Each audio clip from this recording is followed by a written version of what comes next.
Chapter 976. There were 3 ports in Syracuse. The smallest one was on Ortygia Island. There were only 2 docks and very few ships.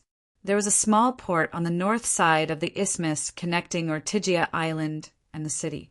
It was an early trading port in Syracuse. Later, as the city expanded, the population increased, and the maritime trade flourished. The small port was no longer enough, so a bigger port was built. The bigger port referred to the pocket-like bay west of Syracuse. The real bigger port was only a small part of the northeast corner of the bay. It was 2 miles south of the isthmus of Ortygia Island. It used to be a part of the swamp, but was later filled up by the people of Syracuse to build the port. The freedmen and slaves who poured into Syracuse to work for the port had to continue to fill up the swamp and build simple houses in order to have enough space to live. This also caused the city wall near the bay to keep moving west. Among the many derogatory nicknames given to the people of the port area by the citizens of the city, Swamp Man was the most commonly used. Chisides led more than 2,000 soldiers and marched southwest quickly. They did not encounter any major obstacles along the way.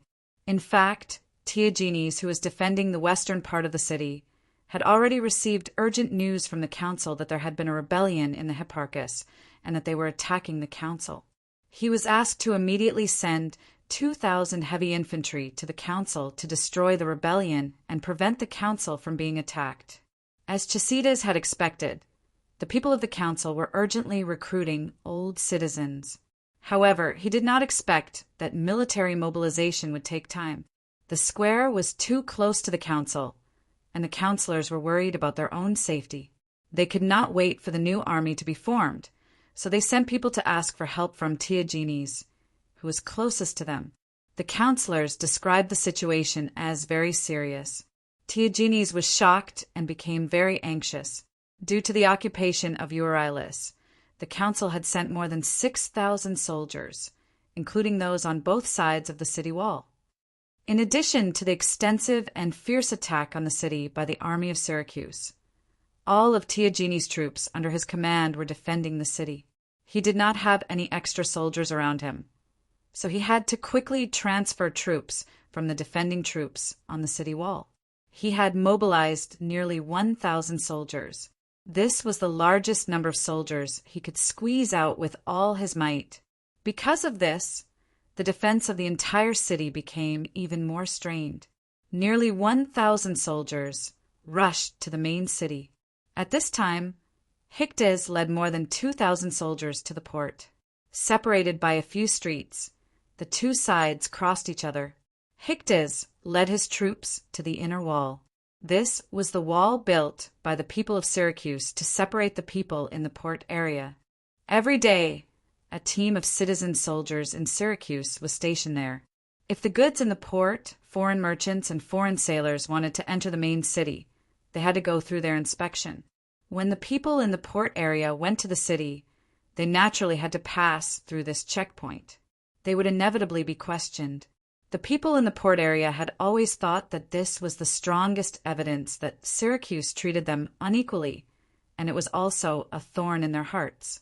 Previously, after the overthrow of Dionysius, Tethys and the others had proposed to Herois to dismantle this inner wall.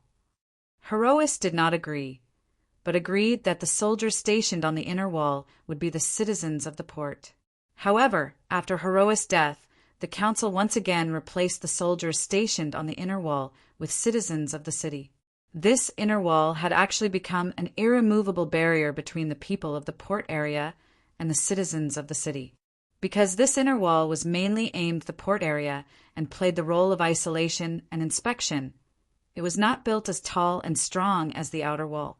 After Hyctes arrived with his troops, he did not speak to the team officers here at all. He directly ordered the soldiers to kill their way up the stone stairs on the inside of the wall. At the same time, he ordered the other soldiers to throw javelins at the defenders at the top of the wall. Usually, there were 20 soldiers stationed here. After Tethys sent reinforcements to the council, he also thought of the importance of this place. However, he was really short of troops and only sent 150 people. He originally thought that after Hichtes attacked the council and was defeated, the inner wall could cut off their retreat to the port. Then the pursuers could surround and destroy them here. He did not expect that Hichtes did not attack the council at all. Instead, he directly returned to the port. As a result, under the full attack of more than 2,000 people, the 150 defenders were quickly defeated. Hichtes led the troops through the inner wall and entered the port area. He asked Zamorites to take people to tell the people in the port area that he had decided to join the kingdom of Dionia, hoping to get their support and to make all defensive preparations to deal with the upcoming attack of the Syracuse army. At the same time, he led the main force straight to the military port. The military port was located not far to the north of the commercial port. It had been expanded many times. In the later period of the reign of Dionysius, it could accommodate 500 three-decker warships and 100,000 crew members. However, there were only 50 warships, 30 of which were three-decker warships, anchored in the military port. There were about 7,000 people in the military port, most of whom were from the port area. Nearly half of the crew members from the port area were poor freedmen. A very small number of people were from the city. They were the port guards, the captain, and the deck soldiers. Because it was during the war, the council required that the fleet crew must gather at the military port early every morning, then take their positions on the warships and be ready to attack at any time. However, there were only more than 100 people guarding the port. Even if the soldiers on the warships were included, the total number did not exceed 400. They could ensure the safety of the military port and command the warships, because the people in the port area basically followed the laws of Syracuse. Now, Hichtes led the army to the military port. Without saying a word, he directly ordered the soldiers to attack. He also arranged some people to shout into the military port, "Brothers in the port area, you no longer have to worry about fighting with the powerful Dionysian fleet. General Hichtes has led us to join the kingdom of Dionia. Quickly pick up the weapons in your hands and occupy this military port with us. Then become a Dionysian citizen and get fertile land." As half of the sailors in Syracuse were free people, it was easy for them to be infiltrated by Dionia's Sicilian intelligence department. These spies often preached among the sailors about the terror of the Dionia navy and the benefits that free people enjoyed after joining the kingdom, causing the sailors to love and fear Dionia. Ever since Syracuse tore up the agreement and formed an alliance with Carthage to wage war against Dionia, the Syracuse navy avoided the war in the beginning because the council wanted to preserve their strength. Later, under the strong request of Carthage, the navy of Dionia did patrol the sea. However, after discovering the warships of Dionia from afar, even if the commander wanted to fight, the sailors did not have the will to fight and used various methods to delay the execution. Therefore, until now, the navy of Syracuse had not fought with the Dionysian fleet, nor had they attacked the ships of Dionia. Now, the sailors heard the familiar shouts of the soldiers outside the military port. Under the leadership of the Dionia spies, they picked up wooden oars and daggers and swarmed forward. They quickly knocked down the captain and deck soldiers of the warship, then jumped off the ship and rushed to the garrison of the military port, who was struggling to defend against the attack of Hichtes. Hichtes did not feel relaxed, even though he had occupied the military port. He knew that the council would soon send troops and time was very tight, so he solemnly said to Artemis, "I've done what you wanted me to do. I need your help next." 100 meters away from the west gate of Syracuse, Leotychides, who was fully dressed in military attire, stood facing the city wall like a statue. The battle had lasted for 4 hours. The sun had risen to the middle of the sky, but he basically stood there and did not move at all. He was focused on the battle in front of him. The soldiers who fell from ladders, the soldiers who were smashed by stones and wood, the siege vehicles that were set ablaze by fire arrows, and the soldiers who were trapped in the siege towers screamed incessantly. However, none of them moved his frozen face. On the other hand, his adjutant, Tigru, was worried about the fierce battle. At this moment, a messenger rushed over from the front. Tagru quickly went to greet him. After a while he rushed to Leotychides and said, "Sir Commander, the 1st Battalion Commander of the 7th Legion, Amphides, said that the siege troops he led have suffered too many casualties. He hopes to withdraw immediately and let the next wave of troops take over." Leotychides said without hesitation, "Tell him that he is not allowed to retreat. Continue the attack, or else he will be punished according to military law." After hearing this, Tagru hesitated for a while and said, "Sir Commander, they are the 7th Legion. What about the 7th Legion?" Leotychides' face darkened. "As the commander, I treat the 7th Legion and the 8th Legion the same way. In the last wave of attack, the 8th Legion held on for more than 2 hours. It was really difficult to hold on, so I changed to the 7th Legion. How long have they been fighting?" "About an hour." Facing Leotychides' sharp gaze, Tagru said softly, "Only an hour. The soldiers of the 8th Legion, who retreated, have not gotten enough rest. Let them continue fighting for another hour." Leotychides said coldly, "Yes." As Tagru was about to inform the messenger, he heard Leotychides say, "Logically speaking, the 7th Legion should be able to fight for longer." "Huh. Did you notice that the defense of Carthage's men is weakening?" Leotychides looked at the battle in front of him. Instead of saying that he was asking for Tagru's opinion, it was more accurate to say that he was analyzing the situation to himself. "In this period of time, from what I can see, our soldiers have climbed up the wall using ladders twice.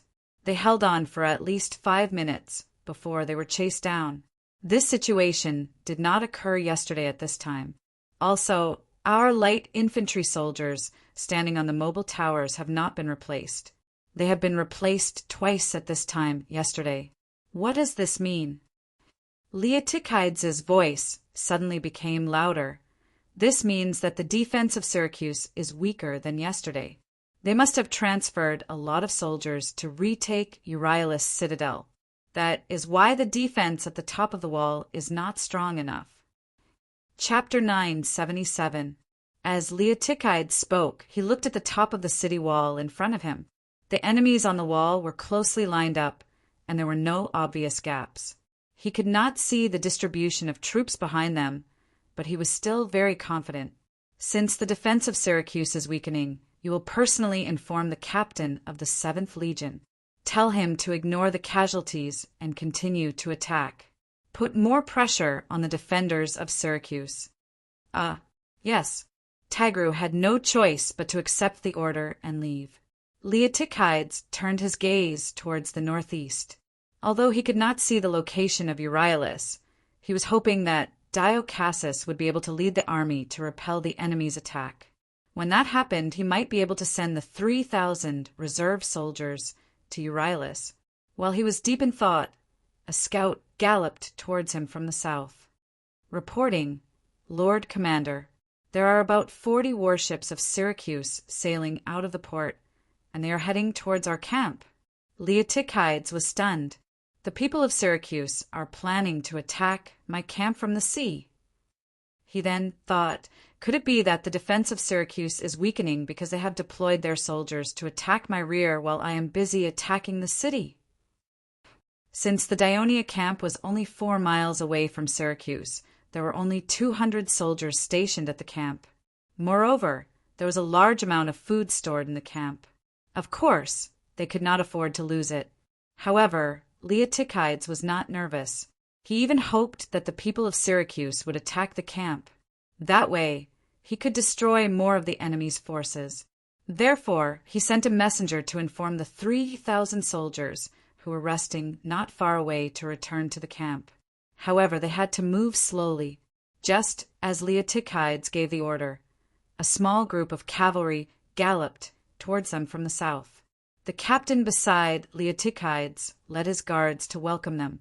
Very quickly, he returned with a few people. When the first person saw Leotychides, he immediately shouted, "Lord Commander, I am Lord Xenophanes' subordinate. I have important information to report to you." Although this person was unfamiliar to Leotychides, he could not help but feel moved when he heard the name Xenophanes. Xenophanes was the person in charge of Dionia's intelligence department in Sicily. Whether it was in quelling the Psyche rebellion a few years ago, or in this war with Carthage, he had provided great help to Leotychides. Therefore, Leotychides suddenly had a lot of hope in his heart. However, he did not show it on his face. He still maintained his vigilance and said faintly, "I have never seen you before. How can you prove it?" The person quietly took out a thumb-sized object from his pocket and handed it to the captain. Then he said softly, Balharman, "Previously, when Leotychides led his army to the west of Sicily, Xenophanes could not always be by his side and provide intelligence. Therefore, he told Leotychides that as long as there was someone in the west of Sicily who held the iron statue of the sleeping god Shupnus and could say the password at that time, that person would be a member of the intelligence department. Leotychides had to trust the information he provided. Leotychides had met them a few times in the west, and the information they provided had benefited him greatly. This time, when he went to Syracuse, Xenophanes also reminded him and told him the name of the person in charge of the intelligence department in Syracuse. According to Xenophanes, just like how the symbol of the legion was a three-headed dog, the symbol of the intelligence department was the sleeping god Shupnus. This was because the sleeping god could make people fall asleep without them noticing and then do whatever they wanted. This was in line with the style of the intelligence department. He looked at the iron statue of Shupnus and found that there was a set of Devers numbers at the base. It was said that it represented the identity of the owner and the area they were in charge of. Furthermore, the person had said the password correctly. Leotychides returned the statue and asked, "What is your name?" "Artemis. I am in charge of Syracuse. Everything is correct." Leotychides looked at him and found that his appearance matched Xenophanes' description. He then asked, "What important information is it?" "General Siderax of Syracuse has decided to lead the people in the port area to join the kingdom. He is now leading more than 2,000 soldiers to control the military port in front of us, ready to fight with the army of Syracuse.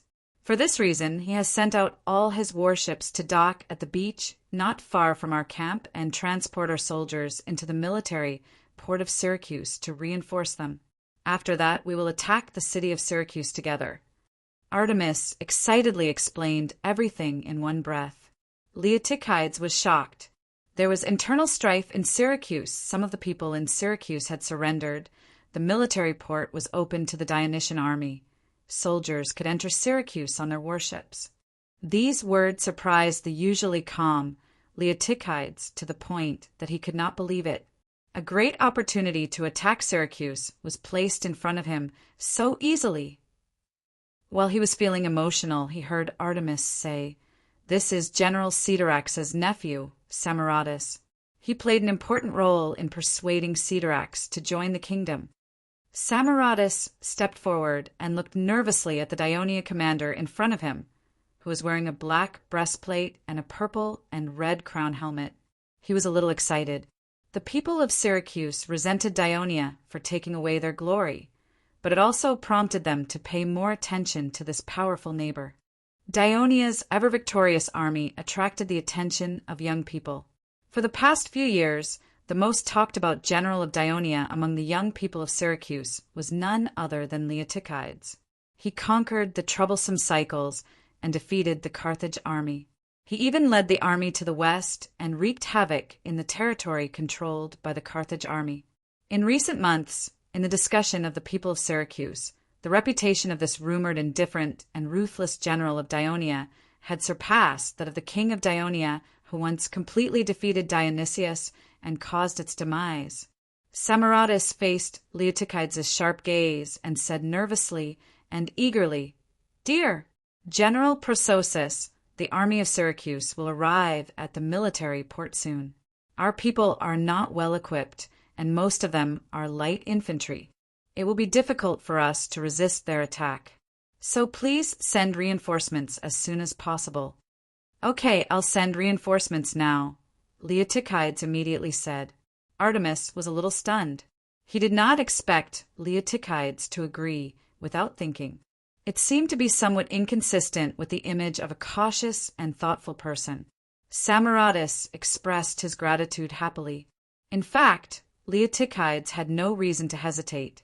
Carthage's warships had already docked at the shore. Once the Dionia soldiers boarded the warships, it was equivalent to controlling the entire warship. If this was a conspiracy, using thousands of sailors and the entire navy of Syracuse as bait was too risky. With Syracuse in such a difficult situation, Leotychides did not think that the people of Syracuse would have the courage to carry out this plan. It would not be easy to convince their council to carry out this plan. Leotychides decided to let the 3,000 reserve soldiers first board the warships of Syracuse and land at the military port. At the same time, he also sent someone to inform the resting Eighth Army to rush to the beach as the second wave of troops to land at the military port. Compared to the Euryalus fortress, which was further away, the port was a better springboard to attack the city of Syracuse. Since he had made up his mind, he simply sent all the surplus troops there. After paying a heavy price, the Syracuse soldiers who attacked the Euryalus fortress finally broke through the wooden planks blocking the entrance. The soldiers roared excitedly and swarmed into the hole. They were going to kill all the enemies who invaded the city. However, as soon as they rushed into the fortress, the soldiers running at the front suddenly stopped. In front of them was a ditch about 3 meters wide and 2 meters deep. The ditch extended all the way to the stone walls on both sides. On the other side of the ditch was a dense formation of spears formed by the Dionia soldiers. The Syracuse soldiers at the front stopped, moving forward, but the soldiers at the back kept pouring in. In an instant, the soldiers at the front were pushed into the ditch. Although there were no sharp wooden spikes buried in the ditch due to the lack of time, when the fallen Syracuse soldiers struggled in panic and tried to climb up, another batch of soldiers fell on top of them. The next batch of soldiers were involuntarily pushed forward and stepped on their fallen comrades. After crossing the ditch with great difficulty, they were greeted by countless shining spears. The Dionia soldiers on top of the stone walls continuously threw javelins, stones, and even fire pots. Screams and groans filled the small fortress. Not long after they charged into the fortress, the Syracuse soldiers suffered heavy casualties and were quickly defeated. After repelling the enemies on both sides of the wall, the army led by Diocassus defeated the main force of Syracuse that attacked from the south. According to the previous plan, he should continue to defend the fortress and wait for reinforcements instead of pursuing alone to prevent himself from being surrounded by the enemy. However, not long ago, the messenger brought new news. Dionia's reserve troops had landed at the port of Syracuse. Together with the citizens of the port of Syracuse who had just joined the kingdom, they were engaged in battle with the Syracuse army. At the same time, Leotychides gave him a new order. When the enemies who attacked the fortress retreat, there was no need to defend the fortress anymore. Immediately march towards the city. That was why Diocassus gave the order of full pursuit without hesitation. Chapter 978. Because Cushias was injured, he did not personally lead the soldiers into the fortress. He waited outside to hear the cheers of victory, but what he saw were countless terrified soldiers desperately fleeing back. He desperately shouted to dissuade them, but to no avail. Instead, under the influence of these defeated soldiers, the other soldiers still outside the fortress also fled together, and the loud bugle of Dionia made the defeated soldiers flee even faster. Cushias had no choice but to flee as well. He was extremely anxious and suddenly remembered that Phalcus was leading many people to build defensive facilities not far ahead. Perhaps they could stop these defeated soldiers and reorganize the army. Unexpectedly, when he arrived there, he did not see anyone at all, only a half-dug trench and the unfinished earth rampart behind the trench, which hindered the retreat of the soldiers.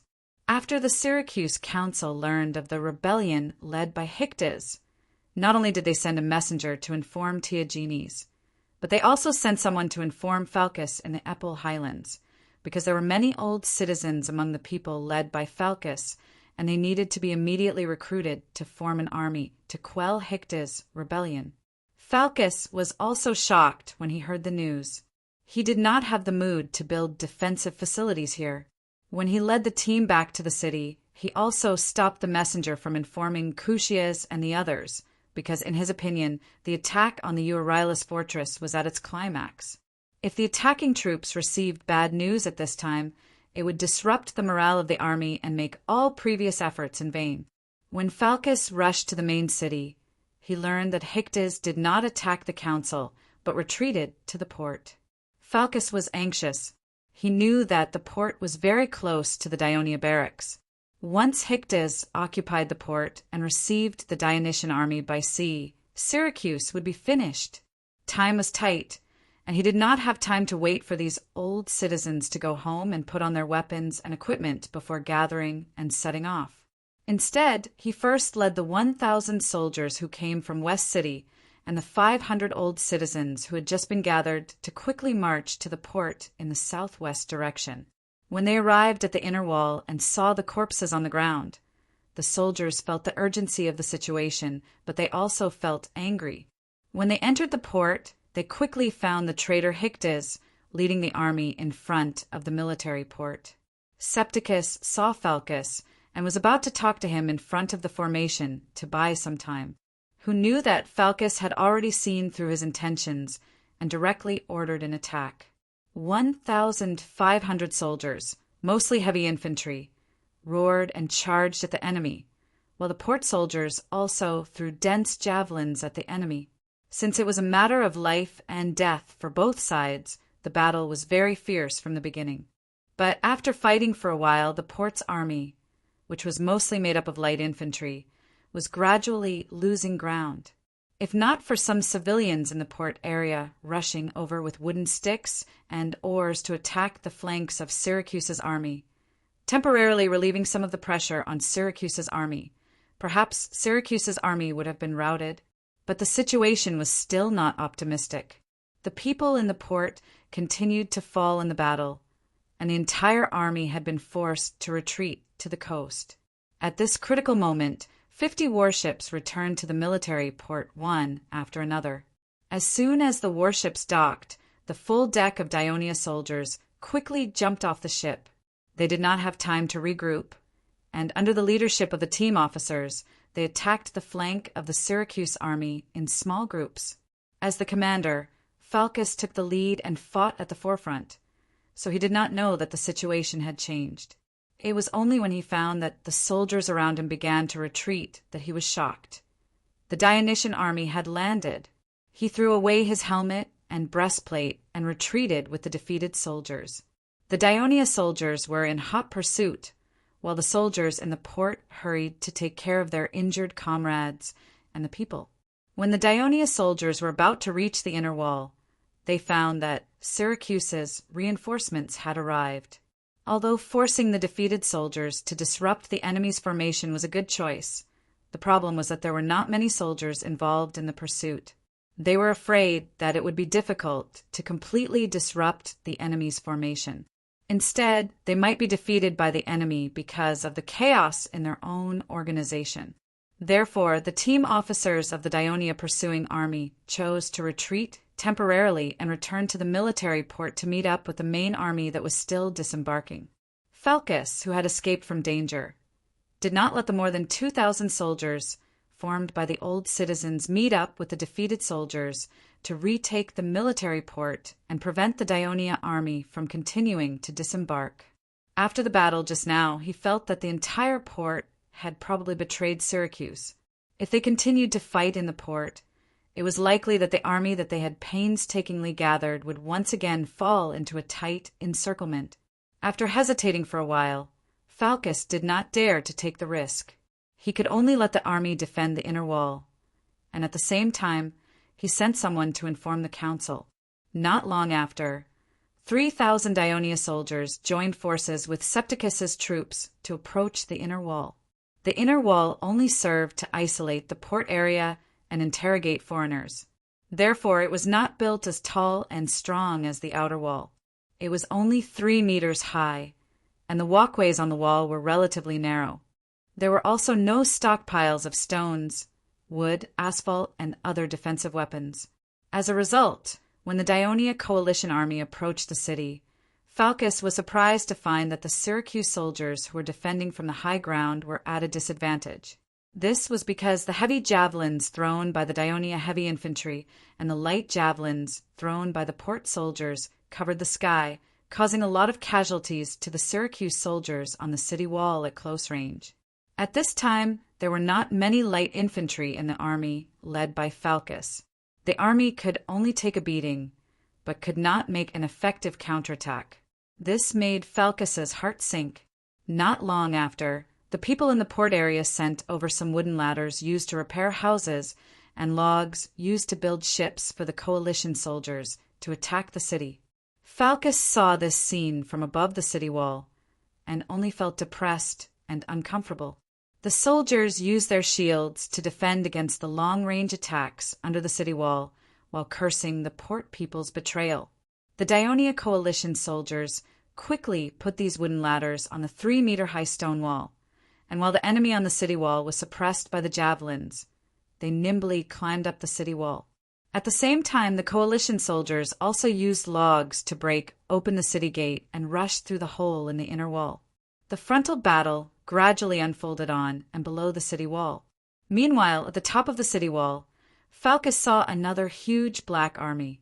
The second wave of landing troops, the 8th Dionian Legion, appear at the port area.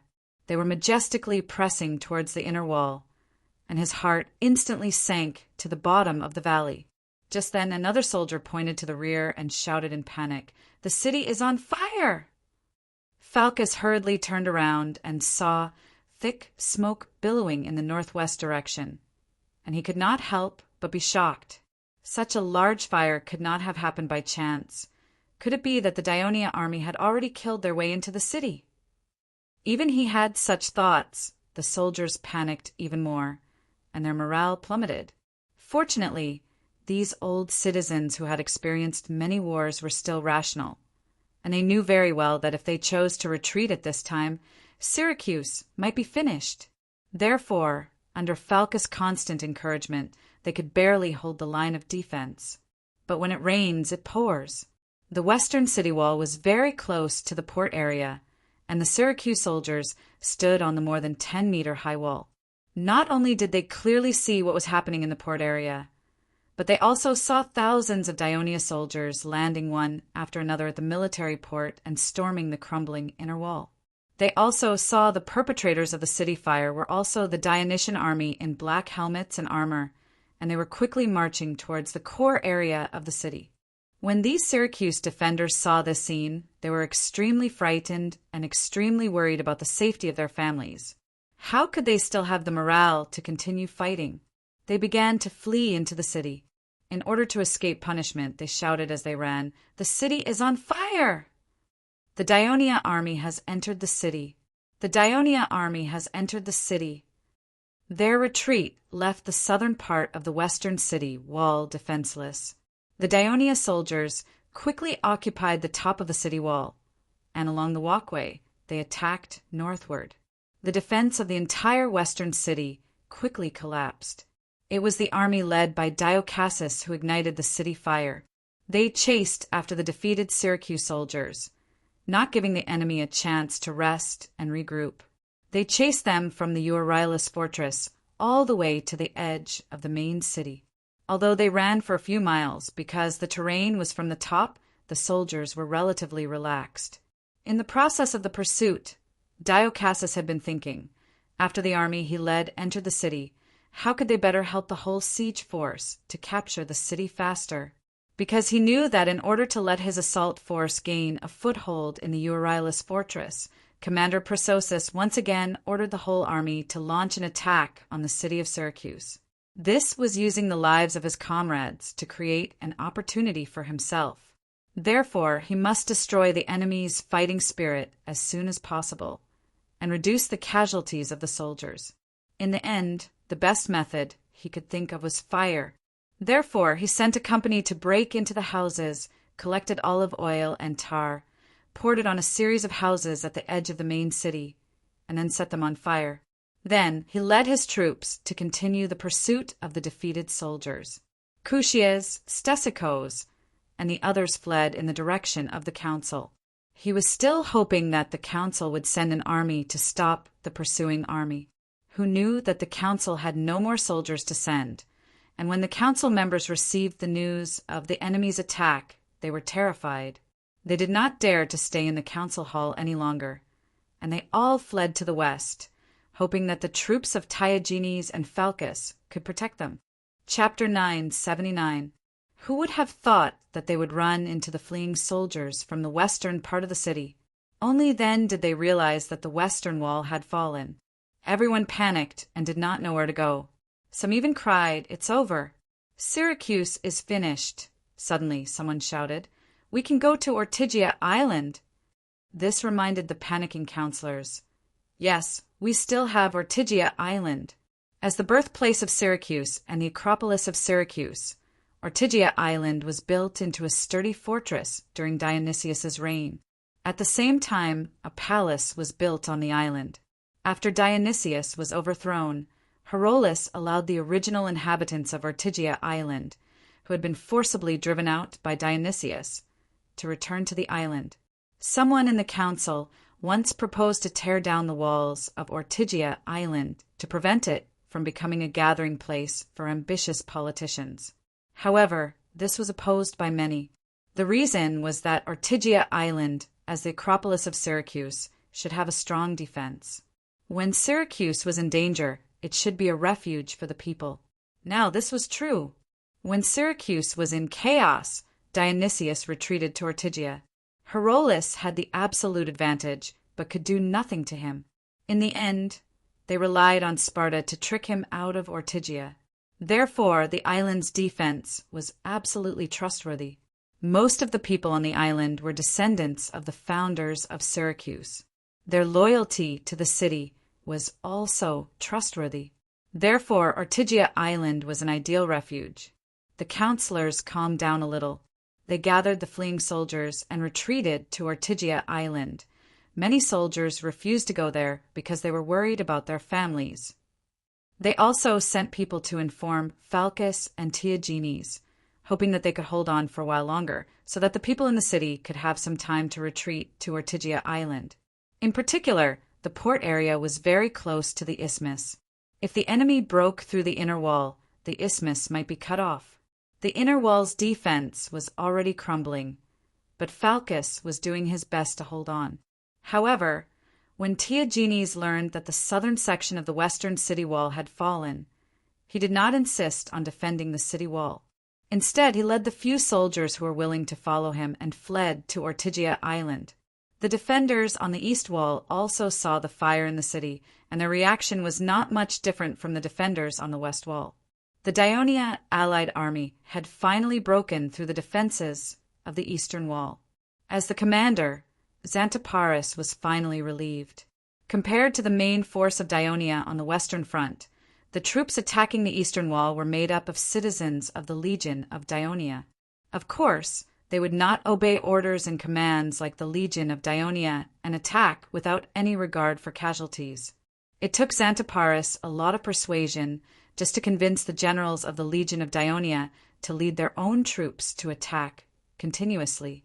That was why the battle on the eastern front was not fierce, but at least a few thousand defenders were held up, creating the conditions for the Dionysian army to break through in other directions. At dusk, the troops from the east and west successfully met at Apollo Square in Syracuse. The main force led by the Devers remained in Minoa, while the troops led by Lazzuru and Epitines stayed in Enna and fortified the city every day. Under such circumstances, Margo was at his wits' end. Even if he wanted to attack one side, the shortage of food made him give up on the idea. After 5 or 6 days of confrontation in Minoa, he finally led his troops west to Segesta. When the Devers received the news of the great victory of the Third Fleet, he was even more determined to carry out the strategy of land defense, sea attack. These days, new warships were added to the ranks of the Sicilian fleet.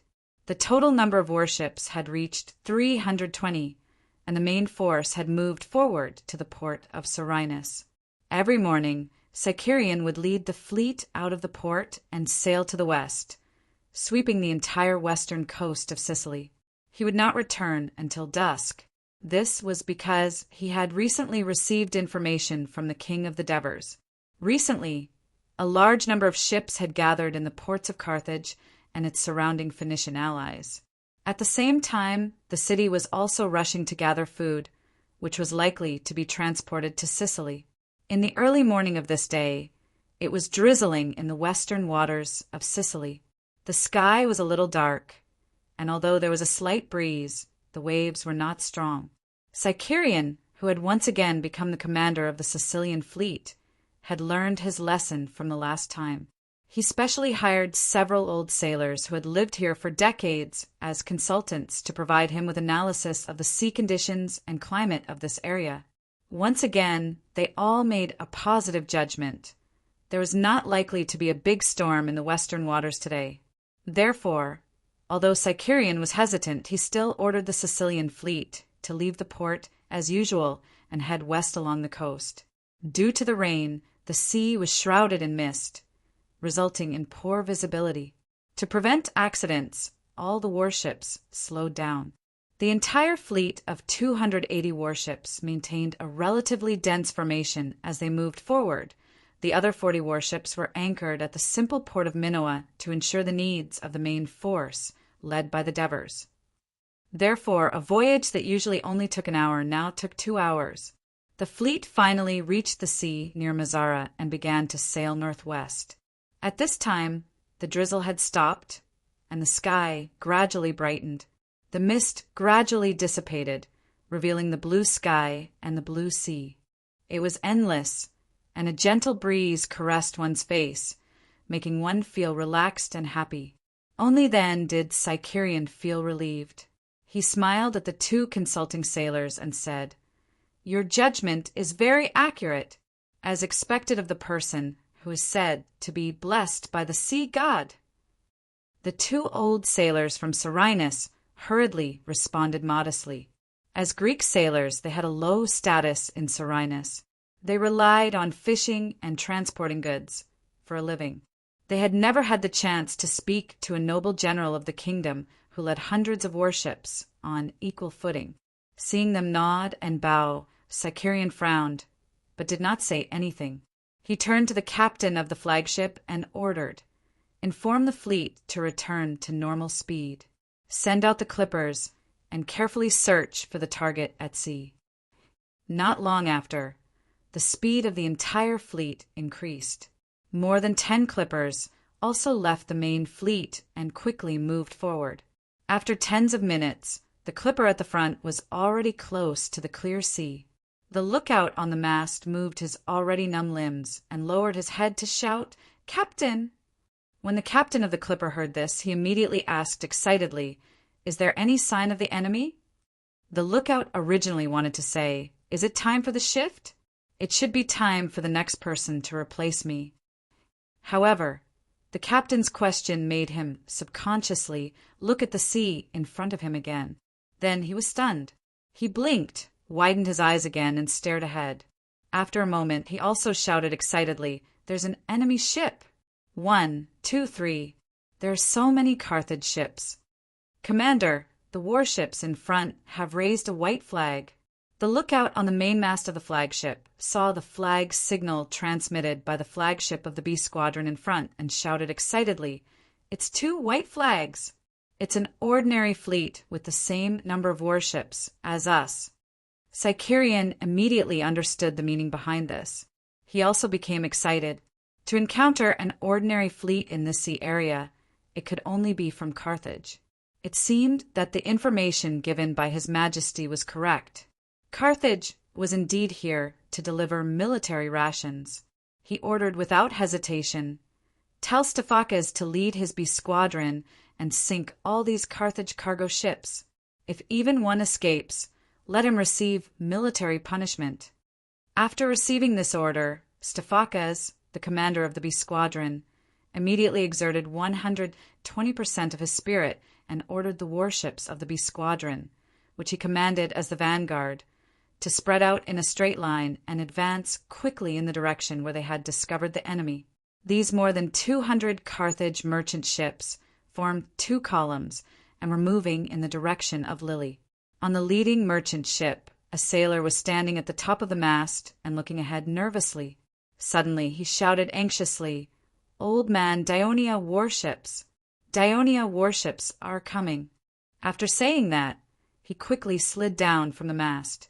Merchant ships were not like warships. Generally, they only had one mast, and it was located at the end of the bed. Usually, people would not stand at the top of the mast to look out. On one hand, merchant ships relied heavily on the propulsion of sails and were afraid of trampling on the mast. On the other hand, standing on the mast for a long time could easily destroy the balance of the whole body and lead to accidents. However, today's situation was special. They needed to know the movements of the Dionysian fleet as early as possible. I think I've really gone crazy. I actually agreed to Morber's request to pilot a merchant ship to face the warships. The old captain with white hair did not seem nervous. Instead, he sighed and said. Beside him, a helmsman with an equally wrinkled face comforted him. "We're still considered lucky. Barikos. And the others even have to pilot a merchant ship and break into the Dionia's fleet. That's really crazy." The old captain sighed again. "Who asked us to be Morber's old subordinates? We've followed him for so many years and received a lot of help from him. Besides, the mother country is in trouble now. If old people like us who are about to die can play a little role and provide some help to it, I believe that even if we die, it will be an honor for us." The old helmsman nodded in agreement. "Old man, don't reminisce about the past. The Dionia warships are coming soon. Hurry up and follow the plan. Steer this ship to the designated place. This place is too far from the coast. If the ship is hit and sunk, we may not be able to swim to the shore." The young sailor who was looking out from the mast urged. Don't worry, the old captain said unhurriedly. Then he closed his eyes and focused on sensing the direction of the wind. It seems that the wind is slightly stronger. Literature Museum, Chapter 980. After a while, the wind will get stronger.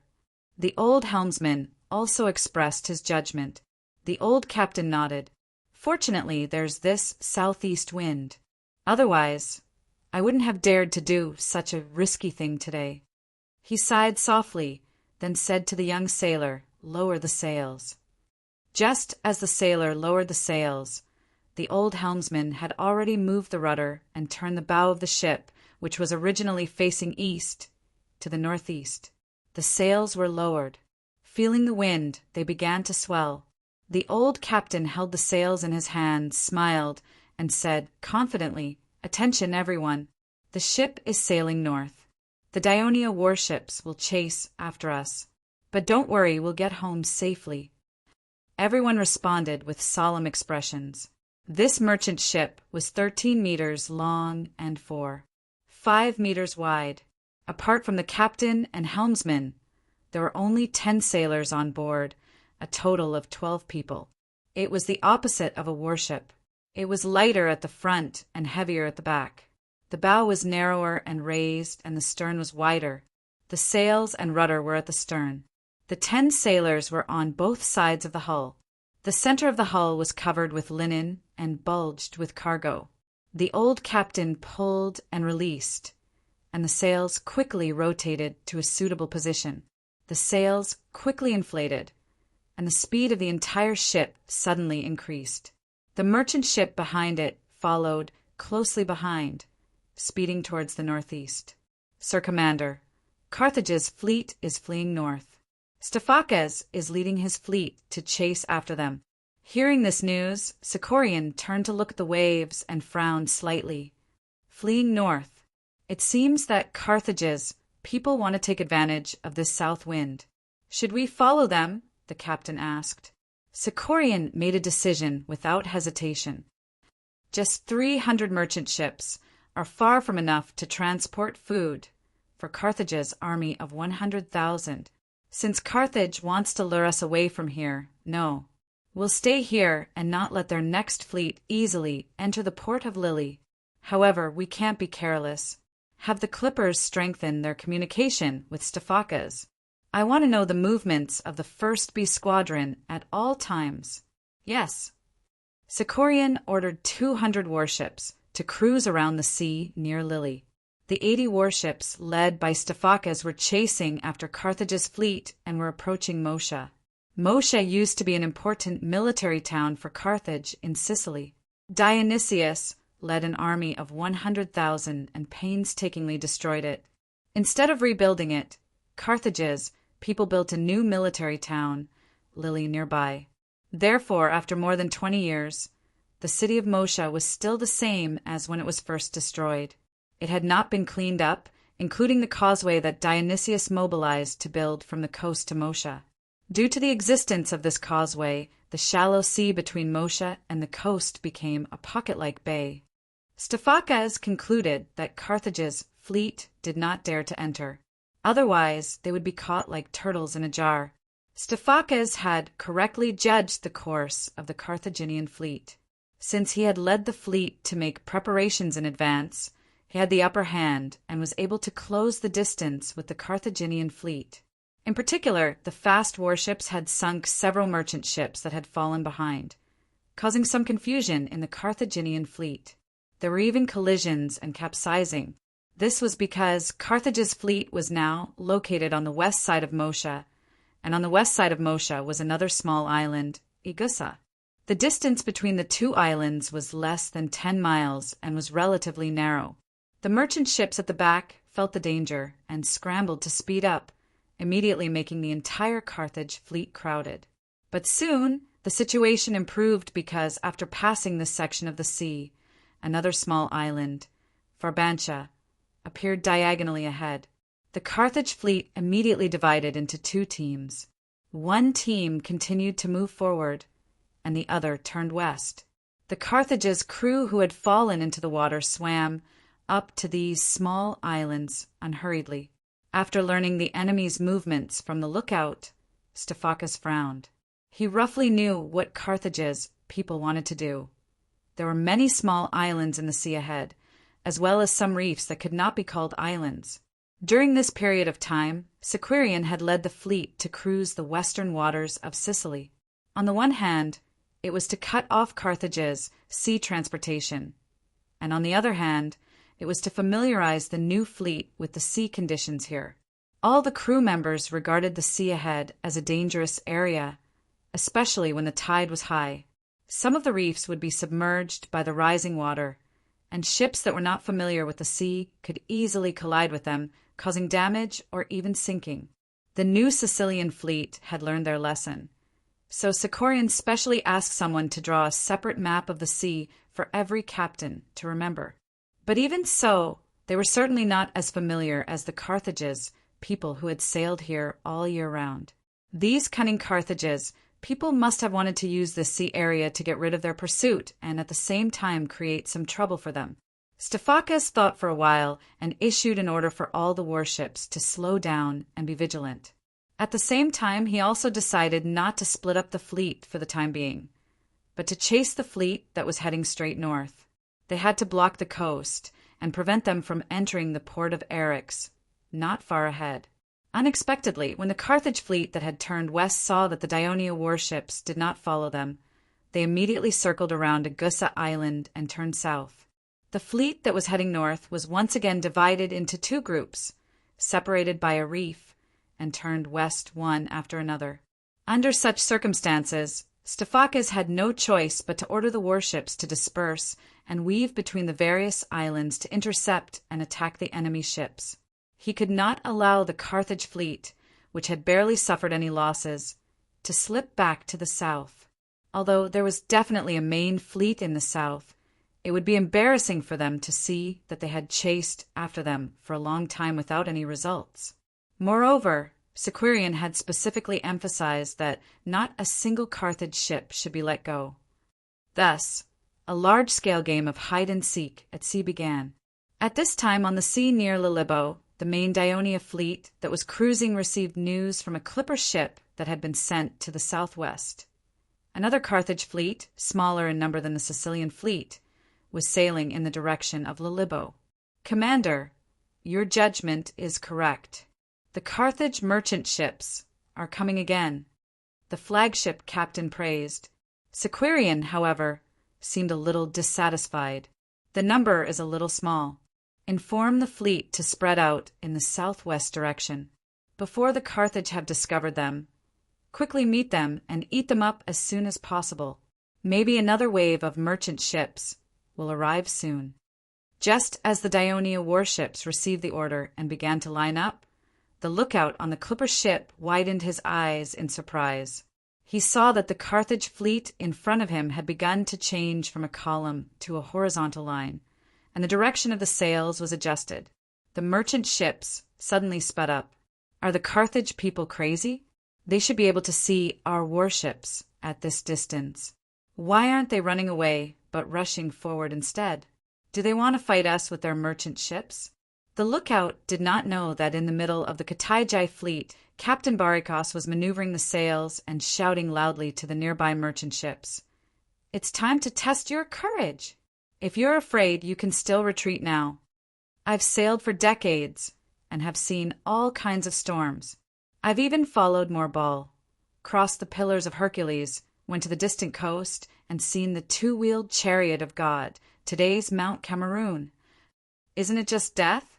What's there to be afraid of? That's right. We old fellows have lived until today for this moment. If we die, we can reunite with our former comrades in the temple of Baal Harmon. Don't just talk about us. Compared to us, you're still young. You haven't enjoyed enough life, and you haven't seen enough war. When the Dionia warships come close to you, don't be so scared that you don't know how to maneuver the sails." Barikos laughed loudly. "Don't worry, my ship will rush to the front, avoid the collision of all the Dionia warships, and enter safely. I want the people of Dionia to know that the people they have defeated before are not the real Carthage people. The real Carthage people are the heroes of the sea, and they can't defeat them." "That's right, Barikos. Show the ignorant people of Dionia what real sailing is." The crew on the ship waved their arms and responded enthusiastically. Barikos smiled. "Brothers, get ready. The adventure is about to begin." He maneuvered the sails, and the small merchant ship, which was less than 10 meters long and only 3 meters wide, with a total of 8 crew members, rushed towards the Dionia warships like an arrow shot out by the wind. Under his leadership, the 60 merchant ships, which were almost the same size as him, rushed into the arms of the hungry wolves, like sheep that had their heads broken. The captains of the Dionian warships were astonished by the performance of the Carthaginian fleet. However, they would never be merciful because of the stupidity of their opponents. Under their orders, the Dionian warships retracted their sails. Relying on the oars of nearly 200 oarsmen who worked together to paddle with all their might, the gigantic warships dashed forward at an astonishing speed. The bow of the warships that flickered with a dark light sliced through the incoming waves, causing water to splash onto the deck. The Carthage fleet was like a row of waves pushed by the southwest wind, surging towards the Dionysian fleet. The Dionysian fleet formed a double horizontal formation, and the warships in the front were charging almost one-on-one. It was like an Olympic boxing match, exciting. However, when the two sides got close, the Carthage merchant ship was like a baby facing a giant. There was a huge difference in size, and the slightest collision would break all the bones in the ship. Chapter 981. However, such a tragic scene did not happen. Most of the Carthage fleet agilely avoided the violent collisions and barely passed by the Dionia warships. After experiencing such a thrilling scene, most of the Carthage sailors did not feel any lingering fear. Instead, they yelled in excitement, "See that, Dionia? This is the true strength of the Carthage sailors. Hey, you guys are too clumsy. You're just like old ladies in their 60s or 70s. How dare you compete with us with such skills? Even if we collide with you 100 times, you won't be able to touch me." The Dionia could not understand the shouts of the Carthage sailors, but they could understand the humiliating gestures of the enemy. Some of the Carthage sailors even lifted their clothes, took out their things, and peed on them. It was a great humiliation. Even the calm captain of the flagship could not help but curse. Damn the Carthage! If there were bows and arrows on the ship, I would have shot them to death with one shot. Cycerion was also angry, but as the commander he could not show it. Instead he said in a low voice, "It's too early for the Carthage to be happy. Our fast warships will send them to Poseidon." Cycerion had chosen to form a double horizontal line in order to use the more agile fast warships as the rear line to eliminate the merchant ships that had avoided the first round of attacks. However, he did not expect that the warships at the front would not be able to gain anything from the charge. So he turned around and looked at the back of the ship with an expectant gaze. In the end, he could not believe what he saw. The Carthage merchant ships were like fish swimming in the water. Using the surging waves, they once again narrowly avoided the attack of the fast warships and passed through the gaps between the warships. At the same time, mocking laughter could be heard from the rear. Dorian could no longer hold back his emotions. He punched the mast fiercely and roared, "Chase after them and sink these damned merchant ships!" In fact, he didn't even need to give the order. Almost all the warships quickly turned around and chased after Carthage's merchant ship.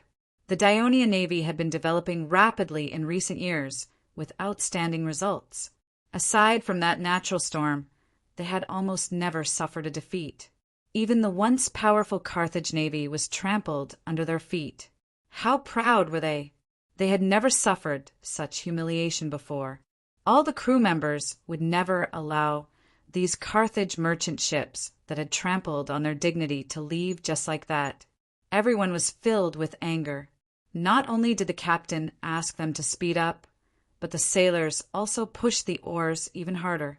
Each warship sped up to catch up with the merchant ships in front of them. They swore to crash into the merchant ships in front of them to vent their anger. At this point, it would be difficult for anyone to stop their pursuit in a short period of time.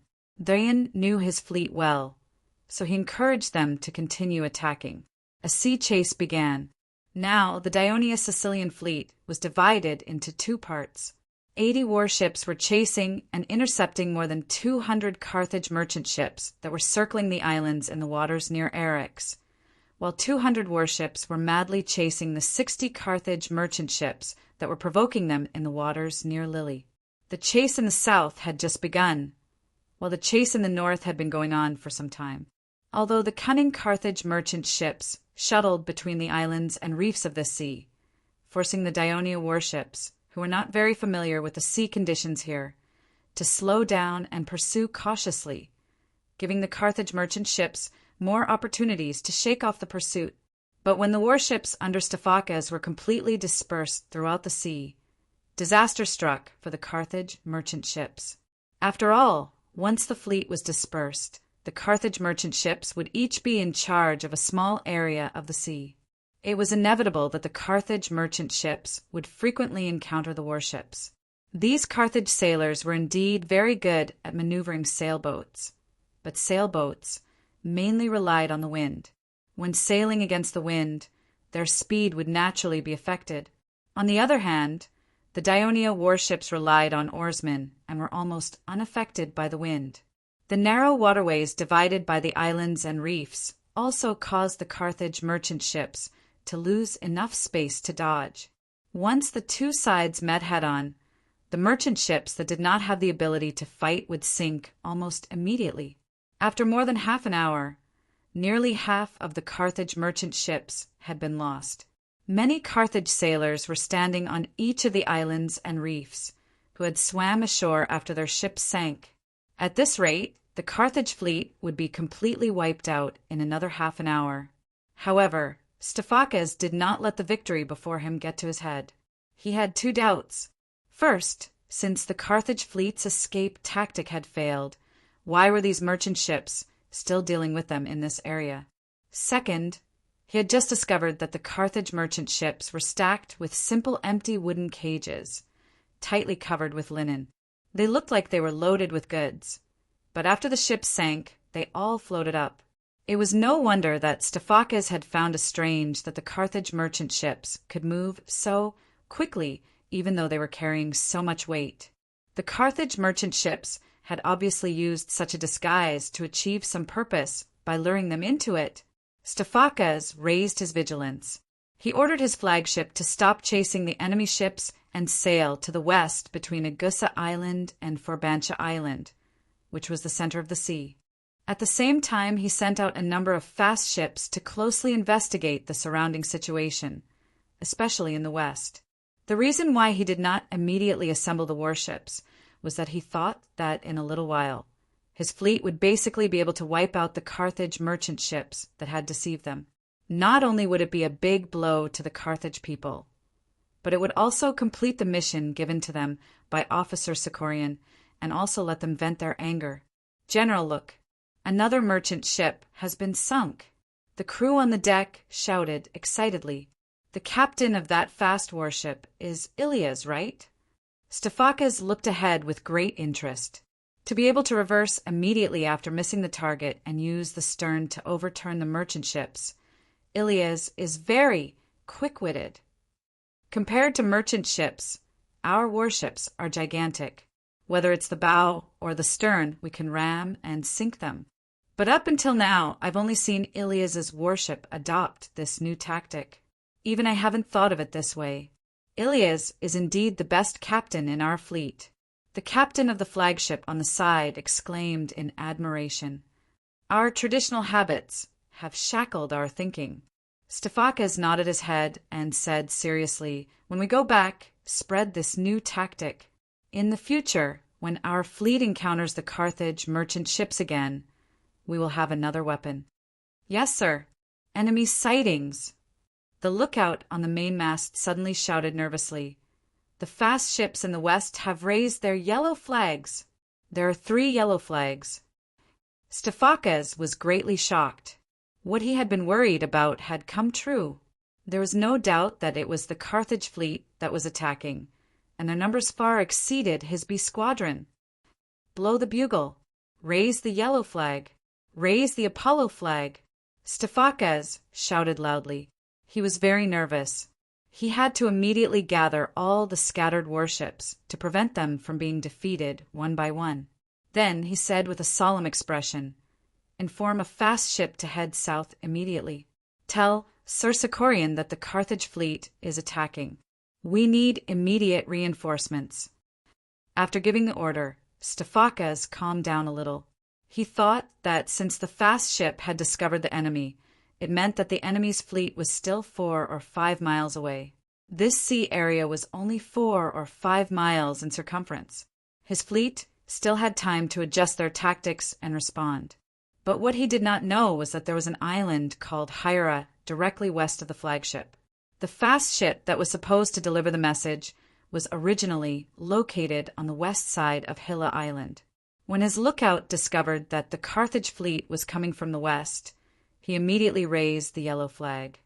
But after a while, the captain of the fast ship did not hear the bugle sound from the flagship of the B squadron. According to the regulations of the Dionian Navy, when the flagship conveys orders, it must sound the bugle at the same time to alert the warships under its command. He was puzzled and soon realized that he had made a mistake. Because Hilla Island was blocking him, the lookout on the flagship probably could not see the raised flag at all. He hurriedly ordered the fast ship to go around Hilla Island. Soon he heard the bugle sound, but it took some time. Although the 80 Dionian warships were scattered in this region of the sea and were not too far from the flagship, they could almost all hear the bugle call. However, it would still take some time for them to know the order issued by the flagship. This was because warships in battle would not allow the lookout to remain on the mast. Otherwise, the huge impact would cause the lookout to fall. Hence, the speed of the warship had to be reduced to allow the lookout to climb up the main mast. There were also some warships that were separated by islands and could not see the flag signal at all, so they had to go around. So it would take time for all the warships to regroup around Stephakes' flagship. And now, time was undoubtedly of the essence. Just as the flagship of the Dionia B squadron sounded the bugle, Morbar, the commander of the Carthage navy, had led 170 warships to the west side of Hilla Island and immediately launched an attack on the 3 Dionia warships that were chasing the merchant ships there. At the same time, the Carthage fleet quickly divided into 2 groups, each with 75 warships, one from the north and the other from the south, bypassing Hilla Island to attack the other Dionia warships. When the merchant ship crew on Hilla Island saw that the Carthage fleet had finally appeared, they all cheered and shouted, "It's time for our revenge! Send all the Dionia people to the sea to feed the fish!" Among the 3 Dionysian warships, there were 2 Raven warships and 1 fast warship. They only cared about intercepting the fleeing Carthaginian merchant ships. By the time they discovered the Carthaginian fleet approaching, it was already too late for them to retreat. Chapter 982. As the eastern side was blocked by Sierra Island, the 3 Dionia warships had to go around it before they could retreat. In this way, the side and rear of the warships would be exposed to the enemy's attack. Perhaps the fast warships could escape the attack, but the 2 clumsy Raven warships would not be able to escape. Under such a dangerous situation, the 3 warships unanimously chose to stay and fight. Morbar initially thought that the 3 Dionia warships would choose to retreat because of the disparity in strength. However, the other party chose to stay and fight. He was impressed by the high morale of the Dionian navy. Hence, he changed his mind and did not command his flagship to follow the 2 fleets. Instead, he chose to stay with the other 19 warships. Although he had learned a lot about the Dionian navy from many people, he wanted to see the combat level and tactical characteristics of the Dionia warships with his own eyes. Next, the actions of the Dionia warships made him frown again. They did not attack blindly. Instead, they quickly gathered and retreated to the coast of Sierra Island. The 2 Raven warships were positioned in the front, forming an inverted 8, while the fast warship was positioned in the middle. The shape was like a lobster with 2 mastiffs sticking out of its cave. As the island acted as a barrier behind them, they only needed to deal with the threat from the front. This showed that the Dionian navy not only had high morale, but was also well-trained, well-coordinated, and had a high level of tactical awareness. Morbar's expression was solemn. The Carthaginian warships began their assault. First, 2 of the Carthaginian warships circled to the back of the 2 Raven warships and charged. The Raven warships shifted their bow to the side, causing the 2 Carthaginian warships to not dare to act rashly. However, the Raven warships shifted outwards, exposing more of their inner hull. Hence, another 2 Carthaginian warships quickly charged towards the inner hull of the Raven warships. For the Raven warships, if they shifted their bow inwards, they would inevitably expose their outer hull to the collision of the other 2 warships. It was a dilemma.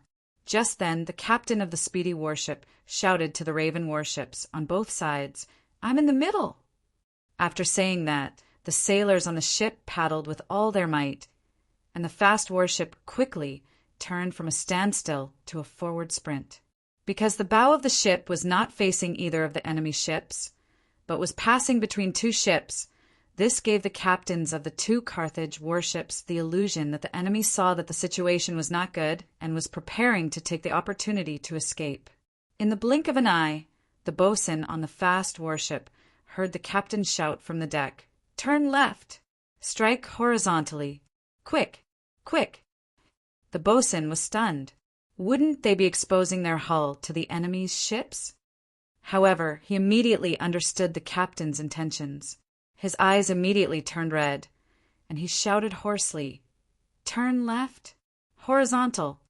Even though the sailors had their doubts, their years of arduous training allowed them to swiftly execute the order.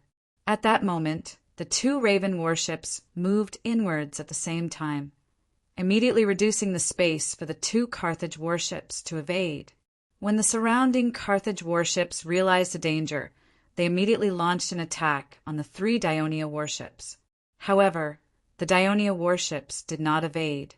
2 Raven drawbridges landed on the deck of the Carthage warships on the inner side. The infantrymen of the fleet quickly rushed over the drawbridges. At the same time, the sailors, urged by the boatswain, reluctantly left the cabin and went up to the deck. They watched with tears in their eyes as the Carthage warships rushed towards their warships. Most of them were survivors of the storm at sea. It was not easy to get a new warship, and now it was going to be sunk in the first battle. The 3 Dionysian warships were hit by the Carthaginian warships one after another. The crew jumped into the sea one after another, while the infantrymen of the fleet quickly cut down the few Carthaginian infantrymen on the deck and rushed into the lower decks. Facing the panicking Carthaginian oarsmen, the infantrymen of the fleet mercilessly stabbed them to death one by one. The screams of the Carthage crew rang through the sea. The other captains of the Carthage fleet were moved. One by one, they told Morbar to send all the deck soldiers to these 2 warships, defeat the Dionia soldiers, and save the oarsmen on the ships. Morbar flatly refused. He was already half dead and used to life and death. He did not care too much about the lives of these 300 to 400 lowly Carthage and Phoenician oarsmen. He did not want these warships to be delayed because of this.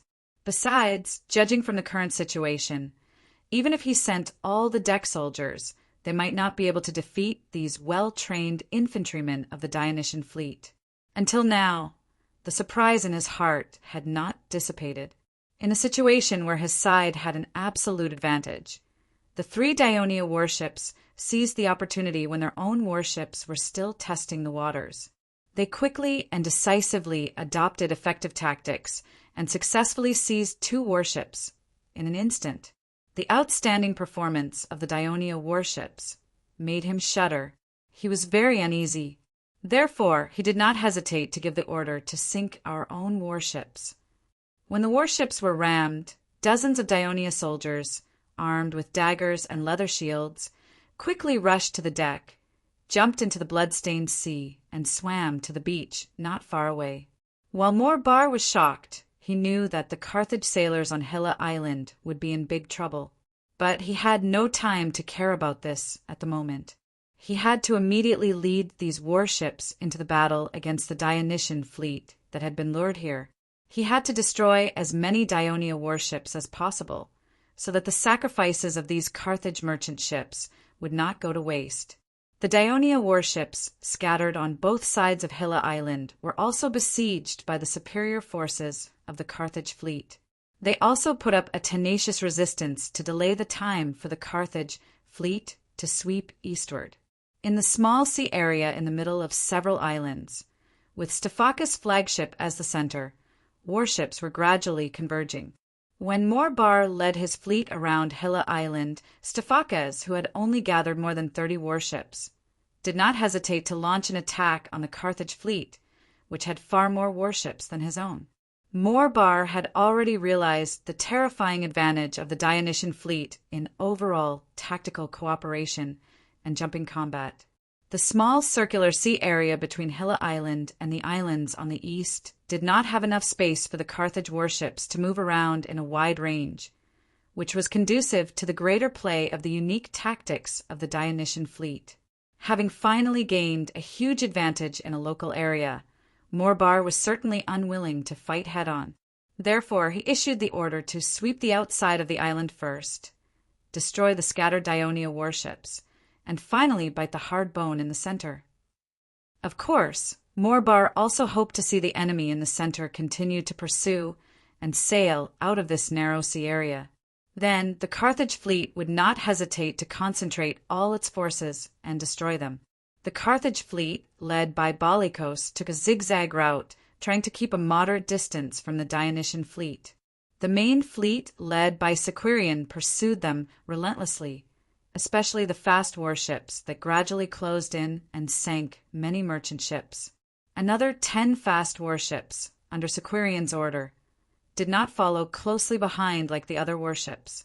Instead, they sailed straight to the port of Lily at the fastest speed, cutting off the retreat route of the Carthage fleet and gradually forming an encirclement. When Bolykos saw that there were enemy ships intercepting ahead, he did not panic. Instead, he issued a crazy order, "Turn around!" in a situation where the wind was completely against them. The ship that had just turned around had almost no speed. Relying on the delicate control of the helmsman and oarsmen, they once again narrowly avoided the Dionia warships that had to move forward due to inertia. The other Carthage merchant ships did the same, but in the process, at least 7 merchant ships were hit and sunk. The crew of the Dionia fleet was not happy because the rest of the Carthage merchant ships had once again broken through their encirclement. This was simply a silent humiliation to the Dionia navy. The Dionia warships turned around to give chase. However, Balikos and his fleet turned their bow again, facing east. The sails turned to the right, and with the help of the southwest wind, they brushed past the Dionia warships. At this time, the crew of the Dionia warships were already red with anger. Some of the infantrymen on the Raven warships even threw the daggers in their hands at the approaching Carthage merchant ships. Leading more than 30 merchant ships, Balikos passed through the gap between the Dionia warships and sailed directly to the coast not far away. Then they stuck close to the coastline, turned around, and sailed south. He did not expect the Carthage people to play such a trick. That was the coast. The Carthage merchant ships were small and light. The position they could maneuver in might cause the warships to run aground. Moreover, there were many reefs near the coast. The Carthage people were familiar with the sea conditions here, but the Dionia people were not. It was easy for the warships to crash into the reefs and be damaged. The Carthage merchant ships toyed with the Dionia Sicilian fleet in the palm of their hands. This infuriated the always confident Sicarian. In order to restore the navy's honor, he swore to sink these audacious enemies today. He sent a small number of warships to speed up to Mazara and Lily, while the other warships cruised near the coast between the two cities, keeping an eye on the Carthage merchant ships. Unless they abandoned their ships and went ashore, the Sicilian fleet would confront them like this. Sicarian was even prepared to call back a few fast ships to try to approach the Carthage merchant ships. After a while, a few fast ships came under orders, and the extra one brought urgent military news.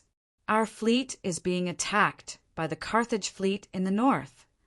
When Sicarian heard this news, the burning anger in his heart instantly extinguished. Some of the doubts he had about the previous 2 Carthage fleets were instantly solved, but his anxiety increased rapidly. This was obviously a conspiracy planned by the Carthage navy. They must have made sufficient preparations. The fleet was in a very dangerous situation.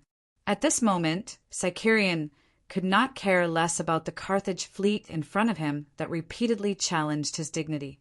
He quickly recalled the warships scattered in the waters between Lily and Mazara. It took some time. Morbar, of course, did not forget the main Dionia fleet in the south. When Sicarian gathered the warships and headed north, he soon received the news. Chapter 983. It should be said that Barikos had successfully completed his mission. The fleet he led had stalled the main Dionia fleet for more than 3 hours. However, for Morbail, the results of the battle were not satisfactory. 35 Dionia warships sank and 7 of his own ships were lost. This was achieved after he carefully watched the first attack by the Carthage warships on the Dionia warships and changed his tactics. However, it was still far from his original plan. His original plan was to destroy all the Dionia warships that were lured out. The reason for his failure was that the Dionia commander of this fleet had gathered more than half of the warships in time. However, he did not lead them out of the narrow area to rescue the warships scattered on the periphery. Instead, they formed an irregular circular formation in that area and focused their defense on the relatively open west side. After the Carthage fleet destroyed the other lone Dionia warships, they regrouped and surrounded the remaining Dionia warships. They also launched several tentative attacks. However, the Dionia fleet's defense was tight, so Morbail did not dare to make up his mind to launch a forceful attack. After receiving the news that the Dionia fleet had come to help, Morbail finally made up his mind. Inform all the warships to gather on the west side of Hilla Island and complete the final mission. Sir, what about our sailors on these islands? His subordinate reminded him. Everyone will die one day. You and I are the same. Although Morbale said so, he still felt a little regretful. He sighed again.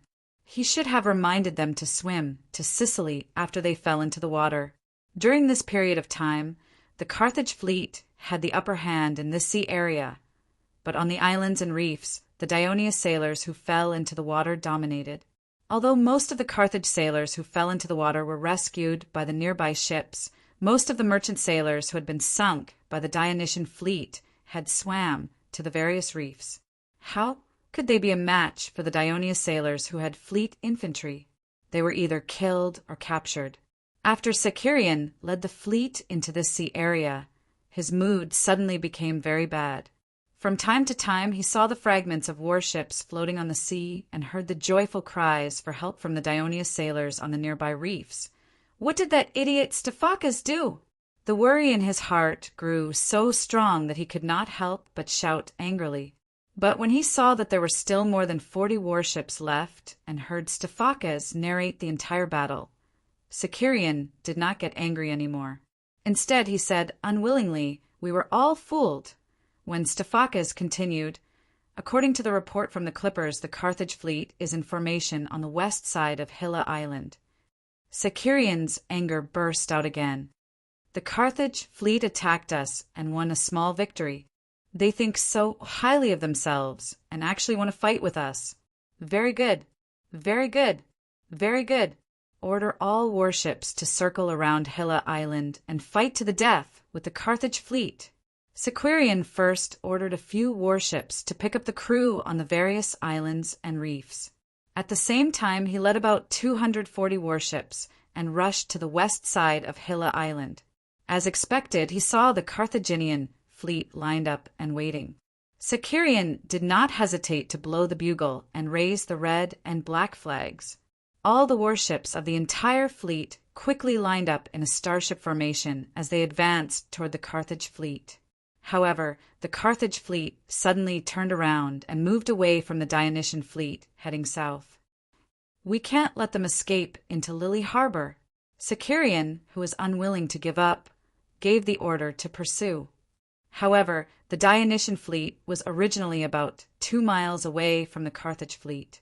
The speed of the Raven warships was relatively slow. Although the speed of the fast warships was fast, the Carthage fleet was neat and had just won a battle. So, Sicurion did not dare to let the fast warships advance too quickly.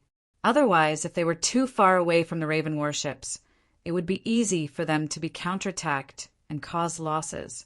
In fact, the Carthage fleet did not intend to fight the Dionysian fleet again, nor did they enter Lily Harbor.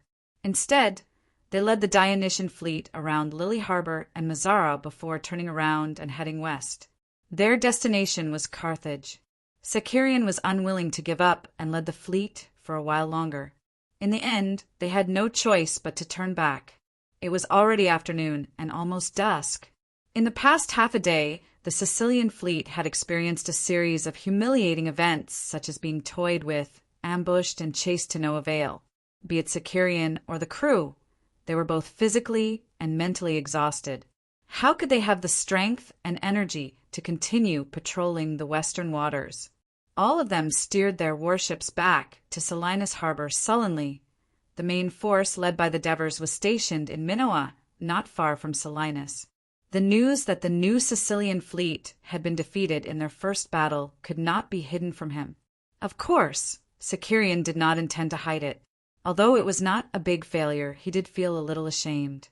Hence, he wrote a battle report truthfully and prepared to send it to the king of the Devers on a clipper the next morning with the excuse that he had to carry out the task of patrolling the Sicilian waters. He would not personally go to the king of the Devers for the time being. Instead, he would lead the fleet to the western waters to look for an opportunity to win the battle as soon as possible. After winning back his dignity, he would go to see the Devers. But what he did not expect was that before he could lead the fleet out of the harbor, a messenger from the king of the Devers came from Minoa and read him the order of the Devers, asking him to go to Minoa immediately to see the king of the Devers. Sakarian arrived at the Minoa barracks with a restless heart. When the Devers saw him, they did not wait for him to speak and handed him a papyrus scroll. After reading it quickly, Sakarian was surprised. Yesterday there were thousands of merchant ships full of military provisions docked in the bay north of Irius. North of Irius, there were 2 slender hills that extended westward into the sea for about a mile or 2, like the curved horns of a cow. Thus a large bay was formed. There were indeed 2 ports built by the Phoenicians in this bay, but they were not large. There had never been so many merchant ships docked there before. The Devers said coldly, "This is the information obtained by the secret agents of the kingdom's intelligence department in Sicily. It was sent to me late last night. There can't be any mistake. When the Sicilian fleet was being teased by the Carthage navy, I'm afraid you did not expect that the real purpose of the Carthage navy was actually to transport military provisions to the Carthage army in Sicily, which was about to run out of food. And everyone in the Sicilian fleet, including you, was like an enraged bull. They only stared at the enemy in front of them and completely forgot about their real mission. Now that the Carthage army has food, they have enough patience to confront us. This will definitely bring us a lot of trouble. Sakarian, this time, you have disappointed me." Sakarian felt ashamed and very surprised. Everything that the Carthage army did yesterday was ultimately because of this.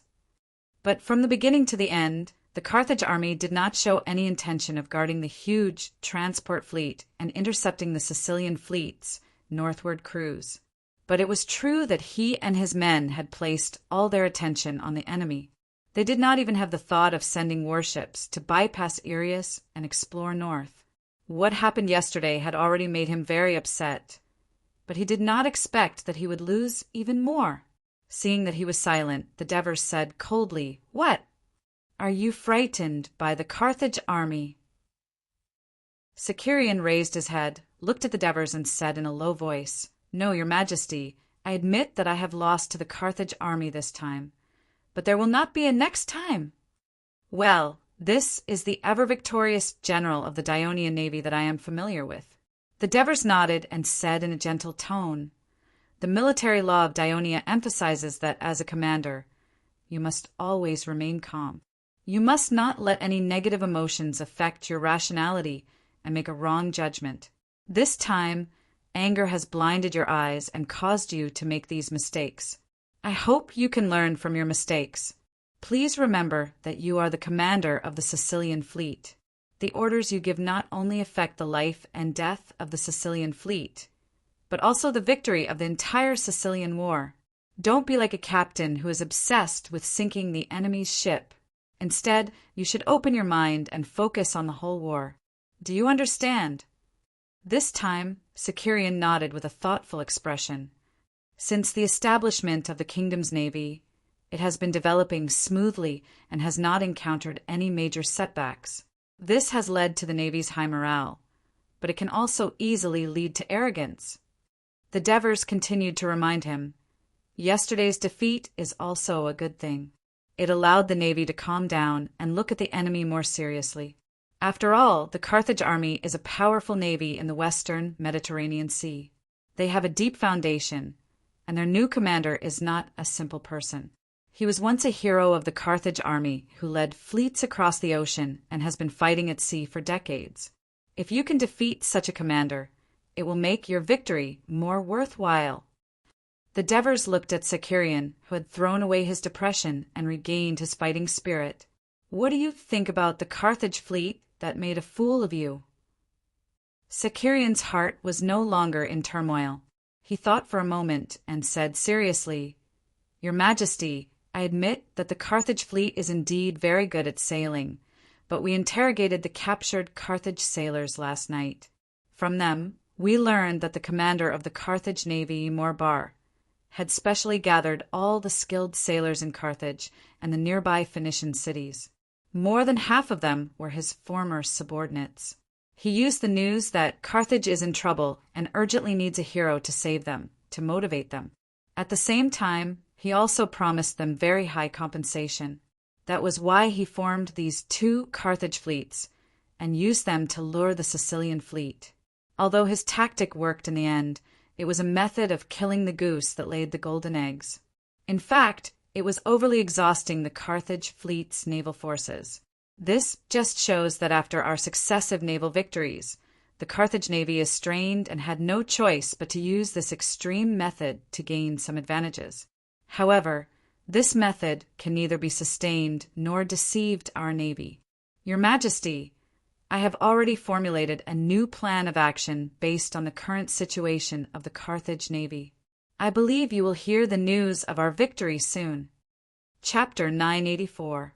The Devers stared at the confident Satyrian. After a moment he smiled.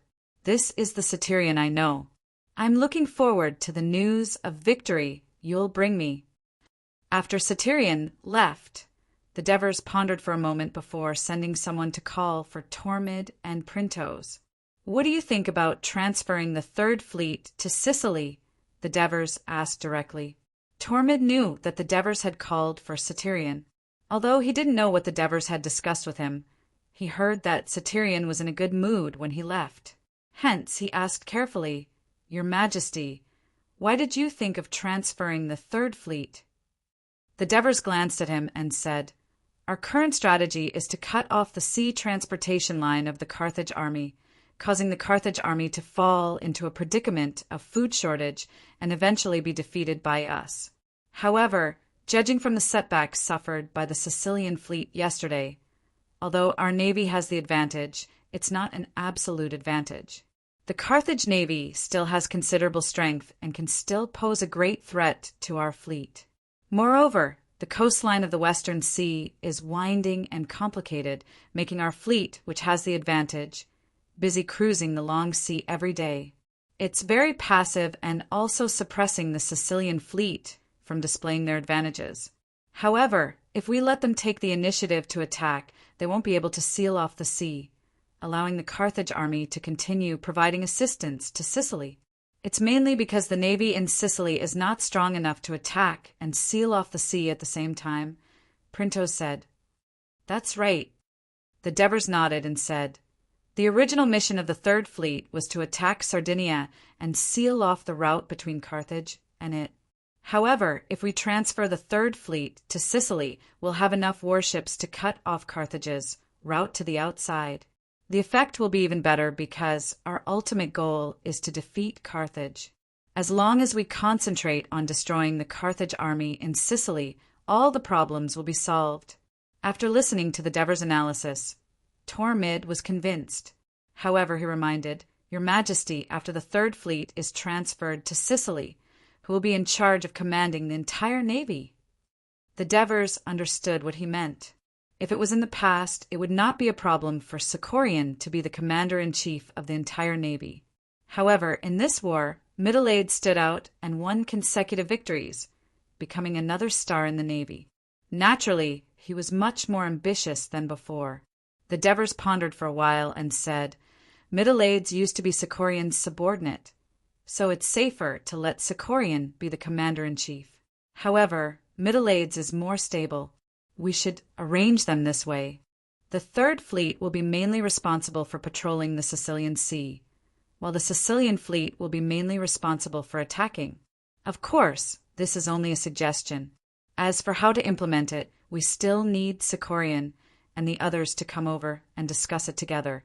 Your Majesty, why don't we station the Third Fleet on the north coast? Printos suggested. This time the reason why Carthage was able to successfully transport the supplies to Sicily was because the Sicilian fleet fell for it. On the other hand, the coast north of Eryx was relatively far from Serenus, where the Sicilian fleet was stationed. From the port of Serenus, it would take the fleet more than 3 hours to reach Eryx at the fastest, and more than 5 hours to reach Palmos. In the future, Carthage may continue to use this time to target the coast north of Eryx and transport rations for the Sicilian army. And if the Third Fleet was stationed on the north coast, they could better monitor the sea around Palmos and Sauris, so that Carthage's plan could not be realized. In the friendly city-state of the north coast, Thadium is the closest to Saurus and Palemos, but it's a small city. I'm afraid it doesn't have a good military port to accommodate our third fleet. The situation of the other friendly city-states on the north coast is similar. I'm afraid that the only town on the north coast that can accommodate the third fleet is Messina, but it's too far from the west. It's not as good as Serenus. Tormid raised his own objection. Printos's proposal greatly moved the Devers. Even with Tormid's reminder, he still said, "There are no military ports on the north coast. We can build simple ones first. Isn't that what we're doing here?" Seeing that the Devers agreed with this proposal, Tormid did not raise any further objections. Instead, he brought up another matter. "Your Majesty, you previously asked the 9th Legion to assist the 3rd Fleet in attacking Sardinia. I'm afraid that they've already begun their operation. If we call back the 3rd Fleet at this time, should we let the 9th Legion return to Apulia?" The 9th Legion. The Devers thought for a moment and said, "Then let the 9th Legion act together with the 3rd Fleet." Carthage's army is now concentrated on the south coast and the territory of the Sicans. The north coast is defenseless, and the 9th Legion can attack Saurus or even Palemos. Once they succeed, not only will the 3rd Fleet have a better port, but it will also shorten the fleet's cruising distance, which will be more conducive to sealing off the Western Sea. Even if it doesn't succeed, it can also divert Carthage's forces.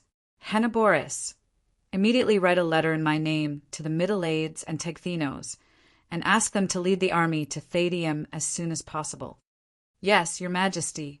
Henneborus dexterously cut a piece of papyrus, then picked up a pen and began to write. At this time, Marcius walked into the big tent. Your Majesty, a battle report from Syracuse. The Devers took the papyrus scroll tied with a black rope. After quickly reading it, his face was full of smiles as he glanced at the others in the tent and said excitedly, "Good! Well done, Persosus. Everyone, let me tell you a piece of good news. The main city of Syracuse has been seized by us." On the day that Tharian went to Minoa to be criticized by the Devers in the middle of the west coast of Sardinia, the sky had just brightened when 5 Carthage cargo ships arrived outside the port of St. Iberia. During this period of time, such a situation was very common. Due to the Dionysian fleet's harassment in Sardinia, many of the Carthage merchant ships that came to transport goods could only take advantage of the time when the Dionysian fleet had not come to Sardinia's waters to rush to the various Phoenician towns and ports on the island to transport the goods that were accumulated in the port. As the cargo ships were all manned by Phoenician crew members, coupled with the lack of time, the patrol ships did not carefully interrogate them, and they were allowed to enter the port. In the early hours of the morning, in the middle of the west coast of Sardinia, the 3rd Fleet that was originally traveling south along the coast suddenly approached the sea. The coast here was densely covered with reefs, and the shore was also mostly cliffs.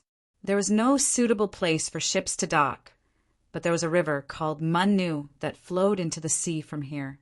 On both sides of the estuary, there was a relatively wide area of mudflat, which was especially obvious when the tide was low. The mudflat was covered with slippery, soft black silt. It was easy for people to step on it, and it was very difficult for them to pass through. However, the 3rd Fleet was fully prepared. The Crow warships sailed into the mudflat near the north bank of the estuary. The infantrymen of the fleet carried bundles of wheat straw that they had prepared in advance and carefully disembarked from the ships. They placed them on the mudflat and then laid wooden planks on top of them. Soon, a wooden plank road leading to the riverbank was built. At the front was the mountain reconnaissance squad of the 9th Legion. They staggered on the wooden planks and finally reached the riverbank. Using the climbing tools they carried with them, they easily climbed up the not-too-steep riverbank. Then, more than a dozen rope ladders that had been prepared beforehand were hung down, and the infantrymen of the fleet quickly climbed up. More than half an hour later, 4,000 infantrymen of the fleet landed on the north bank of the Munnu River, and then quickly marched inland, preparing to raid Saint Iberia, which was not far from the coast. The city of Santa Iberia was a metal processing center of the Phoenicians on the island of Sardinia. Hundreds of years ago, it was originally a town of the Nuraghi, the indigenous people of Sardinia. Because of the rich iron and silver mines in the nearby mountains, they used these precious metals to trade with the Etruscans on the Italian peninsula, which was located in central Italy across the Tyrrhenian Sea.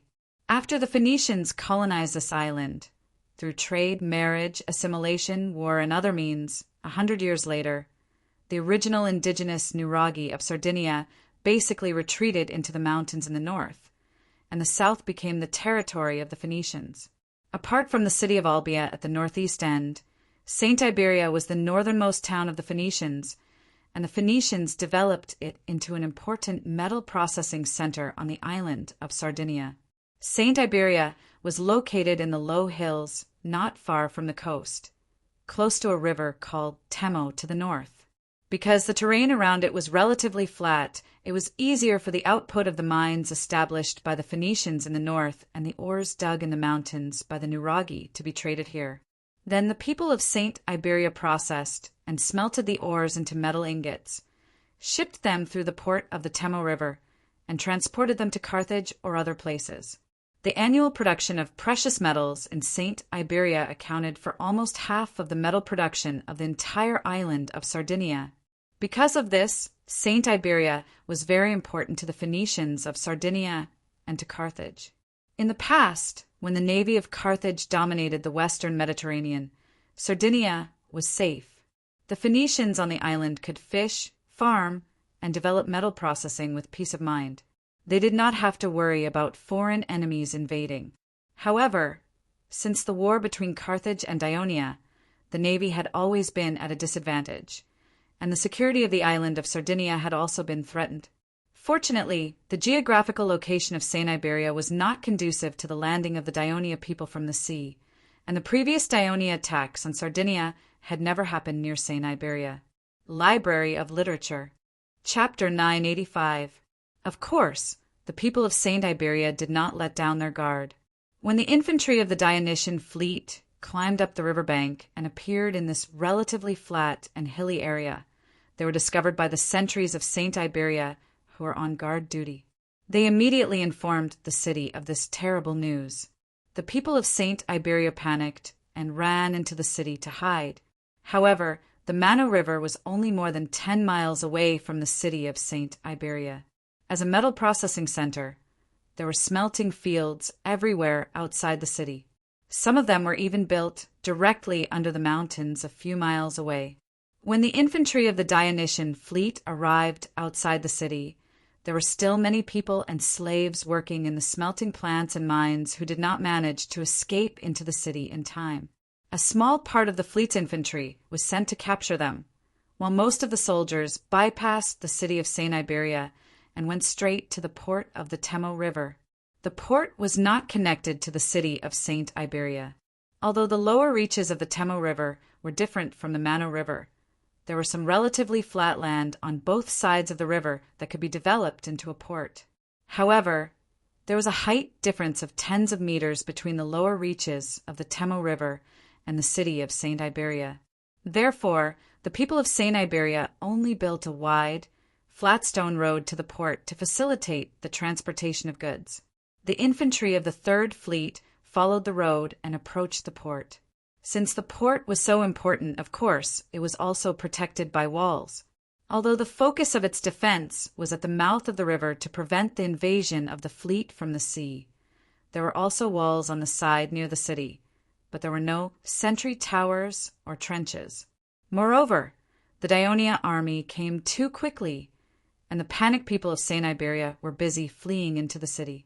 As a result, there were not many people defending the port. However, the defenders still climbed onto the city wall and put up a tenacious resistance. The infantry of the fleet brought more than a dozen scaling ladders brought from the warships and set them on the wall of the port. After more than 10 minutes of fighting, about 100 sailors from the 5 cargo ships that entered the port earlier suddenly gathered, took out the weapons hidden on the cargo ships, and began to attack the defenders in the port. The Saint Iberians were caught off guard. Under the pincer attack from both inside and outside, the Dionysian army quickly broke into the port and successfully occupied the breakwater and tower at the mouth of the river. They then raised the wooden lock that blocked the river.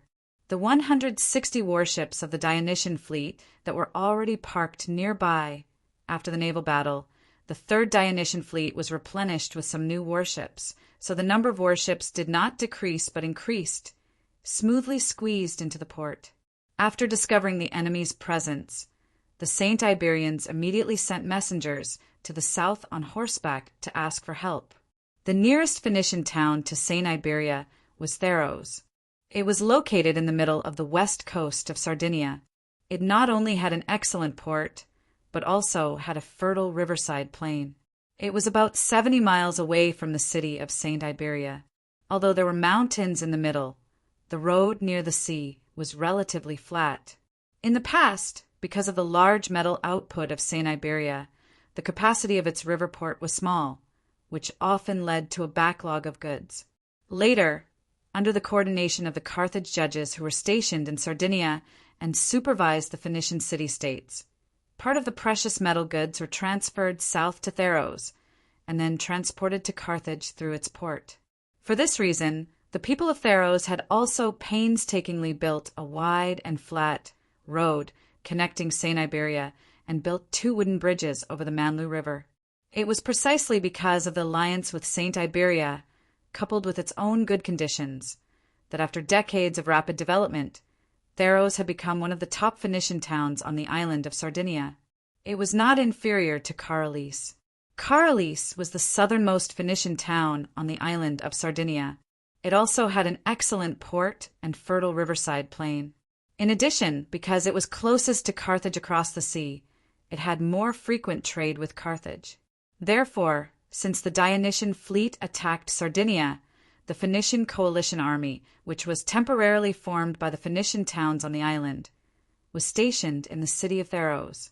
Previously, the new fleet of Carthage was also stationed in the port of Theros. Its main purpose was to protect the safety of Saint Iberia. Hearing that the Dionia was actually attacking Saint Iberia, the coalition army, composed of 10,000 citizen soldiers from various Phoenician towns on the island, immediately marched north on the flat road, rushing to the rescue. On the way forward, they once again met the messenger of Saint Iberia and received the latest news. The Dionia had occupied the river port and were also wantonly destroying the smelting field outside the city. The commander of the coalition army was a young noble from Carthage. He was originally a judge from Carthage. When he heard the news, he was both worried and excited. He was worried that if Saint Iberia's metal production was significantly reduced due to the Dionia's attack and destruction, as the commander of the Phoenician coalition army, he would inevitably be reprimanded by the Carthage Senate. He might even lose his lucrative job as a Sardinian judge and be ordered to return to Carthage. He was excited because he learned from the letter that the Dionysian army was only about 3,000 to 4,000 people. If they could arrive in time, it should be easy to defeat them. Coupled with the previous victory, his outstanding performance would definitely attract the attention of the people of Carthage and the Senate, laying the foundation for him to enter the Senate in the future. Therefore, he did not hesitate to give the order, "Let the whole army advance faster." In the afternoon, the Phoenician coalition army finally arrived at Saint Iberia. The infantry of the Dionysian fleet, who received the news, hurriedly gathered and began to retreat towards the Temo River. The Phoenician coalition army pursued them closely. On the river bank, the infantry of the Dionysian fleet stopped retreating and began to form a formation. The Phoenician coalition army also stopped pursuing and also spread out 300 meters away, preparing to completely defeat the Dionysian army through a frontal battle. When the Phoenician soldiers were taking the opportunity to form a formation and let their bodies, which were very tired after a few hours of rapid marching, get a little rest, suddenly there was a commotion at the front of the formation. "Look, the heavy infantry of Dionia. Where did they come from?" "We've been tricked. There are more than a few thousand people in the Dionysian army. They hid the heavy infantry in the river port. Oh my God! These heavy infantry keep coming out. How many people do they have? The young commander of the Phoenician coalition army kept his eyes on the enemy in front of him while his soldiers were in formation. He was mainly worried that the Dionysian army, which was smaller in number and all in light armor, would suddenly escape. He regarded the infantry of the Dionysian fleet as light armor.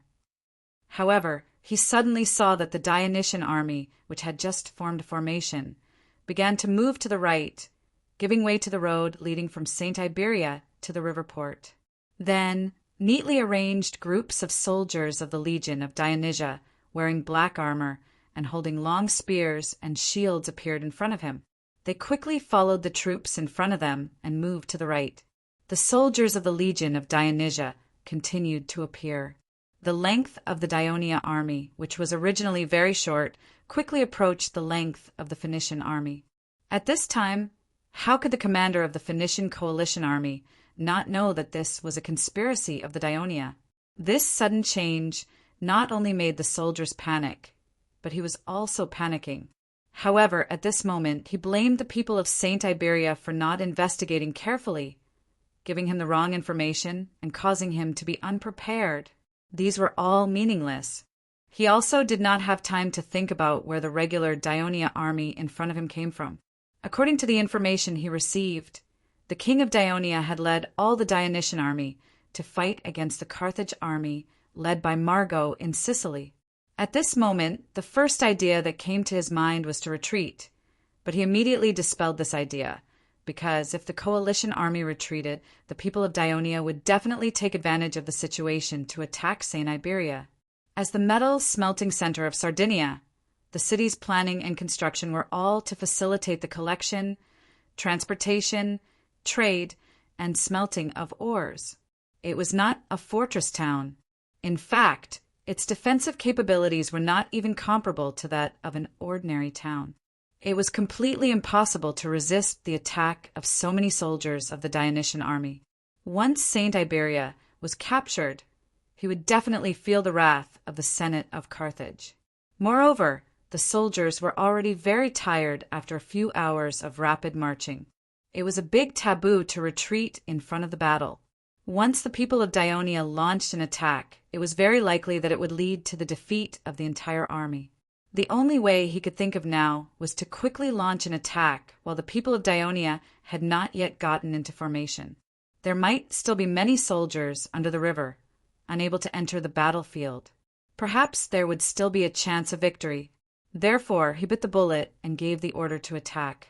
Half an hour later, the hope of the Carthage general was shattered.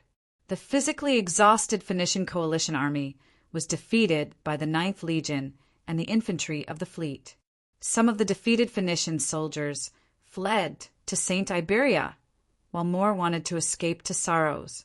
However, when they fled to the bank of the Mano River, they found that the 2 wooden bridges had been occupied by the Dionia soldiers. It turned out that just after the Phoenician coalition army crossed the Mano River, the warships of the 3rd Fleet once again entered the mouth of the Mano River, allowing 2 companies of soldiers of the Legion of Dionysia to climb ashore and occupy the only 2 wooden bridges on the Mano River. Their way back was blocked, and their pursuers arrived soon after.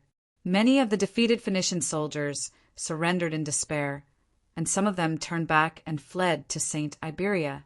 When the people of St. Iberia learned that the Phoenician coalition army had suffered a crushing defeat, they were very panicked.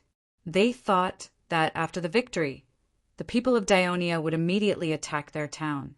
However, as time passed, only the defeated Phoenician soldiers continued to flee, and there was still no sign of the Dionysian army. They were all surprised. Chapter 986. In fact, the military attack planned by Mytileides and Tegtinos this time was a replica of the 3rd Fleet strategy to take over Alenia. Mytileides had long since thought of attacking St. Iberia, the financial processing center, but the failure of the previous attack on Sardinia Island made him realize that he wasn't strong enough. The special terrain of St. Iberia made it difficult for the fleet's infantry to escape from the Phoenician alliance, even if the attack was successful. However, With the addition of the Ninth Legion, his strength was greatly increased, and he decided to carry out this plan. After discussing with Tegtinos, he further refined the plan in order to achieve an even greater victory. They carefully learned about the specific situation on the island from the captives captured during the previous attack on Sardinia Island, and when they patrolled Sardinia Island, they surveyed the topography of the coast and came up with a way to land. They practiced it many times in Alenia before they began to carry it out. The first few cargo ships that entered St. Iberia's port were captured by the Third Fleet, but the crew that manned the cargo ships were from Alenia. They were all descendants of mixed Phoenicians and Greeks. Although their appearance and accent were no different from the Phoenicians, they were of low status in Alenia and had no social status, so they could only work as laborers in the port. After the Third Fleet occupied Alenia, they were allowed to apply to become citizens of Daiolia. Before becoming citizens, they could rent land, and after becoming citizens, they could own land. Naturally, they were supported by the Third Fleet, and they were eager to make contributions. There were no other soldiers on the decks of the warships of the Third Fleet that were wandering near the coast. This led the spies of St. Iberia City to make the wrong judgment. In fact, the soldiers of the Ninth Legion were all hiding in the cabins. They only came out of the cabins and went ashore after the warships entered the port. Attacking St. Iberia was just a way for Middleades to lure the Phoenician coalition army to help, but neither Middleades nor Tegtinos had any intention of taking it. After all, St. Iberia was far from the core area of the Phoenicians in Sardinia, and it was not convenient to communicate with other Phoenician towns. If they only wanted to destroy Sardinia's supply of precious metals to Carthage, they could undoubtedly achieve their goal by taking over St. Iberia. However, since they had already dealt a heavy blow to the Phoenician coalition army, captured a large number of defeated soldiers, and cut off their retreat route, making it impossible for the rest of the defeated soldiers to escape to the south in time, leaving the southern part of Sardinia defenseless, Middleades and Tegtinos' appetite naturally increased. They immediately targeted Saros. Once they took over this important Phoenician town in Sardinia, they would obtain a good port and abundant resources, which would be more beneficial to the Ninth Legion's next battle in Sardinia. With the previous experience of taking over Alenia, the Daionia soldiers made some preparations and acted according to the plan. In order to ensure that the Alenians who joined the Kingdom of Daionia would do their best, Middleades also promised that as long as this plan succeeded, he would apply to the Ministry of Household so that the Alenians could immediately become citizens. So, these Alenians happily operated the 15 cargo ships that were parked in St. Iberia's port. The ships were filled with dazzling silver ingots, and they sailed out of the port. In order to ensure that the Carthaginian cargo ships that transported precious metals had enough cargo capacity, the ships were wide and long, and they needed at least 20 sailors. However, there weren't enough Alenians participating in this mission, and some of them were going to pretend to be the officers of the Phoenician coalition. Therefore, most of the sailors were the infantrymen of the fleet, and the Alenians were mainly the captains and helmsmen. The 15 cargo ships followed the speed of the Dionysian army, which was pretending to be the Phoenician coalition army on the coast road, and slowly sailed south. In the evening, when the sky turned dark, the fleet arrived at the port of Saros. Faced with the interrogation of the Carthage patrol ships, the captains, who had already experienced this before, answered calmly, "The Phoenician coalition army has defeated the Daionia army that attacked St. Iberia. For safety reasons, Sir Gizhib, the commander of the Phoenician coalition army, asked us to transport the smelted silver ingots to Saros for storage." Hearing the news of the victory of the Phoenician coalition army, the crew members of the patrol ships were excited, and the dazzling silver ingots attracted their attention. Not only were they not on guard, but they also didn't notice the sailors who were disguised by the Greeks. So, the fleet was allowed to enter the port. The geographical location of the city of Saros was very special. It was built beside a large lagoon, and the lagoon had a long and narrow channel that connected to a large bay outside. Therefore, Saros had two ports. One was built in the bay, and the other was built in the city. Considering the importance of the silver ingots, the patrol ships decided to let the fleet enter the inner port. However, the distance between the bay and the inner port was 8 miles, and they had to pass through the long and narrow channel and 2 water gates. Because it was night time, the patrol ships in the front were sailing very slowly. The crew members of the fleet following behind them were very anxious, but they didn't dare to show it. According to the original plan, the fleet would stop at the outer port, occupy the port, open the water gates, and let the Third Fleet, which was full of soldiers of the 9th Legion, enter the port. Then they would rush to reinforce the troops of the City of Deception. Now that their plan was disrupted, the Hellenians, who were pretending to be captains, didn't know what to do. The infantrymen, who were pretending to be sailors, also panicked a little at first, but they were brave enough to attack the Phoenicians. They quickly calmed down, comforted the Hellenians, and started to make preparations for an emergency. At the same time, the sentries on the city wall of Saros saw thousands of Phoenician soldiers escorting more than 100 captives. They were punching and kicking the captives to the bottom of the city wall. Then the officer told the soldiers on the wall, "Master Jezheb has already defeated the Dionia and is on his way back." As the vanguard, he came back to tell the people the good news. At this time, the news of the victory of the Allied forces came from the water gate of the lagoon. After comparing the two, the sentries did not suspect anything. Not only did they open the gate, but they also excitedly ran down the wall, wanting to ask about the victory of the battle. However, they were greeted by sharp spears. After the 1,000 infantrymen, disguised as Phoenician soldiers, killed the sentries on the wall, they left 100 soldiers, and the 100 soldiers disguised as captives to control the north gate. The remaining 900 soldiers were sent out to kill the people of Saros and create chaos on the streets as they advanced toward the center of the city. On this night, most of the citizens of Saros did not sleep peacefully. They were worried about their loved ones in the Phoenician coalition army. Suddenly, they heard the sounds of killing and heard the fleeing citizens shouting, "The Dionians are coming!" They were all panicking. At this time, the alarm bell in the center of the city rang. Although the Allied forces had recruited many people of Saros, there were still some people left in the city.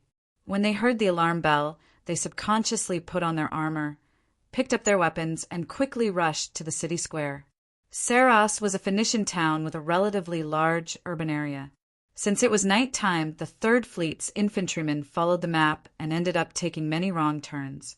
By the time they arrived at the city square and the city hall next to it, more than 400 Saros militia had already gathered in the square. Thus, a fierce battle broke out between the two sides. Although the people of Saros were few in number, they fought to protect their homeland and performed very bravely. The infantrymen of the Third Fleet, who outnumbered them twice as much, could not defeat them in a short time. After the initial panic, the people of Saros rushed to the square under the organization of the officials of the town hall and surrounded the infantrymen of the Third Fleet. The infantrymen of the fleet were wearing the light armor of the Phoenician coalition army. They only had a leather helmet, a round wooden shield, and a long spear. They did not have any breastplates, so their defense was not strong. However, they were not afraid at all. Under the command of the team officers, they quickly formed a defensive circle and fought the enemies on all sides. The people of Saros were stabbed from time to time, but they were quickly replaced by people from the back. The sounds of fighting and screams continued, but it gradually calmed the people of the city. With the officials of the town hall running around and informing them, the square became the focus of the people of Saros that night. In order to drive the enemies out, people kept mustering their courage and rushing to help with rusty spears and wooden sticks. The whole square was brightly lit by torches. The infantrymen of the Dionysian fleet were surrounded by 3 layers of people. The Dionia's disguised fleet finally docked at the inner harbor. Although it was already night, considering that the cargo on the ships were all precious silver, to ensure safety, they had to unload the silver at night, transport it to the warehouse, and keep it safe. Therefore, the officials of the harbor went to inform the workers who had already gone to bed and asked the crew of the cargo ships to help unload the silver. The captains of the Hellenian fleet were afraid that, if they refused, it would cause a quarrel and raise the vigilance of the enemy. Therefore they agreed, but they deliberately delayed the time. Just then, the crew saw a group of people walking toward the harbor. They were half naked, and they seemed to be laborers who were here to unload the cargo. However, many of them were holding spears and shields, and the crew immediately became alert. There were 15 cargo ships, and on average, there were 20 sailors on each ship. There were more than 300 people in total, including 240 infantrymen. As the actual commander of this fleet, the captain of the infantrymen of the Third Fleet shouted decisively, "Prepare for battle!" Chapter 987. The crew immediately fished out leather shields, spears, and daggers from the pile of silver and jumped onto the dock, charging at the incoming enemies. "They really are the enemy," the leading port official shouted, commanding the freemen at the dock to kill all the enemies who had ambushed them. It turned out that after the infantrymen successfully attacked the north gate and entered the city, the news of Dionia attacking quickly spread throughout the city. This was the complete opposite of the good news of the Phoenician coalition defeated the Dionysian army that came from the water gate. The city hall officials quickly realized that there was something wrong with the fleet that had rushed to the port in the middle of the night, so they urgently sent someone to inform the port. As the infantrymen of the Dionysian fleet had just entered the city, there was no fierce battle yet. Although the inner port was within the city, it was located in the most remote part of the south. The distance between the north and the south was relatively far, so the crew had not yet felt the changes in the city, and so the port was prepared. Because of the many benefits promised by the Saros officials, the laborers at the port swarmed forward, and the infantrymen of the fleet calmly lined up to meet the enemy. The battle at the port happened before the city. The infantrymen of the fleet were well trained, and unlike the unruly Saros free folk, they were able to inflict significant damage to the enemy. But the port officials kept organizing new laborers to surround them, using the advantage of numbers to suppress the foreign enemies at the port. At the same time, the area with the most young men in the city of Saros could not support the fierce battle in the city. The Dionia's army was surrounded at the city square and the port. This stalemate was extremely disadvantageous to them because the Saros people, who were gradually stabilizing, gathered as many people as possible to surround and attack them, and they were isolated and helpless. When the fake Carthage fleet was lured into the Saros waterway, the Dionia fleet, which had lagged far behind, noticed the anomaly and immediately turned back to the north. To avoid being discovered and alerted by the Saros people, all the warships of the Third Fleet were anchored near the mountain range that separated St. Iberia and Saros. At the time, the 9th Army Commander Tegtinus was on the flagship of the Third Fleet. When he heard the news, Middleades was the first to feel nervous. He was worried that the Saros people had discovered a flaw and wanted to trick the fleet into the inner port of Saros. At the same time, he was also worried that the fleet would give themselves away and lead the army to the city of Saros to be ambushed. Because the infantrymen of the fleet were all under his command, and there were 1,500 of them. What if? He did not dare to think further. That was when Tegetinos spoke up decisively. "Lord Mithrados, since the situation has changed, I suggest that the warships of the Third Fleet head south at once and dock at the beach near the port of Saros. I will lead the 9th Legion to disembark and quickly head to the city of Saros to reinforce your army." Although Middleades was tempted, he was still a little worried. That's too dangerous. If the Saros people have already discovered our plan and are prepared, there are many Phoenician towns near the bay. Once they join forces, the 9th Army will be surrounded by the enemy the moment they land. You'll be in grave danger. Tegtinus laughed. "Lord Middleades, you're confused. The only Phoenician army on this island has already been annihilated by us. My 9th Army has 6,000 elite soldiers, with another 2,000 soldiers and 2,000 infantrymen guarding the port of St. Iberia to watch over the captured Phoenician captives, and a few hundred infantrymen guarding the 2 wooden bridges." Even if we march in Phoenician territory, do they have the power to stop us? Tegtinus' reminder made Middleades perk up. He had been too concerned just now and had forgotten about this. Thus, the order was given, and all the warships of the Third Saros fleet made use of the weak moonlight and the exquisite skills of the crew to quickly head south. When they saw the flashing lighthouse of the outer port of Saros in the distance, they knew that they were almost at the bay. With the lighthouse as a marker, the Third Saros fleet safely docked their warships on the beach, and the soldiers of the Ninth Army quickly disembarked and assembled. Such a huge commotion naturally caused panic among the citizens of the outer port of Saros, but Tegtinus did not care. He led the soldiers, following the directions on the map, along the shores of the lagoon and hurried north. Along the way, he unexpectedly met a messenger from the infantrymen of the fake city who had come to ask for reinforcements. It turned out that after the infantrymen of the fleet had tricked them into opening the north gate, they had sent someone to the outer port to receive the Ninth Army. In the end, the soldier found that the outer port was quiet, and there was no sign of reinforcements. After that, the infantrymen of the fleet had sent someone to check, but there was still no change. However, there were changes within the city. After the people of Saros had surrounded the enemies who had charged into the city, the situation had stabilized. At this time, they remembered that the North Gate was still in the hands of the enemy, and so they organized another group of people to recapture it. There were only 200 Dionysian fleet infantrymen guarding the North Gate, and when they saw a large number of people of Saros swarming towards them, they sensed the urgency of the situation and had no choice but to send someone to the outer port to check out the situation, hoping to find something. But they just happened to run into the Ninth Army. After Tegtinus had a general understanding of the situation in the city, he immediately ordered the soldiers to hurry. The outer port was less than 5 miles from Saros, and they had already covered half of it, so it did not take long for the soldiers of the Ninth Army to reach the North Gate. At this time, the infantrymen of the fleet had been divided into 2 groups. One group was at the top of the city, stubbornly defending the suspension bridge. Saros was close to the lagoon and had a moat, and the other group was blocking the gate, preventing the people of Saros from closing the gate.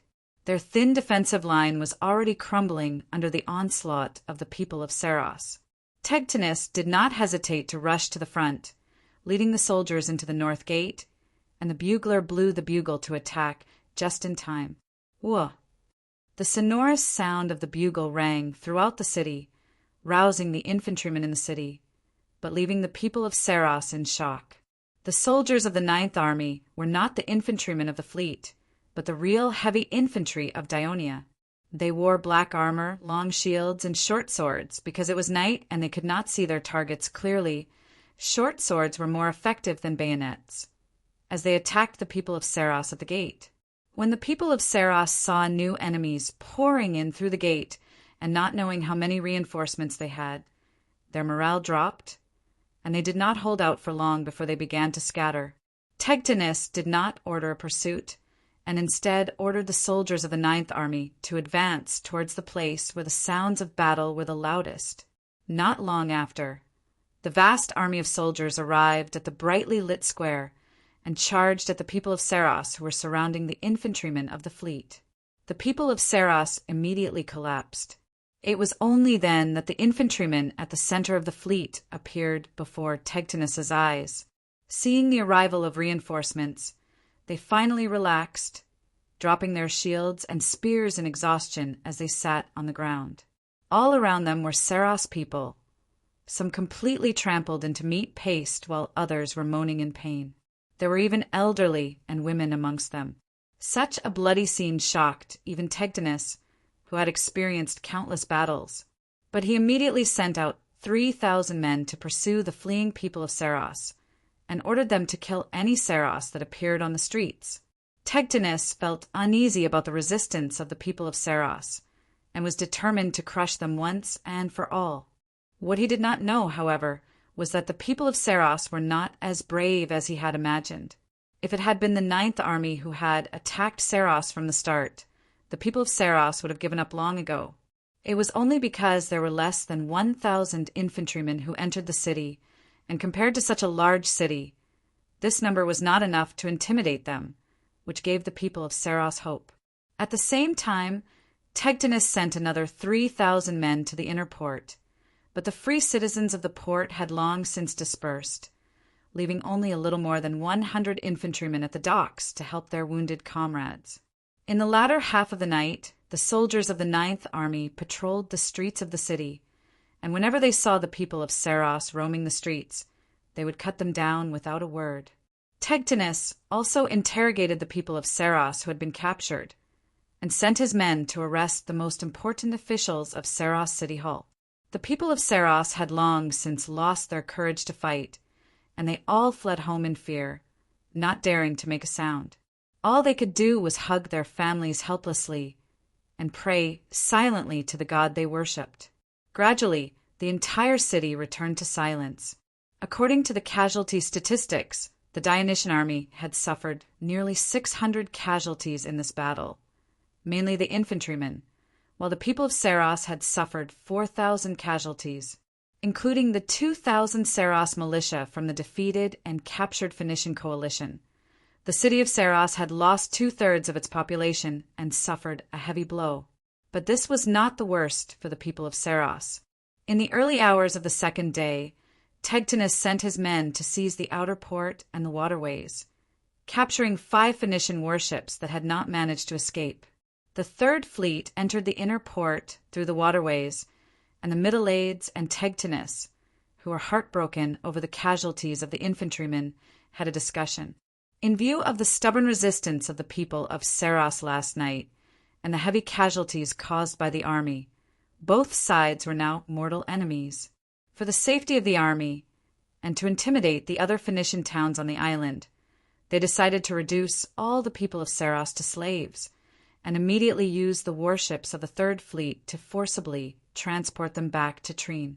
For the other Phoenician cities on the island of Sardinia, they had just heard of the looting of St. Iberia by the Dionia the day before, and the next day the people of Saros had fled to their towns and asked for help, saying that the people of Dionia had captured Saros and were slaughtering the people of Saros. Chapter 988. These Phoenician towns and cities were all terrified. Not long after, envoys from Dionia arrived at the towns and cities near Saros. The envoys demanded that they immediately surrender to Dionia. Otherwise, they would end up like the people of Saros when the army attacked.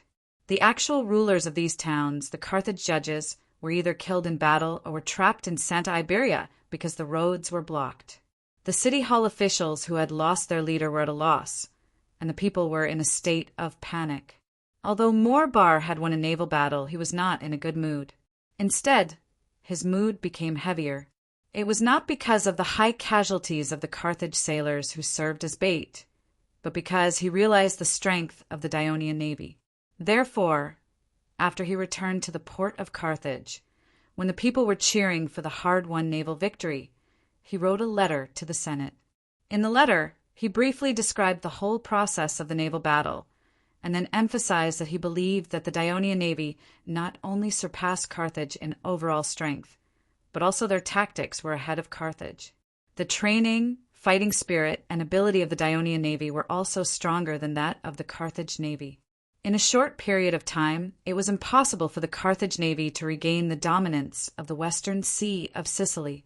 If the war continued, they might even lose control of the Africa coast, and Carthage would have to face a direct threat from the sea. For the sake of Carthage's safety, they should temporarily negotiate with Dionia to buy time, rebuild the Dionian navy, develop new naval tactics for the Dionian navy, and strengthen their training so that they could regain the dominance of the sea in the future. When the contents of the letter were read in the Senate, it immediately caused an uproar in the meeting room. For the first time, someone spoke the truth so bluntly. Based on Morbar's own reputation and position in the navy, what he said was more credible. However, Carthage, who had always claimed to be the Western Mediterranean Sea superpower, was torn apart. This made many senators very dissatisfied, especially when he mentioned negotiating with Dionia, which touched some people's bottom line. The Maganid faction, led by Cuba, criticized this. They criticized Morbar for being too old and completely losing the courage of his youth. At a time when both countries had spent a huge amount of resources, gathered such a huge army, and were about to fight an unprecedented war to decide the fate of the country. He said these words that shook the morale of the people. If they did not know that he had contributed a lot to Carthage over the past few decades, they would definitely think that he was a traitor of Carthage, who wanted to betray the interests of Carthage. Therefore, in this important war, Morbar was no longer worthy to be the commander of the Carthage navy. On the other hand, the Hanoverian faction, led by Hanno, strongly supported Morbar. They strongly praised Morbar. Whether it was the many achievements he had made for Carthage in the past, or the fact that he knew that saying these words would damage his prestige in the past, but he still said them bravely. All these showed that he was a true patriot. Among the citizens of Carthage, there was no one more experienced and knowledgeable than Morbar. If even he thought so, it meant that the Carthage navy was indeed at a disadvantage.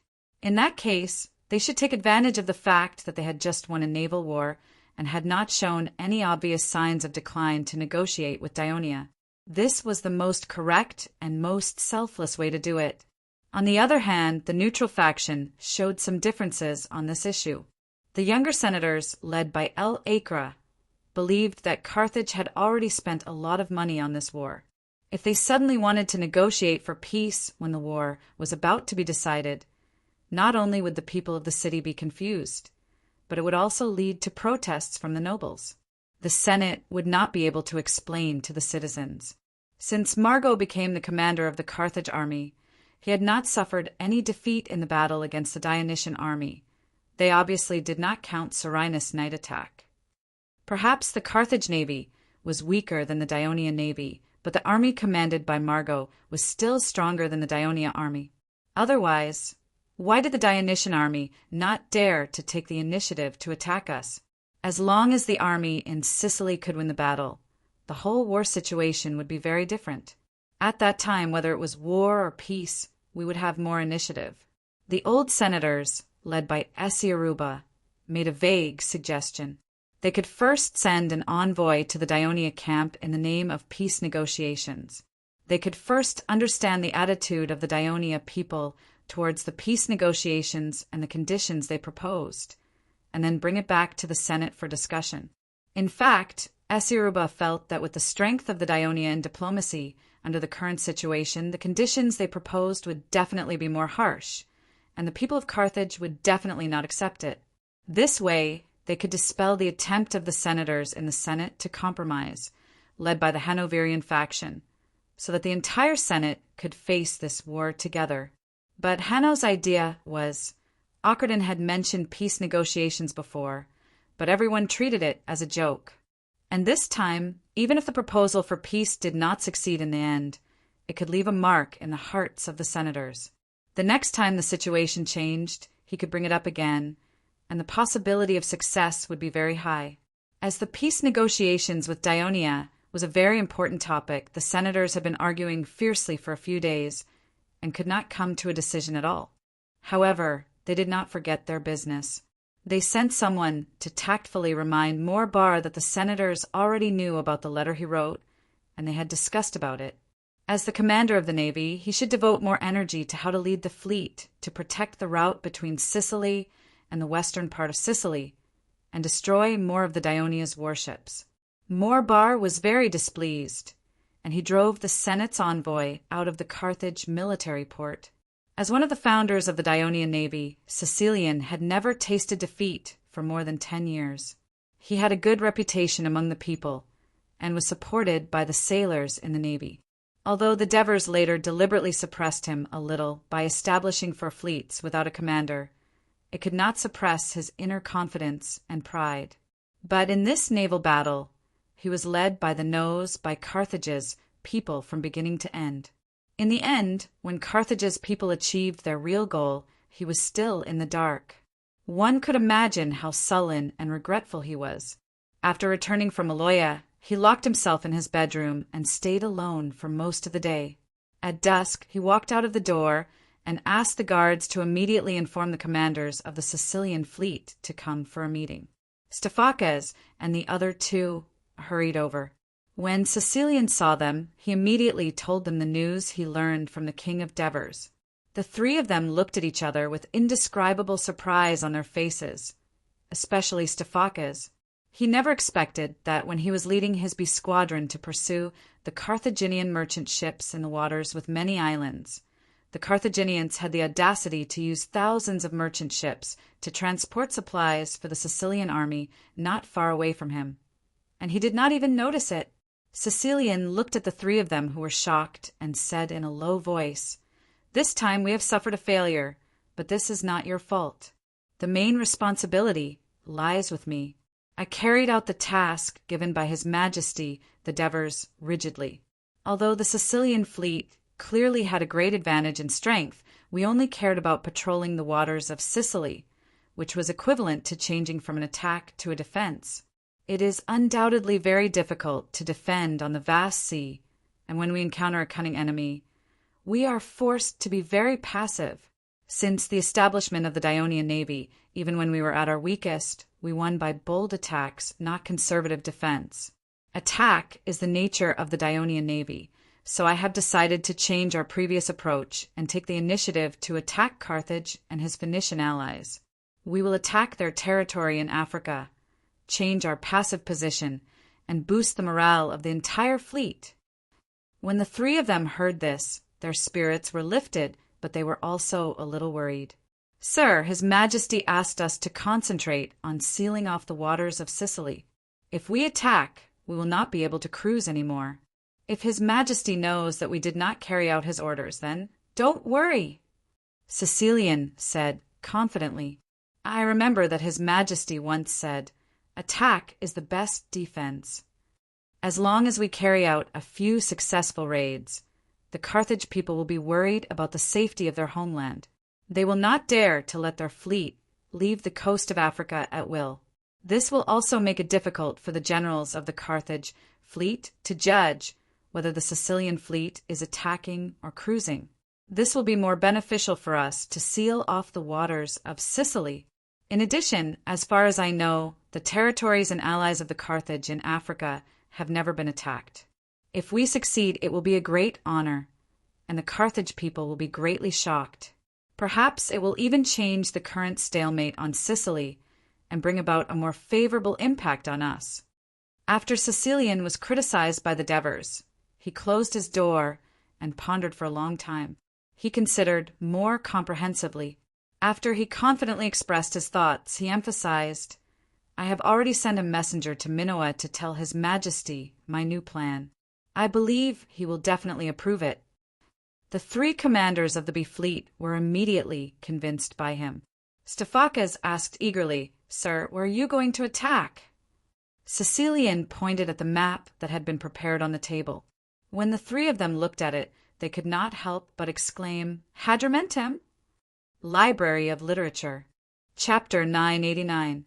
"Yes, Hadrumetum," Sicilian said loudly. "Don't underestimate it just because it's far away from us. The Carthage must have neglected their defenses because of the distance. More importantly, the Sicilian fleet was attacked and suffered heavy losses. Even militias died in the battle. After interrogating the captives, we found out that the fleet that attacked us was from the Phoenicians of the eastern continent. Their fleet is stationed here." Sicilian pointed at the icon of Hadrumetum with his finger and said hatefully, "Since these eastern Phoenicians who have never been to the western Mediterranean can successfully attack our fleet from Hadrumetum, of course we can also successfully attack Hadrumetum, destroy their remaining warships, and capture all of them to avenge our fallen brothers." The three of them listened and nodded solemnly. Thus, the three of them carried out active preparations according to Sicilian's request. The next day, in the Minoan Dionia's camp, Devers could not help but sigh after reading Sicilian's letter. This Sicilian is going to take another risk. Talmud took the letter, and after reading it with Printos, he said in relief, "Your Majesty, doesn't Therian's idea coincide with your next plan? If Sisai's fleet successfully attacks Hadrumetum, Maybe the Carthage Senate will really force the Carthage army to attack us, Printos said after some consideration. Since Sicerian is willing to take the risk, let him attack. When the third fleet arrives, let the middle aids take on more patrol duties. Devers thought for a moment and said solemnly, but remind him not to underestimate the commander of the Carthage fleet.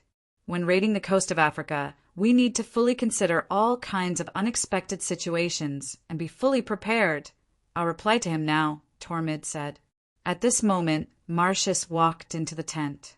Your Majesty, a letter from the Third Fleet.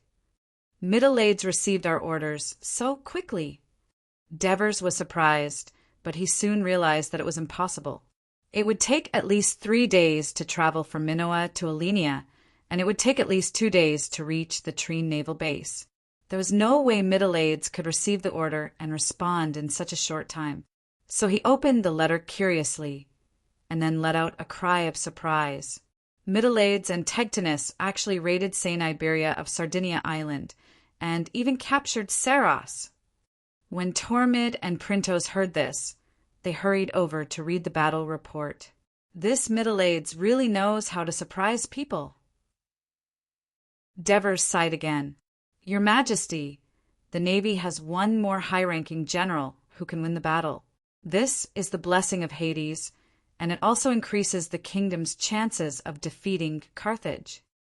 Printos was still carefully reading the battle report, but Tormid immediately congratulated Devers. What a blissful worry! Devers looked at the two of them and asked, now that the Third Fleet and the Ninth Legion have achieved such a great victory in Sardinia, should we let them continue to expand their victory in Sardinia? Or should we call the Third Fleet back according to the original plan? Your Majesty, Printos deliberated and said, according to the battle report, the Third Fleet and the Ninth Legion have severely damaged the only Phoenician army on Sardinia Island, and they have also occupied the important Sardinian town of Saros and the port of St. Iberia. It can be said that they have successfully completed the task you gave them of destroying the transport of precious metals from Sardinia to Carthage. Under the threat of the Ninth Legion, St. Iberia and the other Phoenician city-states on the island can no longer take the risk of smelting and transporting metals. Moreover, there is no longer any power on the island that can compete with the Ninth Legion, which has a more complete lineup. After Tegtinus stabilizes the order in Saros, he can completely continue to attack the nearby weak Phoenician towns. You mean the plan to transfer the Third Fleet to Sicily remains unchanged, and let the Ninth Legion independently undertake the task of conquering Sardinia? Devers tapped his fingers on the back of the chair and asked, Yes, Your Majesty. Devers pondered for a moment, then said in a low voice, Carthage needs Sardinia's precious metals to support their war, and our treasury is also in urgent need of gold and silver. It's just that Tegtinus only knows how to fight and doesn't know how to govern cities and towns. He thought again, then turned to look at Henneborus, who was sitting at the side quietly taking notes, and said loudly, Henny immediately read a letter to the Senate and asked them to immediately elect an elder with strong administrative ability to be the administrator of Saros. His main task is to manage the Phoenician towns conquered by the Ninth Legion, restore the production of precious metals there, and provide the kingdom with enough precious metals from Sardinia. Manage the Phoenician towns conquered by the Ninth Legion? If the Ninth Legion conquered all the Phoenician towns on Sardinia Island, wouldn't the administrator of Saros become the governor of Sardinia Island? When Henneborus heard this, he wanted to remind Devers, but he changed his mind and dispelled the idea. After all, as half a scholar, Henneborus had read about Sardinia Island. During this period of time following Devers, he knew some secrets. In order to better control Sardinia, Carthage did not allow the towns of Sardinia to be too strong. Therefore, he consciously controlled the population of the various Phoenician towns. The most common methods were to reduce the import of food and encourage, or even force, towns with excessive populations to build colonial cities. The new towns were all built on the Afrikaans continent and within the area that Carthage could control. Therefore, other than Saros and Calaris, which had a population of tens of thousands, The other Phoenician towns in Sardinia had a population of less than 10,000, and many of them had a population of less than 5,000. The reason why Saros had a large population was not because they had fertile plains along the river, but because Carthage needed Saros to have a sufficient population to provide labor for the smelting and transportation of precious metals in St. Iberia. In addition, when St. Iberia was in danger, Saros could provide swift military protection nearby. Of course, the power to dispatch troops was in the hands of Judge Carthage. As for Calaris, because Carthage used it as the main port for the trade of goods on Sardinia Island, it certainly needed enough manpower to load and unload goods, transport goods to other towns, and provide accommodation, entertainment, and other services for Carthage's merchants, therefore. According to the estimates of the Intelligence Department of Ionia, the Phoenician population of the entire island of Sardinia is far less than the population of the city of Thurii. It is about the same as the population of the large cities of Crotone, Cadani, and Tarentum. Perhaps because of this, His Majesty felt that the position of administrator was enough.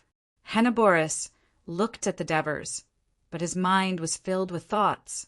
Of course, the Devers did not know that Henoborus was thinking about so many things at this moment. He continued, Tormid read a letter to the Ministry of Military Affairs and asked Helos and the others to find a way to send 3 to 4 companies of reserve soldiers to Tegtinos to ensure that the 9th Legion has enough troops to complete the conquest of Sardinia. Tormid did not respond immediately. He wanted to say something, but hesitated. Is there a problem? The Devers asked. Your Majesty, the Ministry of Military Affairs will send another 4,000 reserve soldiers to Sardinia. This should not be a problem. But according to Your Majesty's plan, the more than 10,000 soldiers, led by the 9th Legion, will probably stay in Sardinia for a long time. This will be another huge consumption of military rations. Now, the kingdom has done its best to supply the Sicilian army with rations. The Devers smiled and said unhurriedly, It is precisely because I know that the kingdom has done its best to support this war that I want Tegtinos to conquer Sardinia. When the administrator of Saros is in place and the reserve soldiers arrive, Tegtinos' first target of attack should be Santa Iberia. After capturing it, the administrator will reorganize manpower to mine ores, smelt metals, and transport the precious metals back to Thurii. The kingdom's treasury will be replenished, and the new money can be used to buy food in Cyrenaica, Egypt, and Yoke. Not only will it be able to satisfy the food supply of the more than 10,000 people in Tegtinos, it will also greatly ease the kingdom's financial burden. So, the letter to the Senate and the Ministry of Military Affairs should emphasize this issue. Henoborus had already guessed what the Devers were thinking, so his expression was relatively calm. Tormid and Printos were suddenly enlightened, and Tormid repeatedly expressed his admiration for the Devers' decision. Any war must serve the interests of the kingdom. If it's just for the sake of fighting, even if we can win, it won't do us any good, so there's no need to start this war. The Devers could not help but say a few more words. Seeing that the two were deep in thought, he paused for a moment and then changed the topic. Our original plan was to transfer the 3rd Fleet over and station it on the north coast of Sicily, under the command of Sicarian, and jointly blockade the western seas of Sicily. But now that Middleades has made a new contribution, if I transfer the 3rd Fleet to Sicily and listen to Sicarian's command, won't he be dissatisfied? Your Majesty, as far as I know, Middleades is not a person with a flamboyant personality and has never made any excessive requests to the Ministry of Military Affairs, so he shouldn't be dissatisfied. Besides, Sicarian was his former superior after all. Tormid consoled. Chapter 990. Devers did not think much of it. During the time he spent with Middleades in Latin, he had observed that Middleades was indeed not an outgoing person, but he was also a strong-willed person.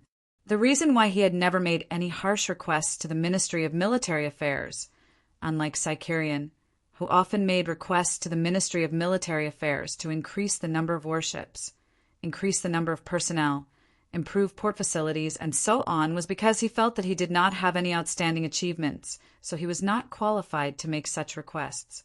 However, his performance in this war could be said to be quite amazing, even more so than the performance of the Sicilian fleet led by Sicerian. Under such circumstances, his mentality would naturally be different from before, and the mentality of the crew of the Third Fleet would also rise. It would not be easy to make them lower their heads and act small. At this moment, Printos said, "Your Majesty, although the Third Fleet only has 150 warships, they were able to defeat Carthage's new fleet, which used to protect Sardinia. I think they can also deal with the current Carthage fleet independently. Also, judging from the performance of the Third Fleet, they are very good at ambushing the enemies on the shore. In this case, we can completely let the Sicilian fleet and the Third Fleet be in the north and south respectively, and not be under each other's command. At the same time, we can give them the task of blockading the western waters of Sicily, attacking the territories of Carthage and its allies, and annihilating the Carthage fleet." Devers's eyes lit up, and he subconsciously used his fingers to tap on the back of the chair. "Your Majesty, how can we do that? It will be a mess. Putting aside the fact that Sicerian will be dissatisfied, the two fleets will not be under each other's command, and there will be no coordination. It will be a mess when the time comes, for example, blockading the western waters of Sicily at the same time, or raiding the same place at the same time. This is indeed a problem, but Sicerian and Middleades are both very smart people. They will consciously coordinate their actions," Devers said disapprovingly. Then he raised his voice. "Let the Sicilian fleet and the Third Fleet act separately and complete the same mission. Let them compete with each other. I think this is a good idea, because competition will force the two fleets to display their potential, give them more motivation, and let them take the initiative. That will be a disaster for the Carthage fleet." "I understand." Tormid glanced at Printos and asked, "Your Majesty, should we tell Sicerian about this?" Diver shook his head and said, "Previously, when the Sicilian fleet was humiliated, Sicerian was motivated and decided to carry out this ambush mission. What he needs now is patience and meticulous preparation. If I tell him now, I'm afraid he will lose his mind. Let's tell him after he returns successfully." "Yes." Devers readily agreed to let the two fleets compete with each other. There was another important reason that he did not say. In the army, there was no senior general who could dominate. Alexis and Persosus had slightly better battle records. Amyntas, Helos, and Capys were not bad either. Most importantly, his own position in the army was unshakable. But in the navy, Sicerian's prestige was too high. Devers could not personally command the navy, so in the past, Sicerian had the final say in the navy. Even though Devers had taken some measures, such as building 4 fleets, not having a commander, during times of war, they still had to rely on Sicerian. Now that there was finally a Middleades with outstanding abilities, of course he had to support them. This would be beneficial to the division of power in the navy. So he continued, "Although the 9th Legion cannot come to Sicily, Plisos has already taken down the main city of Syracuse. The 7th Legion and 8th Legion have no missions for the time being, so they can follow Legio III to move around the north coast. The people of Carthage definitely do not know about this. The Phoenician cities on the north coast should be relatively weak, so we can seize this opportunity to give the Carthage army a sudden blow. As for the specific target, let Persosus and the Middleades discuss and decide." Tormid and Printos nodded in agreement. "What's the situation with the various troops now?" Devers asked again. "As there are many new recruits in each legion, and there are also the Roman soldiers who have joined the legions, they have been training these days to integrate these new recruits into the legions as soon as possible." Tormid said, "Ask them to hurry up. It may not be long before they enter the battlefield." At dusk, Sicerian received the order from Devers to attack. He quickly ordered all the crew to go to bed as soon as possible to ensure that they had enough strength for the next day's adventure. On the other hand, he discussed with a few old sailors of Selinus to determine the sailing route. Then he discussed with the 3 sub-fleet commanders and the infantry commander of the Sicilian fleet based on the information revealed by the Phoenician captives from the eastern Mediterranean Sea on how to attack Hadrumetum. They worked until late into the night. On the second day before dawn, Selinus port was already bustling with activity. The crew woke up early, washed up, dressed, and had breakfast. Then, under the lead of the boatswain, they went to the warship dock they belonged to. Everyone worked together to drag the warship into the water, boarded it, and took their positions. Next, the fleet's infantrymen, who were already assembled, quickly went up to the deck of the Raven warship. By the time everything was ready, a ray of sunlight had just appeared on the horizon. Sicarion boarded the flagship with large strides. The captain welcomed him with a face full of joy. "My lord, Poseidon has blessed us. There is a slight north wind." "Good, this is a good omen." Sicarion smiled as well. He took a large wooden cup from the captain and walked to the side of the ship. He prayed and thanked Poseidon sincerely, then solemnly poured the wine in the cup into the sea. "Let's go," he said. The flagship raised the green flag, but did not blow the bugle. This was because they were worried that the Carthage army outside Selinus would be alerted and notify Carthage's own fleet. However, the captains of every warship were watching the flagship closely. As soon as they saw the flag signal, they were ready to set off immediately. The first to leave the port was the subfleet led by Stephacas. The last time they were ambushed by the Carthage fleet, Stephacas was calm and eventually succeeded in saving more than half of the warships. That was why Sicarion still trusted him with the heavy responsibility of being the vanguard because of his steadiness. Stephacas's ship sailed at the head of the fleet. 2 old sailors of Selinus sat on the deck. In this era without a compass, it was relatively difficult to determine the direction in the vast sea, especially at night. Experienced old sailors were good at observing the stars in the night sky to determine the direction. Now that the sky had just brightened, the stars could still be seen in the gray sky. At the same time, with the sun on the horizon as a marker, it was easier to determine the direction. All the warships of the Sicilian fleet hoisted their sails and headed south with the north wind. More than 2 hours later, Stephacas's lookout on the mainmast shouted, "There's an island ahead!" Stephacas immediately leaned over the railing at the bow and stared ahead. At the same time he asked, "Is it Cassula Island?" The 2 old sailors widened their eyes and looked ahead, but it was too far away for them to see clearly. After a while, when they saw the outline of the island, they nodded repeatedly and said, "Yes, that's it. Raise 3 green flags. Order the sailors to sprint forward." Stephacas gave the order decisively. What he was most worried about was that the people on the island would discover their fleet and escape in advance. But he was obviously worried too much. At this time, the sun had just risen over the horizon. Many of the Cassulans had not yet woken up, and no one had gone out to sea to fish so early. As a result, the battleships of the subfleet, led by Stephacas, quickly arrived and blocked the only southern port of Cassula Island. The 1,500 infantrymen of the fleet had already taken off their armor and only tied leather shields in front of their chests because they were buoyant, and tied daggers to their backs.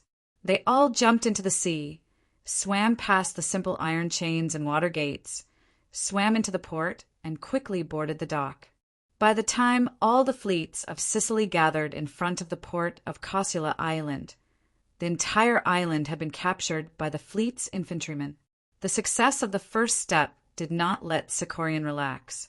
He ordered half of the clippers to stay with Cassula Island as the center, mainly to explore the southwest waters.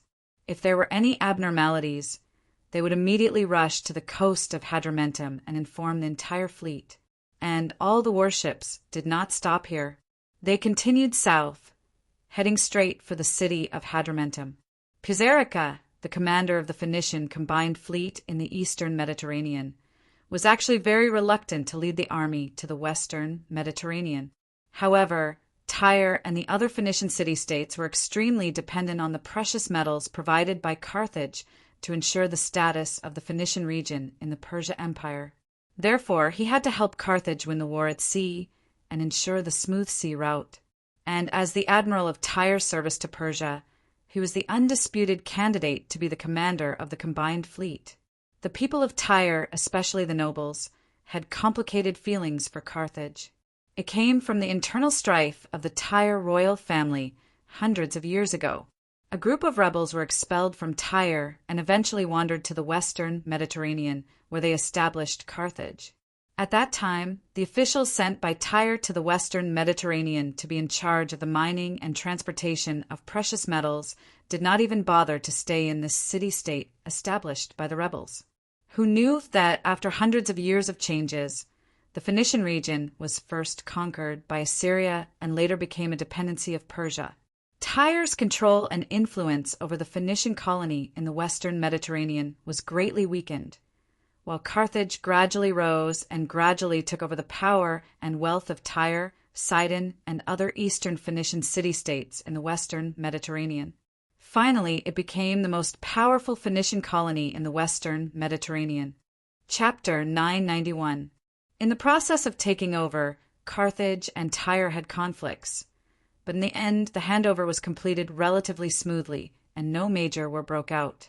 The political situation in the east was really bad at that time, and Tyre could not even protect himself. How could he have the ability to start a war with Carthage? The two sides finally reached a century-long agreement, not because they were of the same race, but because Carthage needed the eastern Phoenician region, headed by Tyre, to provide more colonial population and trade markets. Tyre, on the other hand, needed the precious metals of the western Mediterranean. It was a win-win situation. For 100 years, Carthage and Tyre had close contacts and had pleasant cooperation, but this was all in trade. There had never been political exchanges between the top officials of the city-states, and this was the first time they had cooperated in military matters. Why didn't Puzerica directly enter the port of Carthage when he led his fleet to the western Mediterranean? One reason was to avoid being discovered by the Ionian navy early. Another reason was that Carthage was now powerful and rich in the western Mediterranean, which Tyre, who was now living under someone else's roof, could not compare to. Hence, the pride of the Tyre aristocracy made him choose to stay in the colony once established by the Tyre people, which was now called Hadrumetum, rather than go to the prosperous Carthage to avoid feeling disappointed.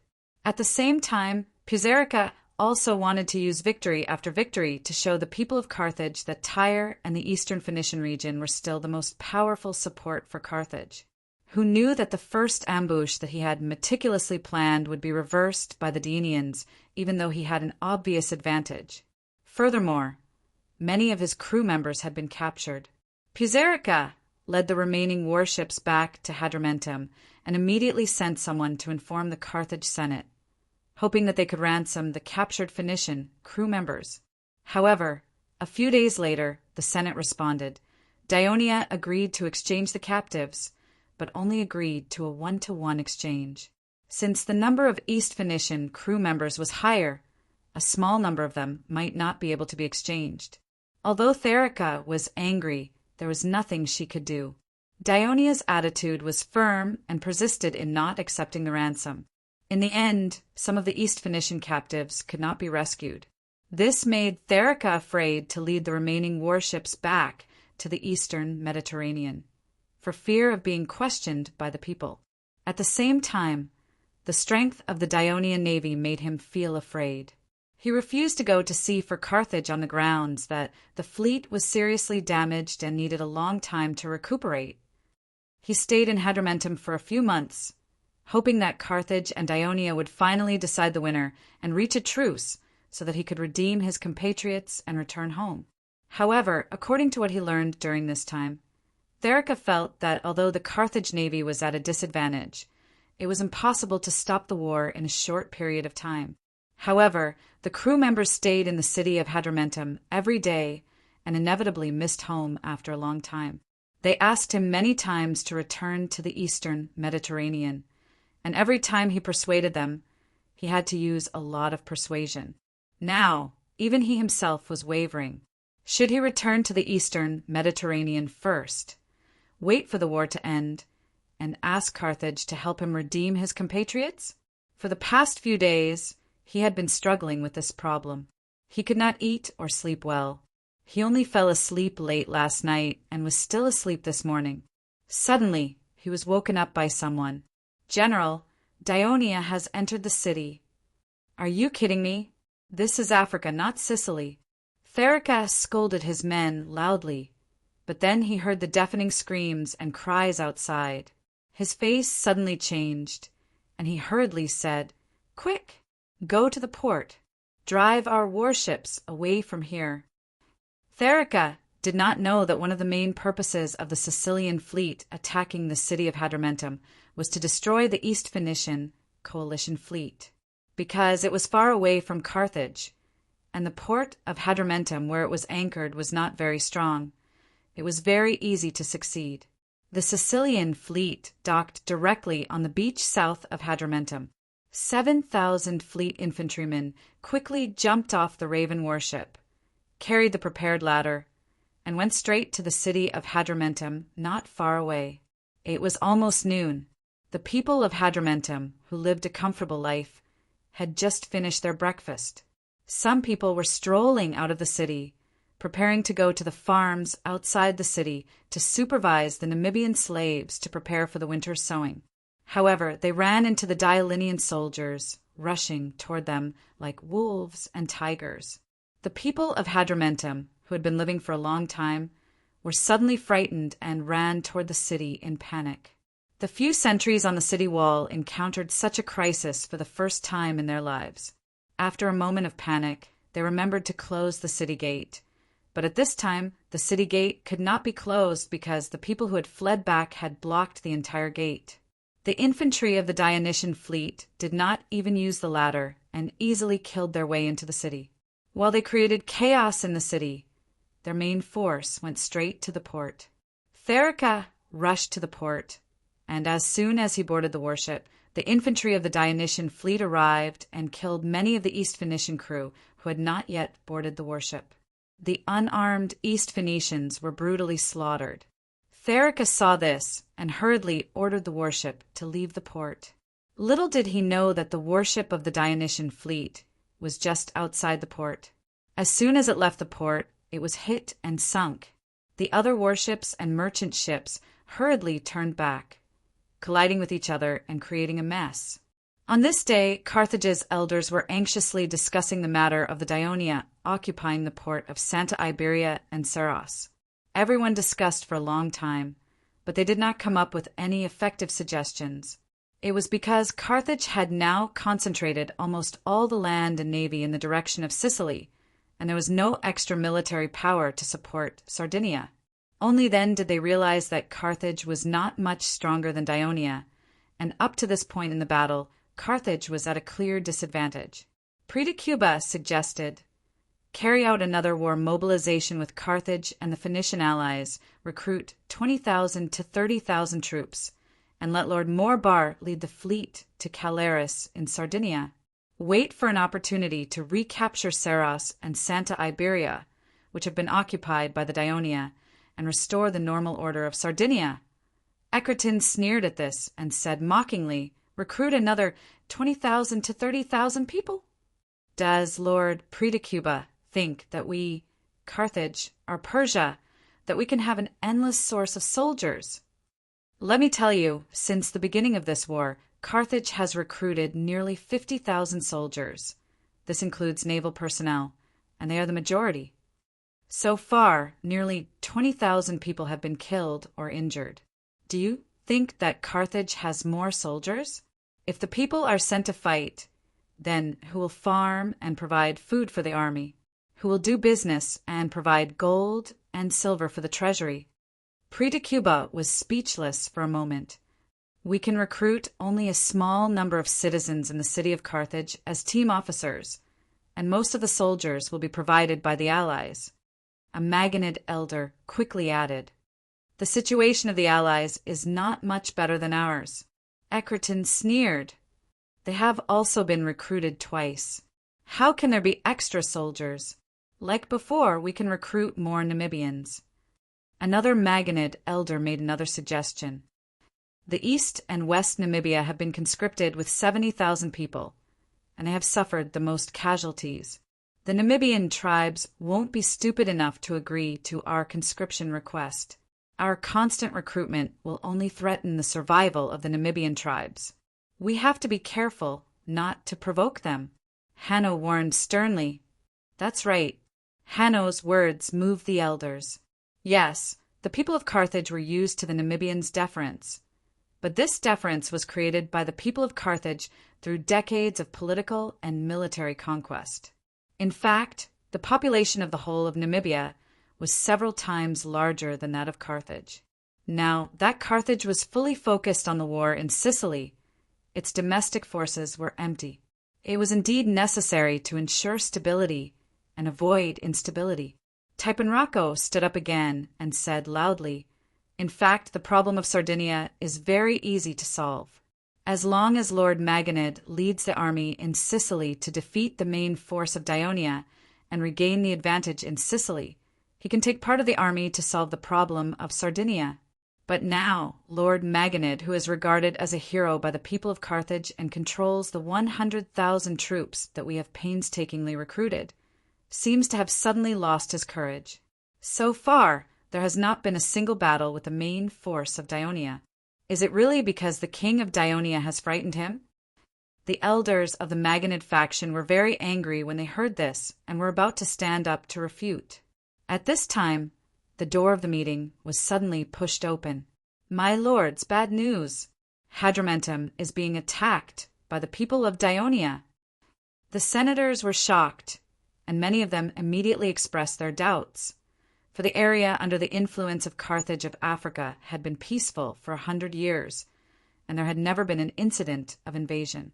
However, when the city guards who broke into the meeting brought in a few messengers from Hadrumetum who came to ask for help, in fact, they were the people of Hadrumetum who first fled to Carthage on horseback, and after they wept and told the general story of the disaster that was happening in the city of Hadrumetum, the meeting suddenly became silent.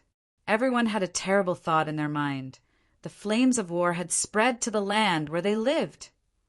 After a while, Pretacuba decisively suggested, "We should immediately let the Carthage army stationed in Namibia rush to Hadrumetum and destroy these damned Dionia bandits. We should also immediately send a clipper to inform Morbal to lead the fleet to the waters near Hadrumetum and send all the warships of Dionia to the sea to feed the fish." Chapter 992. In order to better control the Namibian region, the people of Carthage had stationed 20,000 troops inland for a long time to suppress the resistance and riots of the various tribes in Namibia at any time to maintain the stability of the region. After the war with Dionia, the number of people in this army was now less than 10,000.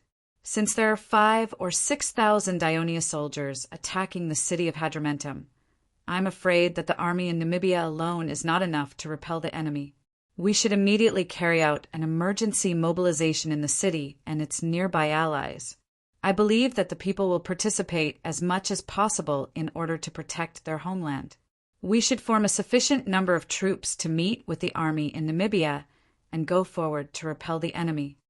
When Carthage was faced with a crisis, Hanno did not oppose Pretacuba's opinion this time, but added, "In addition, we should also inform the neighboring allies to prepare for defense, to prevent this Dionysian army from continuing to attack other allies after conquering the city of Hadrumetum. We also have to send ships to explore the waters around Carthage to prevent the Dionia and fleets from coming to attack Africana." This time, the useful suggestions put forward by the elders were quickly adopted and implemented immediately. The efficiency was unprecedented. The people of Carthage soon learned that the city of Hadrumetum was attacked by the Dionia and were in a panic. For hours later, an army of nearly 10,000 people was finally gathered in the city of Carthage. Under the leadership of Tapenrako, they rushed to the east and met up with the army from Namibia on the way. In the process of moving east together, the sky had darkened, But they did not need to light torches because, in the direction of Hadrumetum, the fire soared into the sky, illuminating the sky in the east. The people of Dionia not only slaughtered the people of Hadrumetum, but also burned the entire city. The Carthage soldiers looked at the fire in the distance with anger and fear in their hearts. When Tipunrako arrived with his army, he found that the situation was not as bad as he had imagined. The city of Hadrumetum was indeed in ruins, but most of the people were safe and sound. When they saw that the fire was about to go out, they rushed into the ruins and searched for usable items in the ashes. When they saw the arrival of Carthage's army, many people rushed over and told Tipunrako about their tragic experiences. After the Dionysian army killed their way into the city, a small number of soldiers killed the people of Hadrumetum who still tried to resist, while most of the soldiers rushed to the port. The terrified people of Hadrumetum suddenly realized that the people of Dionia did not seal the city gates, nor did they stop them from escaping. So they fled out of the city and hid in the neighboring cities. More than an hour later, they suddenly saw a fire burning in the direction of the motherland. Some people boldly came over to check, only to find that the enemy had disappeared without a trace, and the entire city was on fire. There was no way to extinguish the fire. After confirming that the Dionysian fleet and the army had left, Tipunrako breathed a sigh of relief. But then he had a headache. Because what about the thousands of people of Hadrumetum who had lost their homes and had no food and clothing? As the leader of the Phoenician city-states in the western Mediterranean, Carthage had to take care of these people who had suffered a disaster. At this time, the Sicilian fleet had already left the port of Hadrumetum and had entered the western waters of Sicily. They were about to reach the sea near Minoa. On the way back, Sicerian made sure to keep an eye out. In order to prevent the Carthaginian fleet from lying in wait along Cerinus's route, he also ordered the fleet to make a small detour to the east and head straight for Maloa. But he did not know that Morbar, as usual, led the Carthage fleet to the western waters of Sicily and the Carthage waters.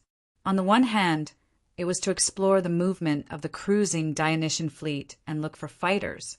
On the other hand, it was to strengthen the training of the fleet in a state of battle, speed up the integration of the new warships, and explore ways to fight against Dionia's tactics. So when the clippers found the Carthage fleet and told Morbar the news that the Dionysian fleet had launched a sneak attack on Hadrumetum, he was also shocked. He really wanted to lead the fleet to the sea, near Cerinus, and wait for the Dionysian fleet to attack the returning fleet. But just as he ordered the fleet to change course and head in the direction of Cerinus, the Sicilian fleet had already bypassed Cossus Island and was closer to Cerinus than the Carthage fleet. Sicorian led the Sicilian fleet to attack quickly and return quickly. He captured the city of Hadrumetum, destroyed the East Phoenician coalition fleet, and burned the entire city. It did not take much time, and the infantrymen of the fleet did not kill too much. Of course, one of the main reasons for this was the request of the king's Devers. He did not want the citizens of the kingdom to become bloodthirsty monsters, nor did he want excessive killing of unarmed people, which would lead to extreme hatred between Carthage and the Phoenicians. Burning the city would not only cause panic in Africa, but it would also increase the financial burden of Carthage. Although the crew of the Sicilian fleet was tired, they were all singing happily. The shadow of the defeat a few days ago had been swept away. They happily operated the warships and sailed into the port of Minoa. A few of the warships were carrying the loot from the treasury of Hadrumetum, as well as some of the captured crew of the East Phoenician coalition fleet. The burning of the city of Hadrumetum had an unprecedented impact on the people of Carthage and the Phoenician allies of Africa. The next day, many people of Carthage gathered in front of the Senate to petition, urging the navy to strengthen patrols on the coast of Africa and strengthen the defense of Carthage and its allies to prevent such a tragedy from happening again. The nearby Phoenician cities also sent messengers, asking for Carthage's protection. In a situation where their own safety was threatened, the Senate certainly did not have the energy to discuss the reinforcement of Sardinia. A topic that had been debated for the past few days had finally come to a conclusion. The neutral senator, El-Akra, went to Minoa as a messenger and asked to see the king's Devers of Dionia. It was noon, and the Devers were having lunch in the big tent. He had specially asked the servants to prepare an extra table. When El-Akra entered the big tent, before he could speak, the Devers invited him to have lunch with them. "Honorable King of Devers, I represent the Senate of Carthage. I have something important to discuss with you." "I don't have time." Before El-Akra could finish his words, he was interrupted by the Devers. "Messenger of Carthage, you have come from afar. You must be hungry. Eat something first. Otherwise, no matter how strong a person is, if he is always hungry, he won't be able to do anything." The Devers said with a double meaning. El-Akra helplessly sat down at the table. There was a bowl of hot fish soup, a plate of salty beef jerky, a bowl of thick oatmeal, 2 pieces of baked bread, and a glass of wine on the table. The food was very simple. El-Akra's face turned a little ugly. Although he didn't want to eat, the food was too simple since it was to entertain the messenger of Carthage. At this time the Devers said slowly, "Other than the wine, the food on your table is the lunch of the soldiers of Dionia today. You and I will eat the same as them." How could the food of the soldiers of Dionia be so rich? El-Akra was shocked, but he immediately felt that the king of Dionia was deliberately deceiving him. After all, it was said that the Dionysian army in Sicily had as many as 100,000 soldiers. The Devers looked at his expression and knew that he didn't believe it, but they didn't explain further. El-Akra wasn't in the mood to eat at this time. He said loudly again, "The Senate of Carthage sent me here as a messenger to discuss a few things with you, king." The Devers took a sip of wine and nodded slightly, indicating that he heard it. "The day before yesterday, the Dionysian fleet attacked the city of Hadrumetum, massacred the people in the city, and burned the entire town. This is too cruel. Although Hadrumetum is an ally of Carthage, they didn't send troops to participate in this war, but they suffered such a terrible disaster. This has aroused the anger of all the Phoenician city-states against Dionia. Messenger, the city of Hadrumetum, didn't send troops to participate in the war, but doesn't mean that they didn't participate in this war. Did they not make new warships for you? Did they not provide food for you? At least we can be sure that they provided a base for the fleet from the Phoenician region of the eastern Mediterranean. And it was this fleet that ambushed our Sicilian fleet, resulting in the death of the fleet commander."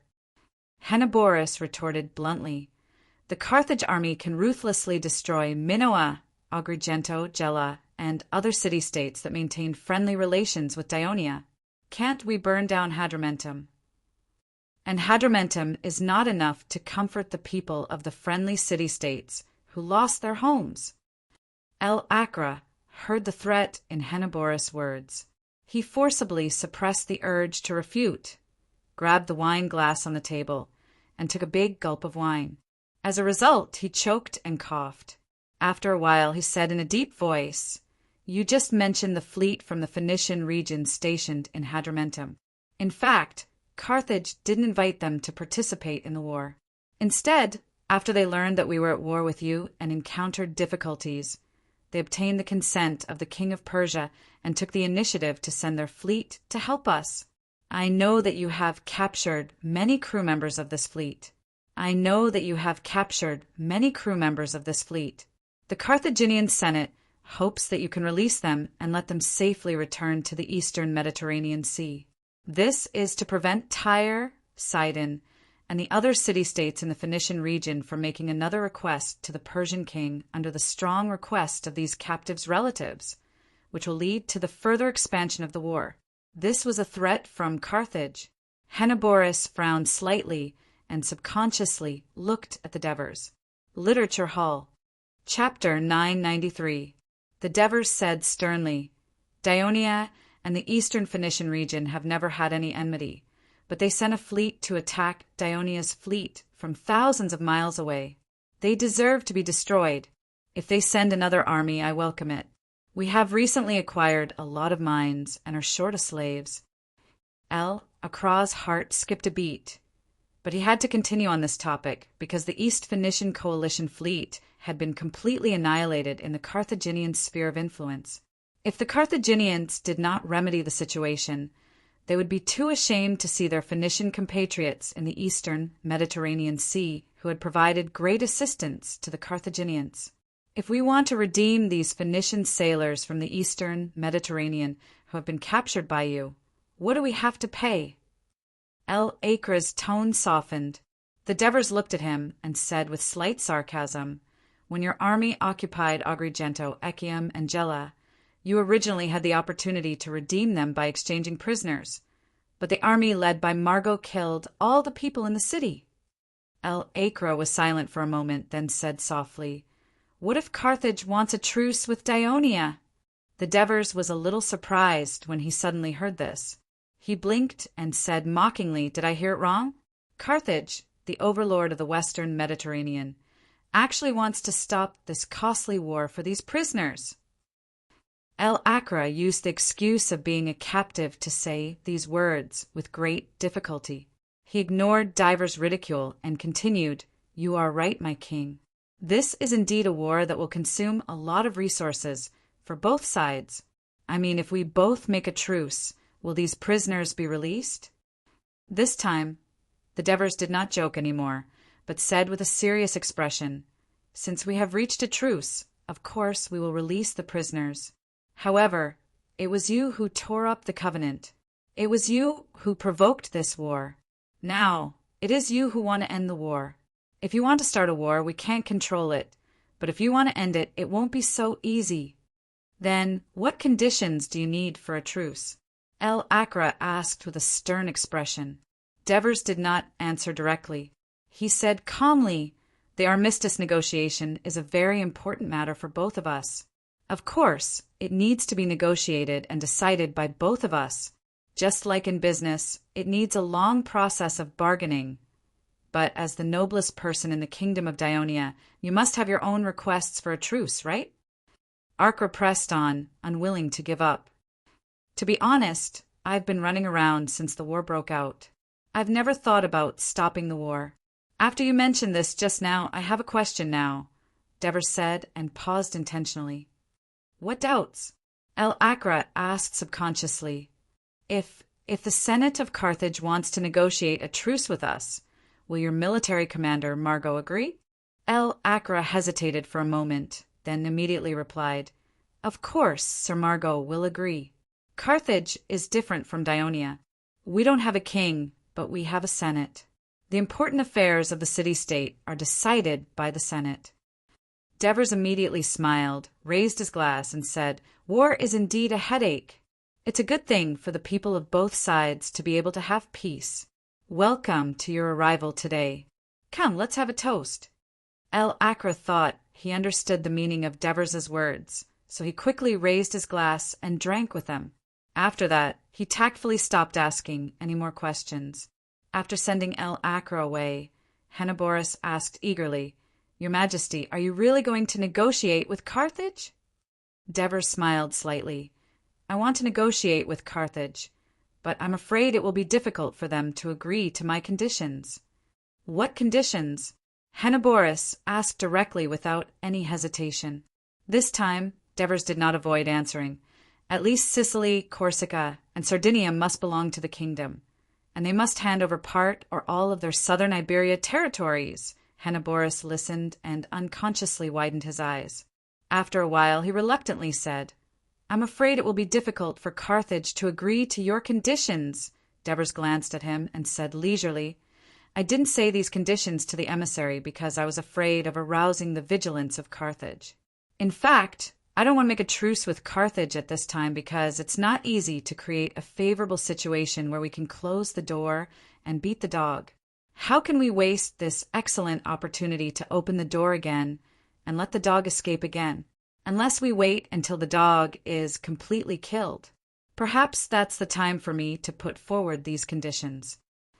Henoboris suddenly understood, but he was also a little worried and reminded, "Your Majesty, what if the Phoenician region of the eastern Mediterranean sends reinforcements, or even Persia really sends reinforcements?" Devers said indifferently. Persia sends reinforcements from thousands of miles away to fight with us. And there's also their enemy, Egypt, and the native Greek city-states that may become their enemy at any time. This is a very big risk. When the Athens army attacked Syracuse, they suffered a crushing defeat. I'm afraid that Artaxerxes does not have such courage.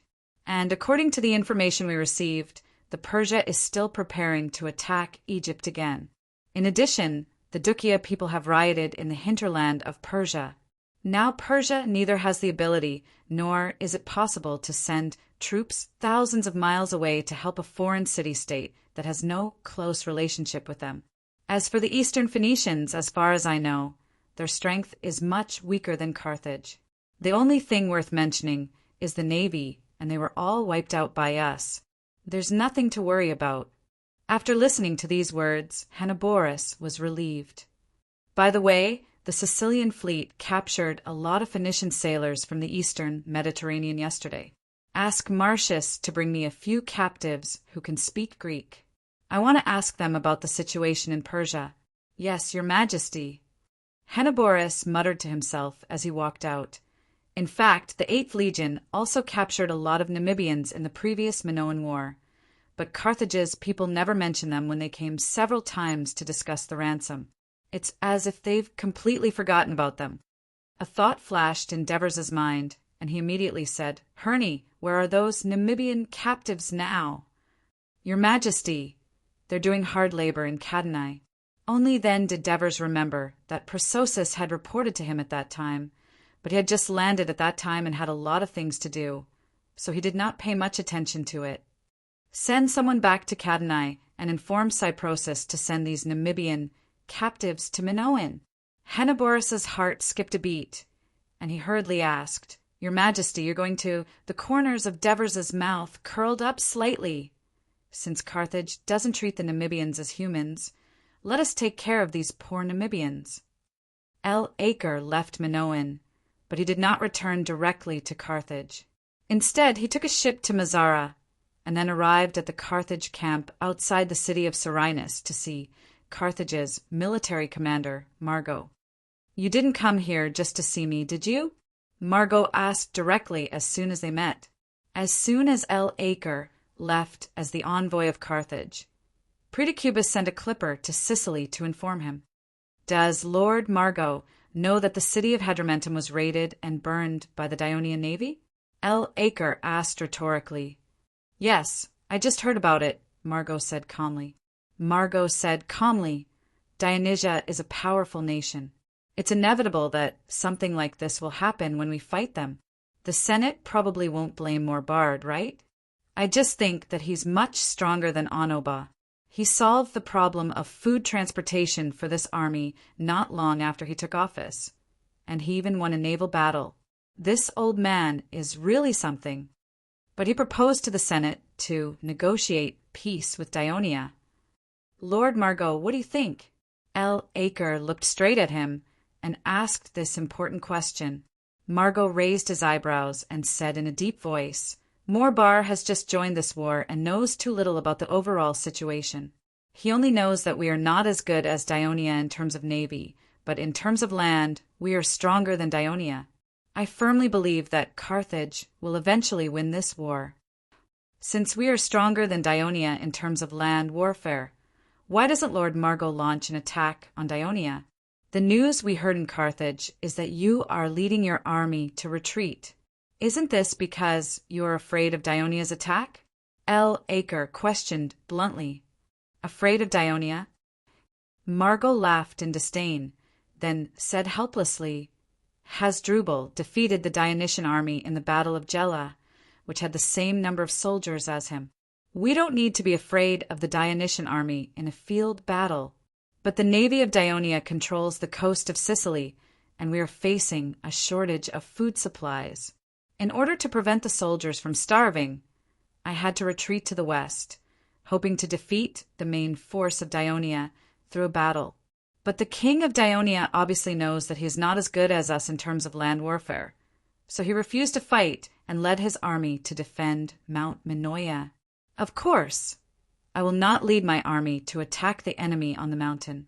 That will cause the soldiers to suffer heavy casualties. Are you going to keep confronting the Dionia like this? El Aker couldn't help but ask. Chapter 994. This tone was very harsh to Margot's ears. His eyes widened, but then he remembered Predicuba's advice. He immediately lowered his gaze and asked as calmly as possible, I heard that the Senate sent you to talk to the people of Dionia about a truce. How did the king of Dionia respond? The sudden burst of momentum from Margot startled Elacra. He quickly replied, The king of Dionia is very willing to have a truce with Carthage. Doesn't this mean that the people of Dionia know that they are not as strong as us? They are afraid that they will lose if they continue to fight. Therefore, they want to maintain their current victory through a truce. Are we willing to stop fighting with the people of Dionia in such a situation? Margot asked loudly. Elacra was stunned for a moment. He then murmured, Now, looking at the current situation, it seems that our Carthage is at a disadvantage. Margot looked at him coldly for a moment. Suddenly, he stepped forward and grabbed his arm. In a commanding tone, he said, Come with me. Elacra was dragged out of the tent by Margot. His heart was filled with doubt and fear. Margot brought him to a relatively empty place in front of the tent. He pointed to the back and said, What do you see? Elacra calmed his mind and said in a slightly dazed tone, A city wall that is being built. It looks very long. It doesn't look like it, but it is indeed very long. Margot said with certainty, It will extend from the east coast of Serenus all the way to the west coast, including Serenus city and our camp of Dionia. When I came here, I found it strange. Why did you build the city wall behind the camp?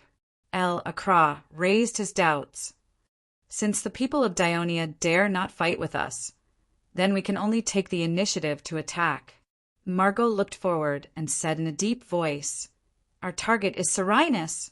Serenus is the base of the Dionysian fleet. The Dionysian fleet can cruise the western sea every day and block our route. The port of Serenus plays a very important role. As long as we can capture it, the navy of Dionia will lose its foothold in western Sicily. This will inevitably reduce the advantage of their navy and reduce their threat to the western sea and the coast of Africa. But because of the importance of Serenus, the people of Dionia will definitely not give up. They will definitely defend tenaciously. I'm afraid that in the end, the main force of the Dionysian army will enter Serenus from the sea and fight us. Elacra was happy when he heard the first part, but when he heard the second part, he became a little worried. Doesn't this mean that we are attacking the Dionysian army? Didn't you say that this kind of attack will cause a lot of casualties to our soldiers? The people of Dionia do have some experience in defending cities, but attacking Serenus city is much easier than attacking the Minoia Mountains. Margot said confidently, After a few days of analysis and discussion with Audiobook, we decided to build the outer wall first to protect our entire camp so that the army can attack the city with all their strength. This will prevent the Dionysian army from attacking us from the east or landing on the nearby beach when we are attacking the city. Margot then pointed to the front. Look at that. What is that? El-Akra's gaze passed through the gaps of the many tents and saw something in front of Serenus city. He couldn't help but be surprised. You want to build an inner wall. Margot looked at the wall that had been left unfinished for a long time and couldn't help but think of the night when they were attacked by the Dionysian army. He sighed softly and said, Not only do I want to build an inner wall to surround Serenus city, but I also want to use the inner wall as a foundation to build more earthen hills. Then, with the earthen hills as a foundation, I will build a vertical wall that extends forward to connect with the wall of Serenus city. By that time, the people of Dionia will no longer have the advantage of defense. If we fight under the same conditions, we will definitely defeat the Dionysians. When Elacra heard this, he felt inexplicably confident. However, he was still a little doubtful. Lord Margot, this plan of yours will be a very big project, to build these walls and earthen hills. I'm afraid it will take a long time, right? Don't forget that I have more than 100,000 soldiers under my command, Margot said proudly. They only started building the outer wall after receiving the military rations from Carthage. It has only been 2 days since then. You have already seen the progress of the outer wall when you entered the camp. Do you think it will take a long time to complete my plan? On the second day after Leotychides and Xanthoparis led the army to attack the main city of Syracuse, the governor of Sicily, Cypros, rushed to Syracuse. He discussed with Leotychides, Xanthoparis, Hyctes, who had just surrendered to Dionia, and his nephew, Zamorites, how to deal with the captured soldiers of Syracuse and the people in the city, and how to stabilize the order in the city as soon as possible. Everyone quickly reached a consensus, except for a few people in the city who had direct family relations with the people in the port area. The rest would become the slaves of the kingdom of Dionia. The reason for this decision was that Cypros, who had been in Catanae for many years, believed that because Syracuse had always been the overlord of Sicily, even now that they had fallen, the people of Syracuse always thought highly of themselves. They always dreamed of restoring their former glory. If such a group of restless people were forcibly pulled under the rule of Dionia, they might jump out at the slightest abnormal situation, especially now that Dionia was at a critical juncture of war. Therefore, the safest way was to reduce all of them to slaves and detain them away from Sicily. For Hyctes and Zamorites, their rebellion led to the final fall of Syracuse. The people in the same city were already like fire and water, so of course, they did not want to live in the same city as them. Moreover, after the people in the port area became citizens of Dionia, they certainly hoped to live in Syracuse, and the land they deserved would also be in Syracuse. Most of the land in Syracuse was in the hands of the people in the city, so for all parties, the people in the city of Syracuse could only become victims. At the same time, the officials from the finance, household registration, agriculture, commerce, courts, and other departments brought by Cypros had begun to take over the affairs in the city of Syracuse. They counted the property and spoils of war obtained, counted the houses in the city, measured the land in Syracuse, registered the people in the port area, and earnestly informed them about the rights and obligations they should enjoy as citizens of Dionia. The long-cherished wish of the people in the port area of Syracuse for many years was about to be realized. They were full of enthusiasm. Under the leadership of Hyctes, they actively assisted the officials of Dionia, especially the soldiers of the 7th and 8th legions. They built a tall wall on the isthmus, completely cutting off the connection between Ortygia Island and the main city. Every day, there would be warships from the original Syracuse fleet, cruising around Ortygia Island continuously. Syracuse was undergoing earth-shattering changes. The people of Tanis and Leontini, who were not far from it, could see it. They were envious. Tanis was located on the coast and had very little land. Leontini's situation was slightly better, but it still could not meet the needs of the growing population. Now, when they saw that the people of Syracuse, who were originally much worse off, could now obtain fertile land and good houses, they felt it was unfair. Because they had also participated in the battle against Syracuse, they had sacrificed more than the people of Syracuse, but they could only get a small share of the spoils of war. This was too unfair. Under the strong request of the people, the higher-ups of the two cities rushed to Syracuse to plead with Cypros. Cypros had a troubled look on his face. He had no choice but to tell them that the distribution of spoils of war between Dionia and its allies after the victory of the war was strictly written in the Treaty of Alliance. Land was not included in it, so he had no right to make changes on his own. And according to the law of Dionia, only citizens of Dionia could obtain land. If the people of Tanis and Leontini wanted to obtain land in Syracuse, there was only one way: to become citizens of Dionia.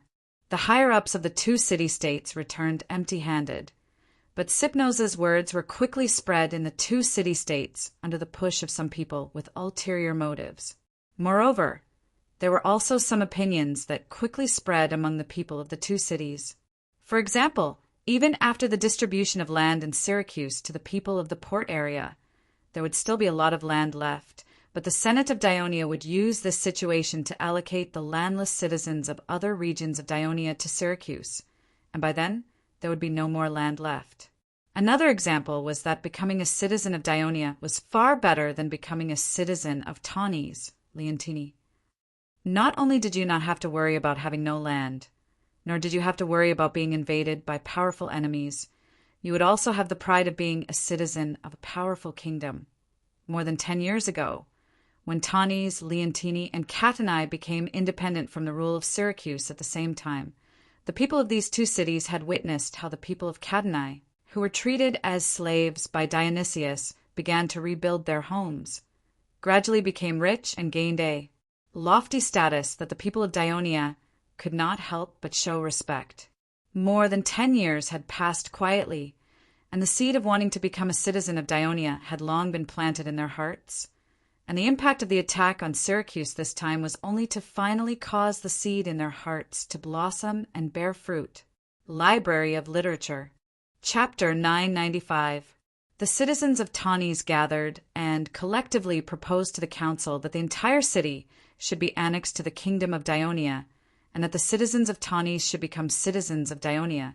The council quickly decided to convene an emergency meeting to vote on whether to join the kingdom of Dionia. The result was that more than 90% of the citizens agreed, and the proposal was passed. Tanis immediately sent messengers to Syracuse to express the strong will of the people of Tanis to join the kingdom of Tanis. Of course, Tanis was very welcoming, but he said that the matter was of great importance, and that he needed to consult the king of Devers and report to the Senate. The people of Leontini soon learned of the matter, and they followed suit and soon sent messengers to Cypros. In the meantime, the Devers' order regarding Leotychides' expedition to the north coast and the arrival of the Third Fleet meant that Leotychides and Xanthoparis no longer had to worry about having nothing to do. Cypros, Leotychides, Xanthoparis, and the Middleades quickly convened a military meeting. His Majesty has sent a letter requesting us to carry out military operations on the north coast as soon as possible. As the host of the military meeting, Cypros was very humble. I hope that we can come up with a plan in this meeting and present it to His Majesty. Of course, this plan is up to you. Although your expedition will increase the consumption of military rations and will cause the cities to lack labor during the winter sowing season, I will do my best to ensure that the army has food and material supplies. As soon as Cypros's voice trailed off, Leotychides said, His Majesty has ordered us to choose a foothold on the north coast, so that the Third Fleet can easily patrol the waters west of Sicily. My plan is to seize this place. As he spoke, Leotychides pointed to a certain place on the map. Palermo's. Xanthoparis was shocked and quickly said, Isn't that too dangerous? Palermo's isn't a small city, and it's not far from Carthage's army. If we can't take the city in a short time, and Carthage's army will soon come to help, we will be in trouble. Whether it's Thyedium, Sauros, or the ruins of Himera, none of them have a port large enough to accommodate the Third Fleet. They also need to spend time and manpower to rebuild them. Only Palermo's has the conditions to accommodate the Third Fleet. Leotychides said this to Middleades, and then he turned to Xanthoparis and said, You haven't been in Sicily for long, so you don't know much about the terrain of Palermo's. It is surrounded by tall mountains, and there are only 3 roads on land that connect it to the outside world.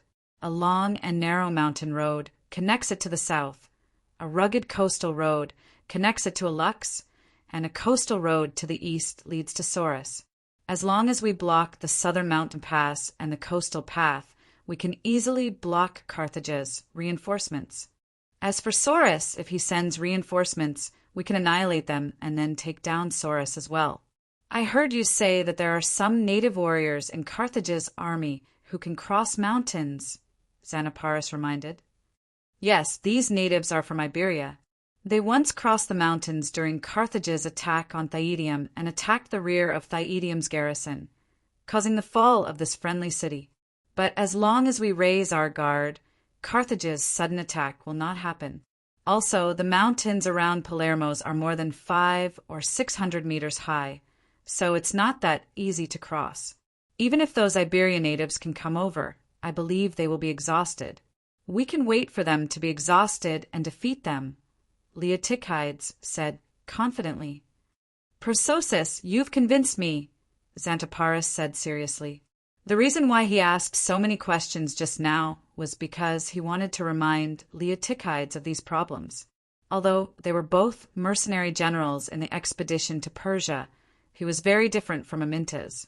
He had a gentle personality and knew his position very well.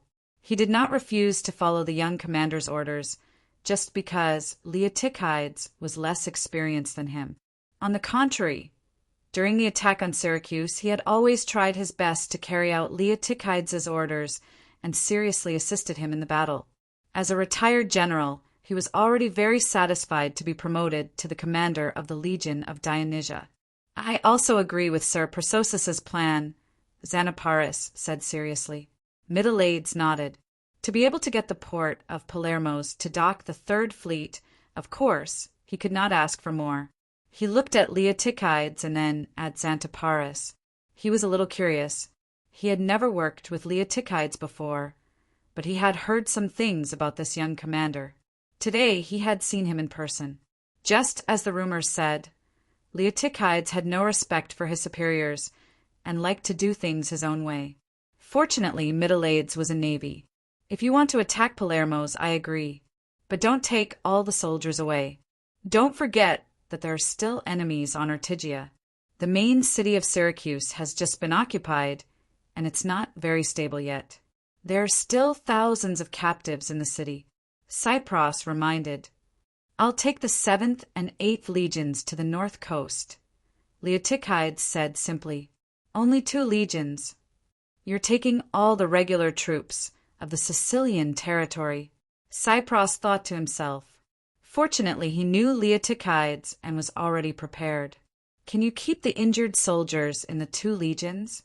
On one hand, it will help them recover, and on the other hand, I want them to temporarily serve as team officers, responsible for training and commanding the citizens of the port area of Syracuse, and the citizens of Tanis and Leontini who will soon join the kingdom. In addition, can you temporarily lend me the thousands of sets of heavy infantry armor and weapons you obtained in the previous battles to arm the citizens of the port area, stabilize the order in the city, and defend against the enemies on Ortygia? Leotychides thought for a moment and nodded in agreement.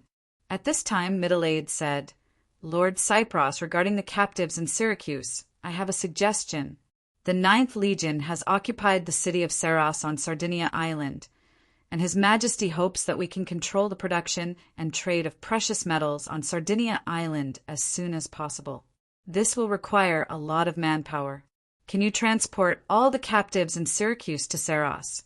And the 9th Legion can transport the captives of Saros to Syracuse to become the laborers you need to rebuild Syracuse. Cypros's eyes lit up. That's a good idea. But first, we need to get the approval of His Majesty and the Senate. The people of Syracuse would never have thought that decades ago they had sent more than 6,000 captives of Athens to the quarries as laborers, and in the end, none of them survived. Now the tables had turned, and they had become slaves of Dionia and would be sent to Sardinia to work as miners. Fate was cruel. The news that Carthage's army has begun to besiege Selinus reached Minoa and attracted the attention of the Devers. He ignored Tormid's dissuasion and decided to personally go to Selinus to check it out. Alexis and Amyntas accompanied him. Under the escort of 40 warships, the Devers arrived at the port of Selinus. After the former 1st Platoon leader of the 8th Legion and the current interim military commander of Selinus, Chalcidas, received the news, he hurried to the port to welcome them. Your Majesty, the interim commander of Selinus, Chalcidas, pays his respects to you. You've worked hard, Chalcidas. Although today is the first time we've met, I've been worried about you ever since I read the battle report of Persosus. I was worried that you could defend such an important Selinus city with only 3,000 to 4,000 irregular soldiers. But you managed to defend it. But you held it. What a feat! Divers was not stingy with his praise. Chalcidas was a little embarrassed. He hurriedly said, Your Majesty, in fact, after Persosus led his army away, Serina city was no longer attacked by Carthage's army. In addition, the Sicilian fleet has been a great help to us. It's only right for the Sicilian fleet to contribute. This is also their forward operating base, the Devers said casually. He looked around and saw the laborers who were busy working on the pier. He asked, "Are they slaves? Or are they Serenus's people?" "Your Majesty, after we took over Serina city, we gave freedom to the slaves of the city." Many slaves and freedmen who volunteered to become citizens of Dionia were kept as laborers at the port. Some of them were civilians who escaped after the fall of Minoa and Agrigento. They were unwilling to seek refuge in Cadanae and were willing to come to Serenus to help defend against Carthage's people. The real Serenus citizens have long been escorted to Cadanae and Naxos. They have become slaves of the kingdom. Now, there are no Serenus citizens in Serina city. Serenus is at the front line of the war. Maintaining the stability and safety of the city is very important. "I'm very happy that you've done this," the Devers said approvingly. Chalcidas led the Devers out of the port and into the city. Then they were surprised to see dust flying in the city. Some Dionia soldiers were demolishing the houses near the city walls. "What are they doing?" Amintas asked immediately. "There are only 4,000 of our soldiers living in the city. Most of the houses are empty. We're going to dig trenches and set up traps on the land where the houses were demolished. At the same time, we'll use the stones and bricks we obtained to build an inner wall. This way, even if Carthage's people break through our outer wall, they won't be able to take over Serina city," Chalcidas said firmly. Chapter 996. A very good defensive measure. Divers praised once again. "It seems like you are not afraid of the upcoming siege of such a large number of Carthaginian troops. Instead, you are actively using your brain to think of a better defensive method. This is very good." The Devers walked up to the top of the city wall and looked outside.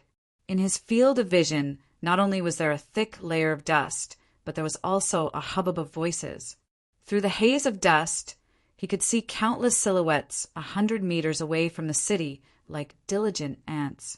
They were digging a long trench around the city, and at the same time, they were piling up the soil behind the trench. Behind the unfinished trench was a continuous campsite. Tents were as numerous as the stars in the sky. Further away, there was another earthen wall around the city that had already been built.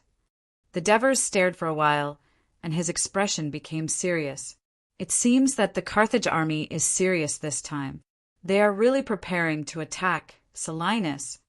I'm afraid that the Carthage army has no other choice but to attack Selinus," Alexis said.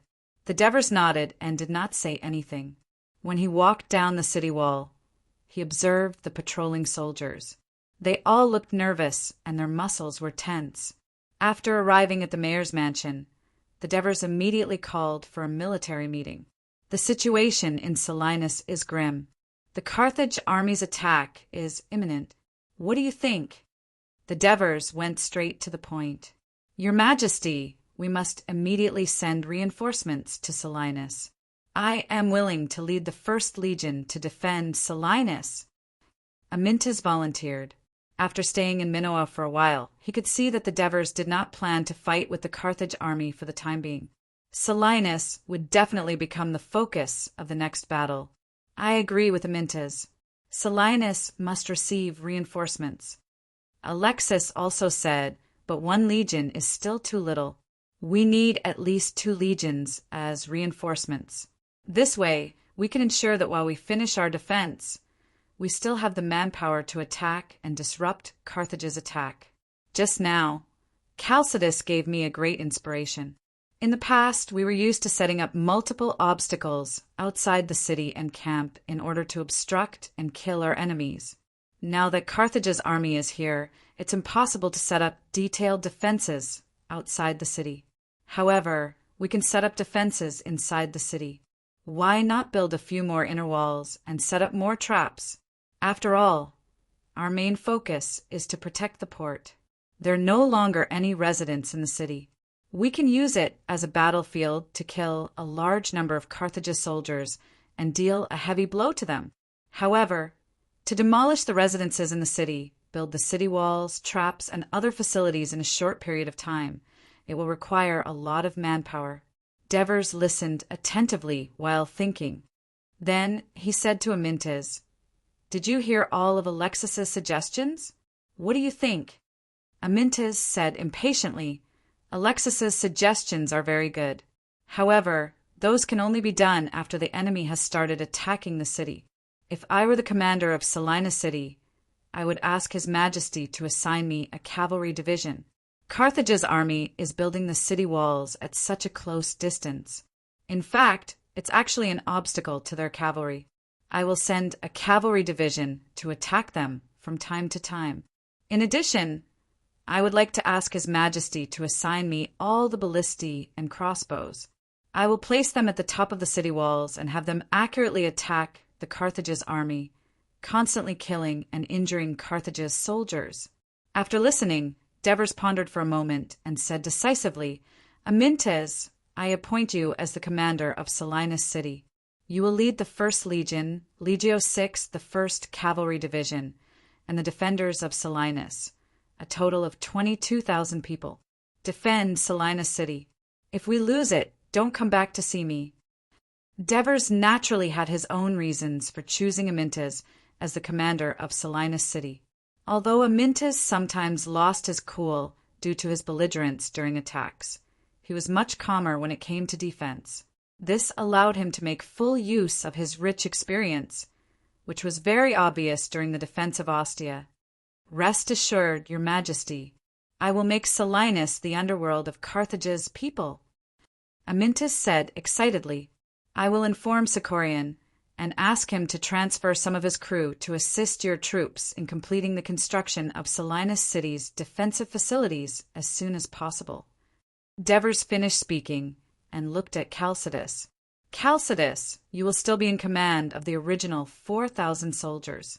You will also have the right to attend every military meeting in Selinus City. This is because you are familiar with the situation of Selinus City and the enemies outside the city. You will be able to provide good suggestions to Amyntas." Chalcidas was excited when he heard this. His original position was appointed by Commander Leotychides. Now that the king of Devers allowed him to continue to command the 4,000 soldiers, this appointment was confirmed. Moreover, such a wartime military meeting could only be attended by legion commanders and above. Only under special circumstances were ordinary officers allowed to participate. Devers allowed him to participate in Selinus military meetings, normally in the future. This meant that he had the qualifications to be on equal footing with the legion commanders. "Thank you, Your Majesty," he said with a trembling voice. "Alexis still has to command the Minoan army for me.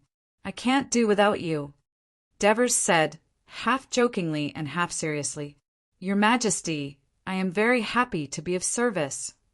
Alexis said with a relaxed expression, "After successfully building the outer wall of the camp, Margot ordered the soldiers to hurry up and build the inner wall. Half of the trench was dug, and the earth rampart was gradually built and tamped down. However, the situation changed. The originally peaceful Selinus City suddenly had hundreds of cavalrymen rush out from the north, east, and west gates. They suddenly attacked the Carthage soldiers who were building the inner wall of the camp. The unprepared Carthage soldiers immediately dispersed. When the heavily armed Carthage reinforcements arrived, these Daionia cavalrymen retreated back into the city in time. After a series of raids, Margot realized that the Daionia army had increased the number of soldiers in Selinus City and began to strengthen the harassment outside the city. It was obvious that the Carthage army could not attack Selinus City like before and not attract the attention of the defenders. Although he wanted to attack Selinus City to attract the main force of Daionia and have another decisive battle with them, he hoped to do it after all the arrangements were completed and when Selinus City had lost its defensive advantage.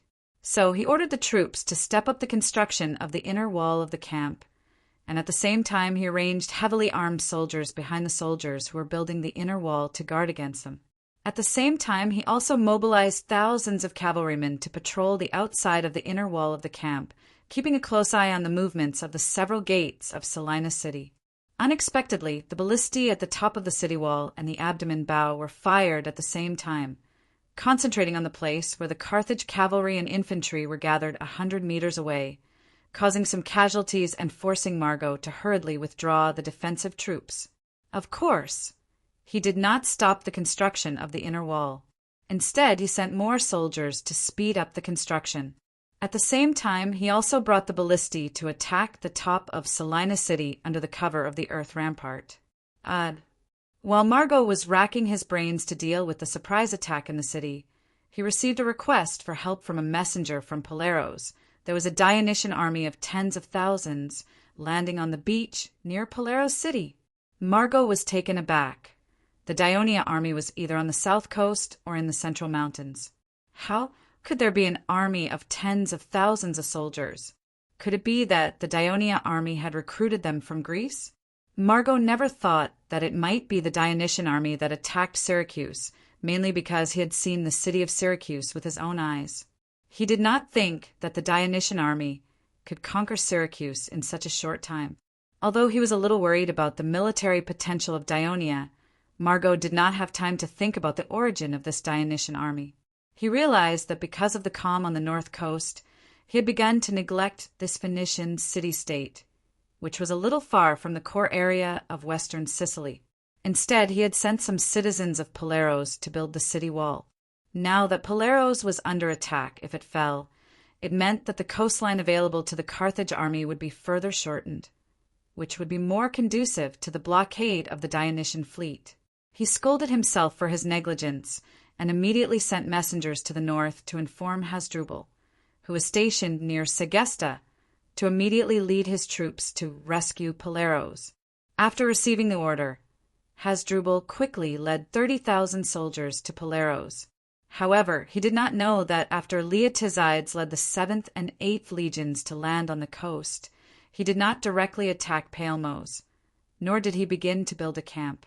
Apart from leaving a small number of soldiers to monitor the movements of Palmos and Sorus in the east, the majority of the army quickly rushed to the mountain entrance, leading to the south and the coastal entrance in the west with the materials prepared in advance. All the soldiers seized the time to dig trenches, set up traps, set up deer abatis, built earth ramparts, drove wooden stakes, and built wooden towers. Hasdrubal did not choose to take the coastal path because it was not conducive for the passage of the army. Moreover, the Dionysian fleet controlled the coastline. When his army formed a long line along the coast, they could not look at each other from the front and back, which would make it easy for the Dionysian fleet to land and attack them. So he led his army on the mountain pass. Literature Museum, Chapter 997. But when Carthage's army was about to reach the end of the mountain path, the soldiers were surprised to see that the exit of the mountain path had been blocked by a well-fortified wooden stronghold, and the wooden walls were filled with enemies with drawn bows. The Carthaginian army marched quickly and did not bring any siege equipment. In addition, the mountain road was narrow, so they could not make full use of their advantage in numbers. It would undoubtedly be very difficult to break through the stronghold and break into the territory of Palmos.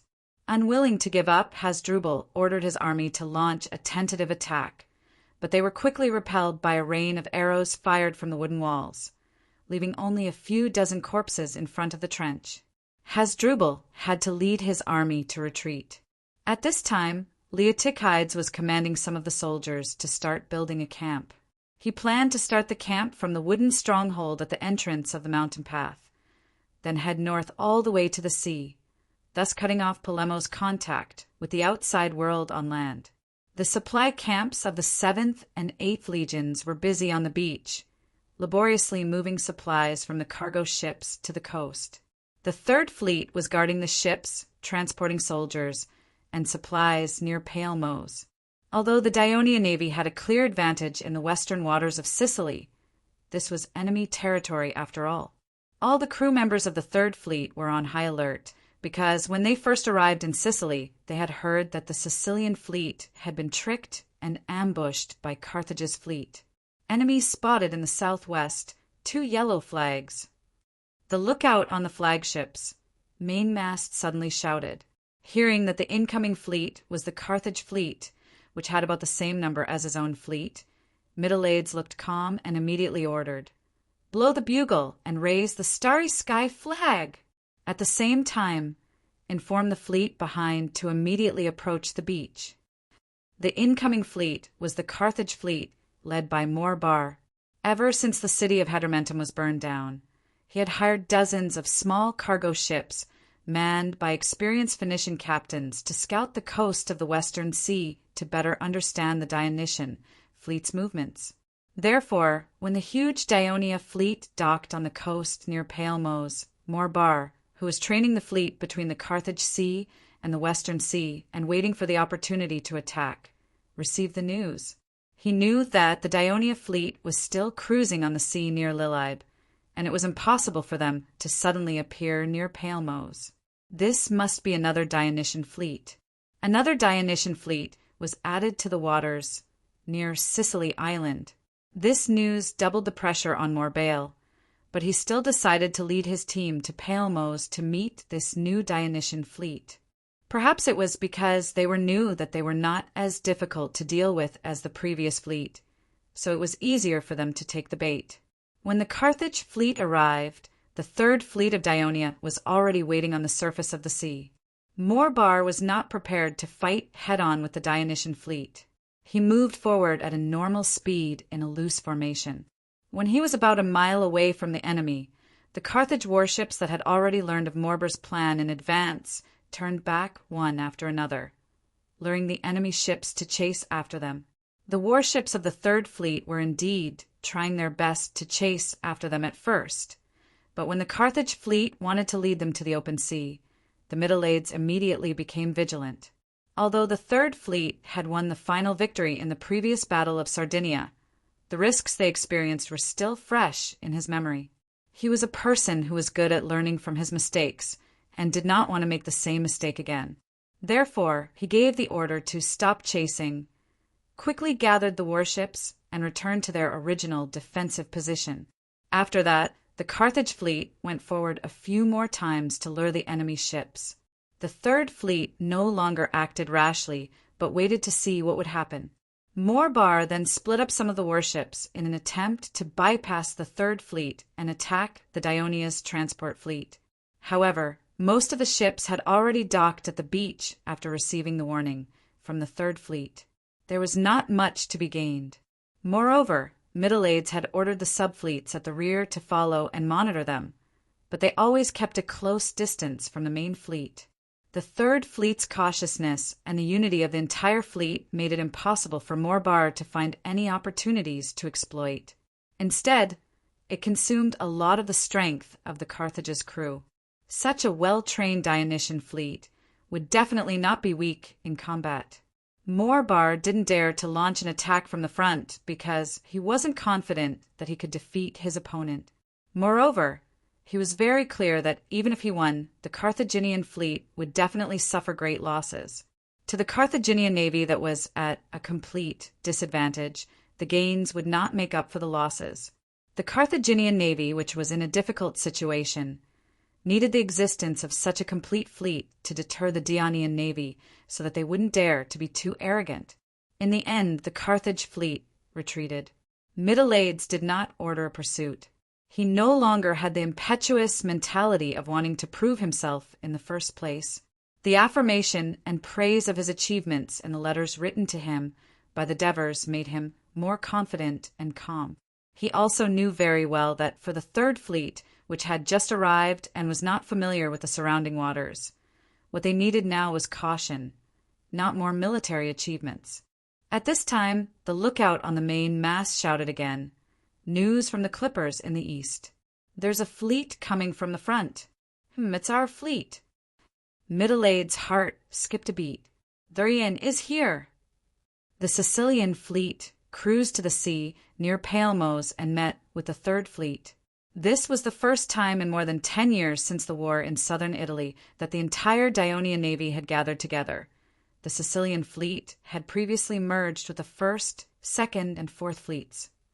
Due to the presence of the elusive Carthaginian fleet, the warships of both parties did not get too close to each other to prevent congestion and inconvenience. However, the flagships of both parties blew their bugles at the same time. All the warships' oars left the water and swung back and forth in the air to express the joy of the crew. In such a celebratory atmosphere, the flagships of both sides sailed to the front of the fleet at the same time. The flagship of the Sicilian fleet stopped, moving forward, while the flagship of the Third Fleet continued forward and finally came to the side of the flagship of the Sicilian fleet. Middle-Aids, who was dressed in military uniform, stepped on the wooden plank between the two ships and came to the deck of the flagship of the Sicilian fleet. He solemnly saluted Thurian. "Salute to you, Lord Thurian." Thurian solemnly returned the salute and said, "It's been a long time, Middle-Aids. I've heard many reports of success from the Third Fleet recently. Your performance has surprised me. Not only did you win the naval battle, but you also conquered two important cities of the Phoenicians. You've taken away all the work that should have been done by the army. You've brought great honor to the navy. This is all thanks to His Majesty's full support. With the Sicilian fleet you led in front to attract Carthage's main force, the Third Fleet achieved these successes without attracting attention." Middle-Aids said humbly. He then sighed with concern. "When I heard the news that the Sicilian fleet was destroyed by the storm and that you and Flarios were missing, I was very worried about your safety. At the same time, I was also worried that the Ionian navy would not be able to recover for a long time after suffering such a blow. Fortunately, with the blessing of Hades, you've returned safely. The Sicilian fleet has also been reorganized and everything has returned to normal." "That's great." Thurian looked at the sincere smile on the other party's face. After a moment, he sighed softly. "It's a pity that Flarios and Miltias have gone to the Elysee. The Carthage navy is the strongest enemy we've encountered so far. They've caused many casualties to our fleet. Before this, His Majesty Devers reminded me once again, in this war against the Carthage, our navy is the most important force in defeating the enemy. We must play our greatest role. That's why our two fleets must join forces and strengthen our coordination to completely defeat the Carthage navy and win this war for the kingdom." Thurian had been an elder of the kingdom for many years, and his political sensibilities were not low.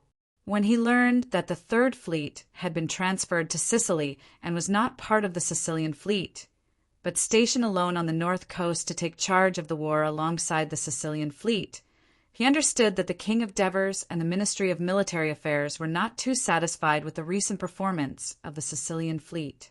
They wanted to use the Third Fleet to provoke the Sicilian fleet.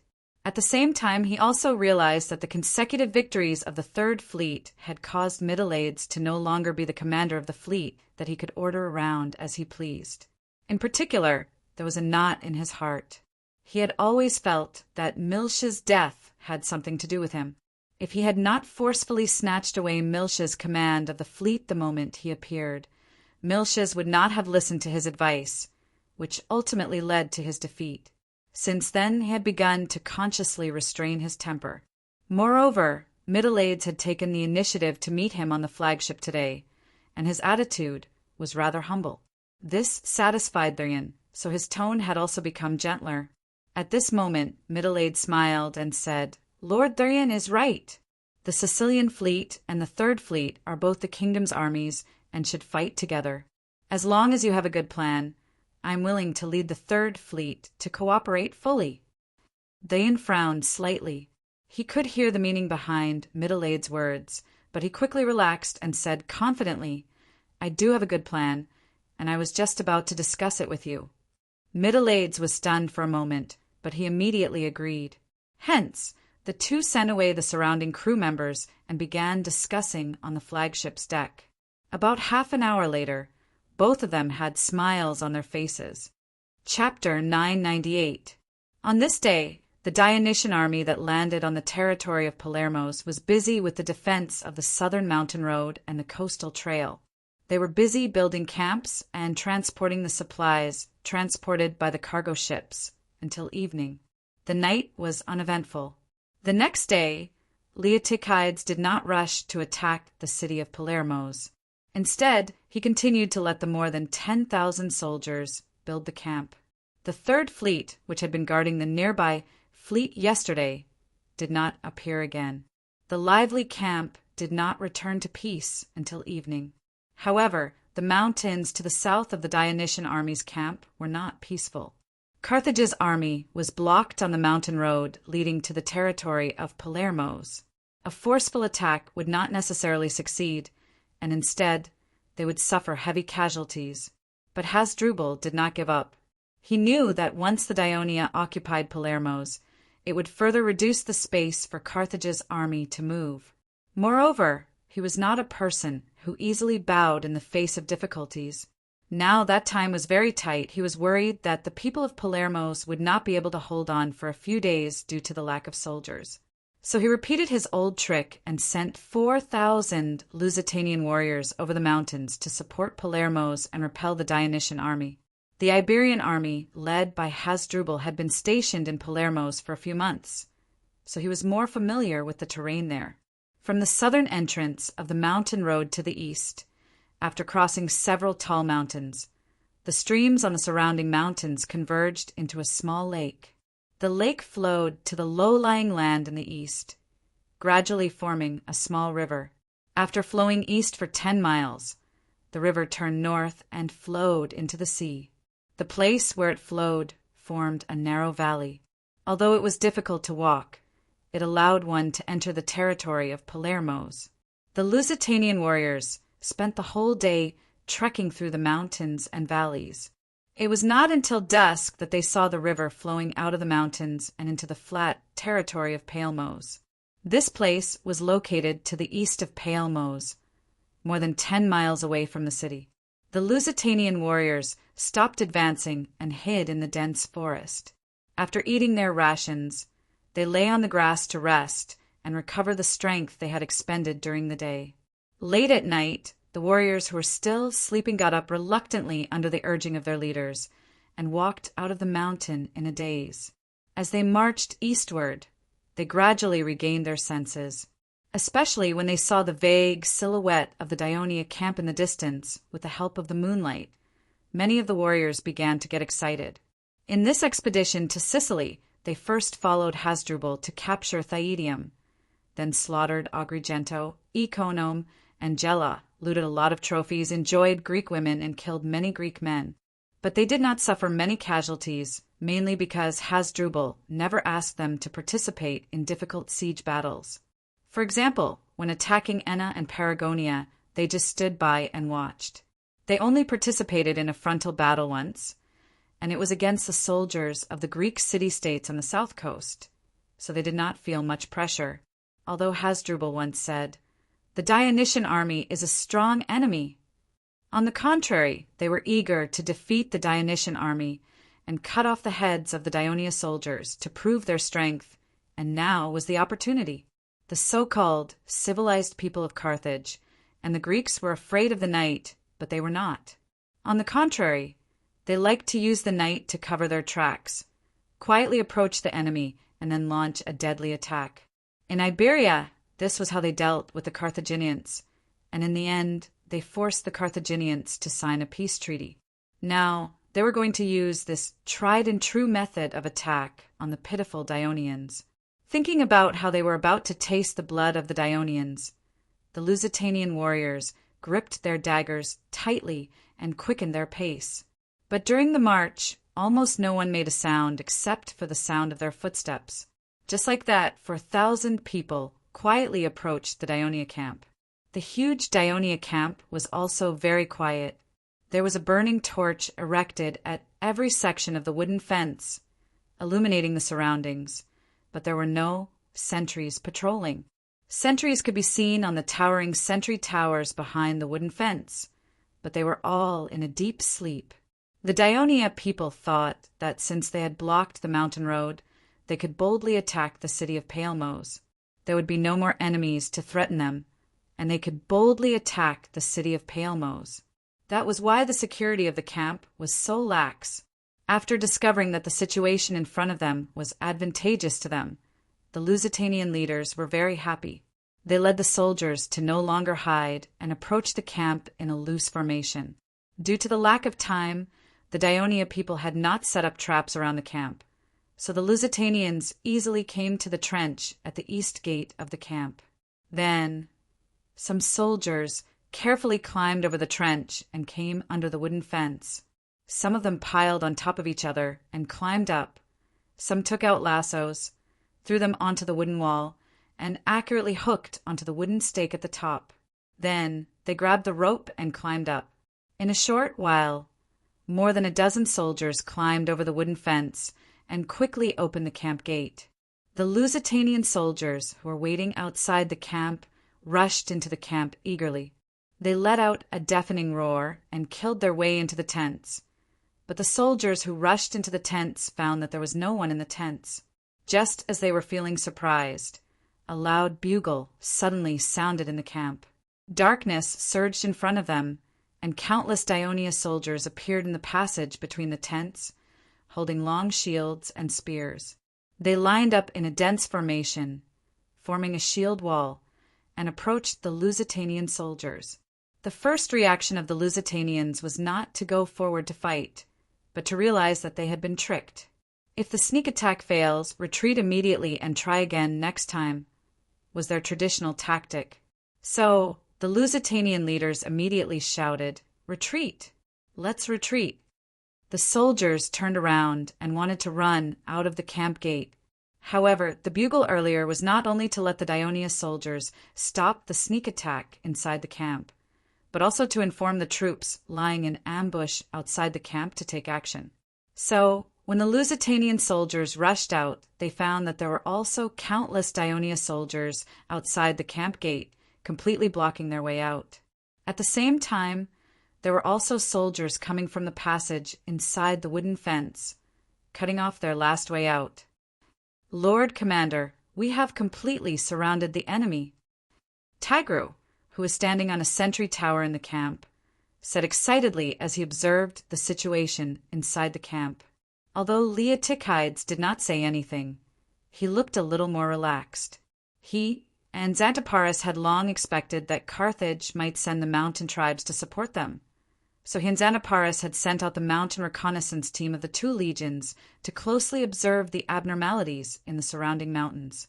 The specially trained reconnaissance soldiers were evenly scattered in the mountains in the south. As a result, at noon, someone discovered the Lusitanian army trekking in the mountains. They did not act rashly to alert the enemy. Instead, they sent people to continue to follow and monitor them while sending someone back to the camp to inform Leotychides. Therefore, the Lusitanians thought that their actions were secretive, but they did not know that their movements were completely under Leotychides' control. He had already cast a net, waiting for the ignorant moths to crash into it. Seeing that there was no hope of retreat, the Lusitanians decided to use force to fight their way out. They held up their wooden shields and used all their strength to hit the shield wall of Dionia that blocked their way. Then they used their Fakara daggers to stab the Dionia soldiers who exposed a gap in their defense. The soldiers of the Legion of Dionysia tried their best to maintain a dense formation, using their bayonets to force the enemy to stay away from them. At the same time, with the strong support of their teammates in the rear, they used their strong shields to suppress the enemy. The ones who really killed the enemy were the light infantry behind the heavy infantry of Dionia. They threw round after round of arrows and javelins at the enemy in the encirclement. Most of the Lusitanian soldiers had no other protection except for their helmets and wooden shields. Therefore, the long-range attacks of Dionia caused a lot of damage to them. However, the continuous fall of the soldiers who were hit by the arrows inspired the courage of their companions. They were like injured beasts, fiercely hitting the shield wall formed by the soldiers of Dionia. They used wooden shields, daggers, fists, teeth. They used everything they could to kill the enemy that blocked their way. Therefore, Even though Dionia had surrounded the Lusitanians with nearly 4 times the number of soldiers, the battle continued.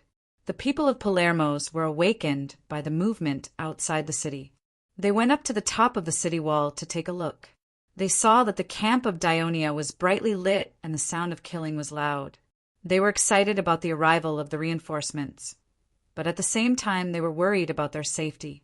Almost all of them were praying to god Melkat at the top of the city wall, but they never thought of sending troops out of the city to support them. Of course, even if they had the guts to send troops out of the city, the 1,500 light armored soldiers that Leotychides had left behind would be put to good use. The prayers of the people of Palermos did not work. When it was almost dawn, the sounds of fighting from the camp of Dionia gradually disappeared. 4,000 Lusitanian soldiers were either killed or wounded, but no one surrendered. The east gate of the camp was surrounded by corpses. The Dionysian army had also lost nearly 600 men. On the morning of the second day, Hasdrubal led his army to the wooden stockade at the exit of the mountain path with anticipation. Instead of being welcomed by the gates, he was shocked to see the heads of hundreds of Lusitanian warriors piled up into a small hill. Hasdrubal and his men were all terrified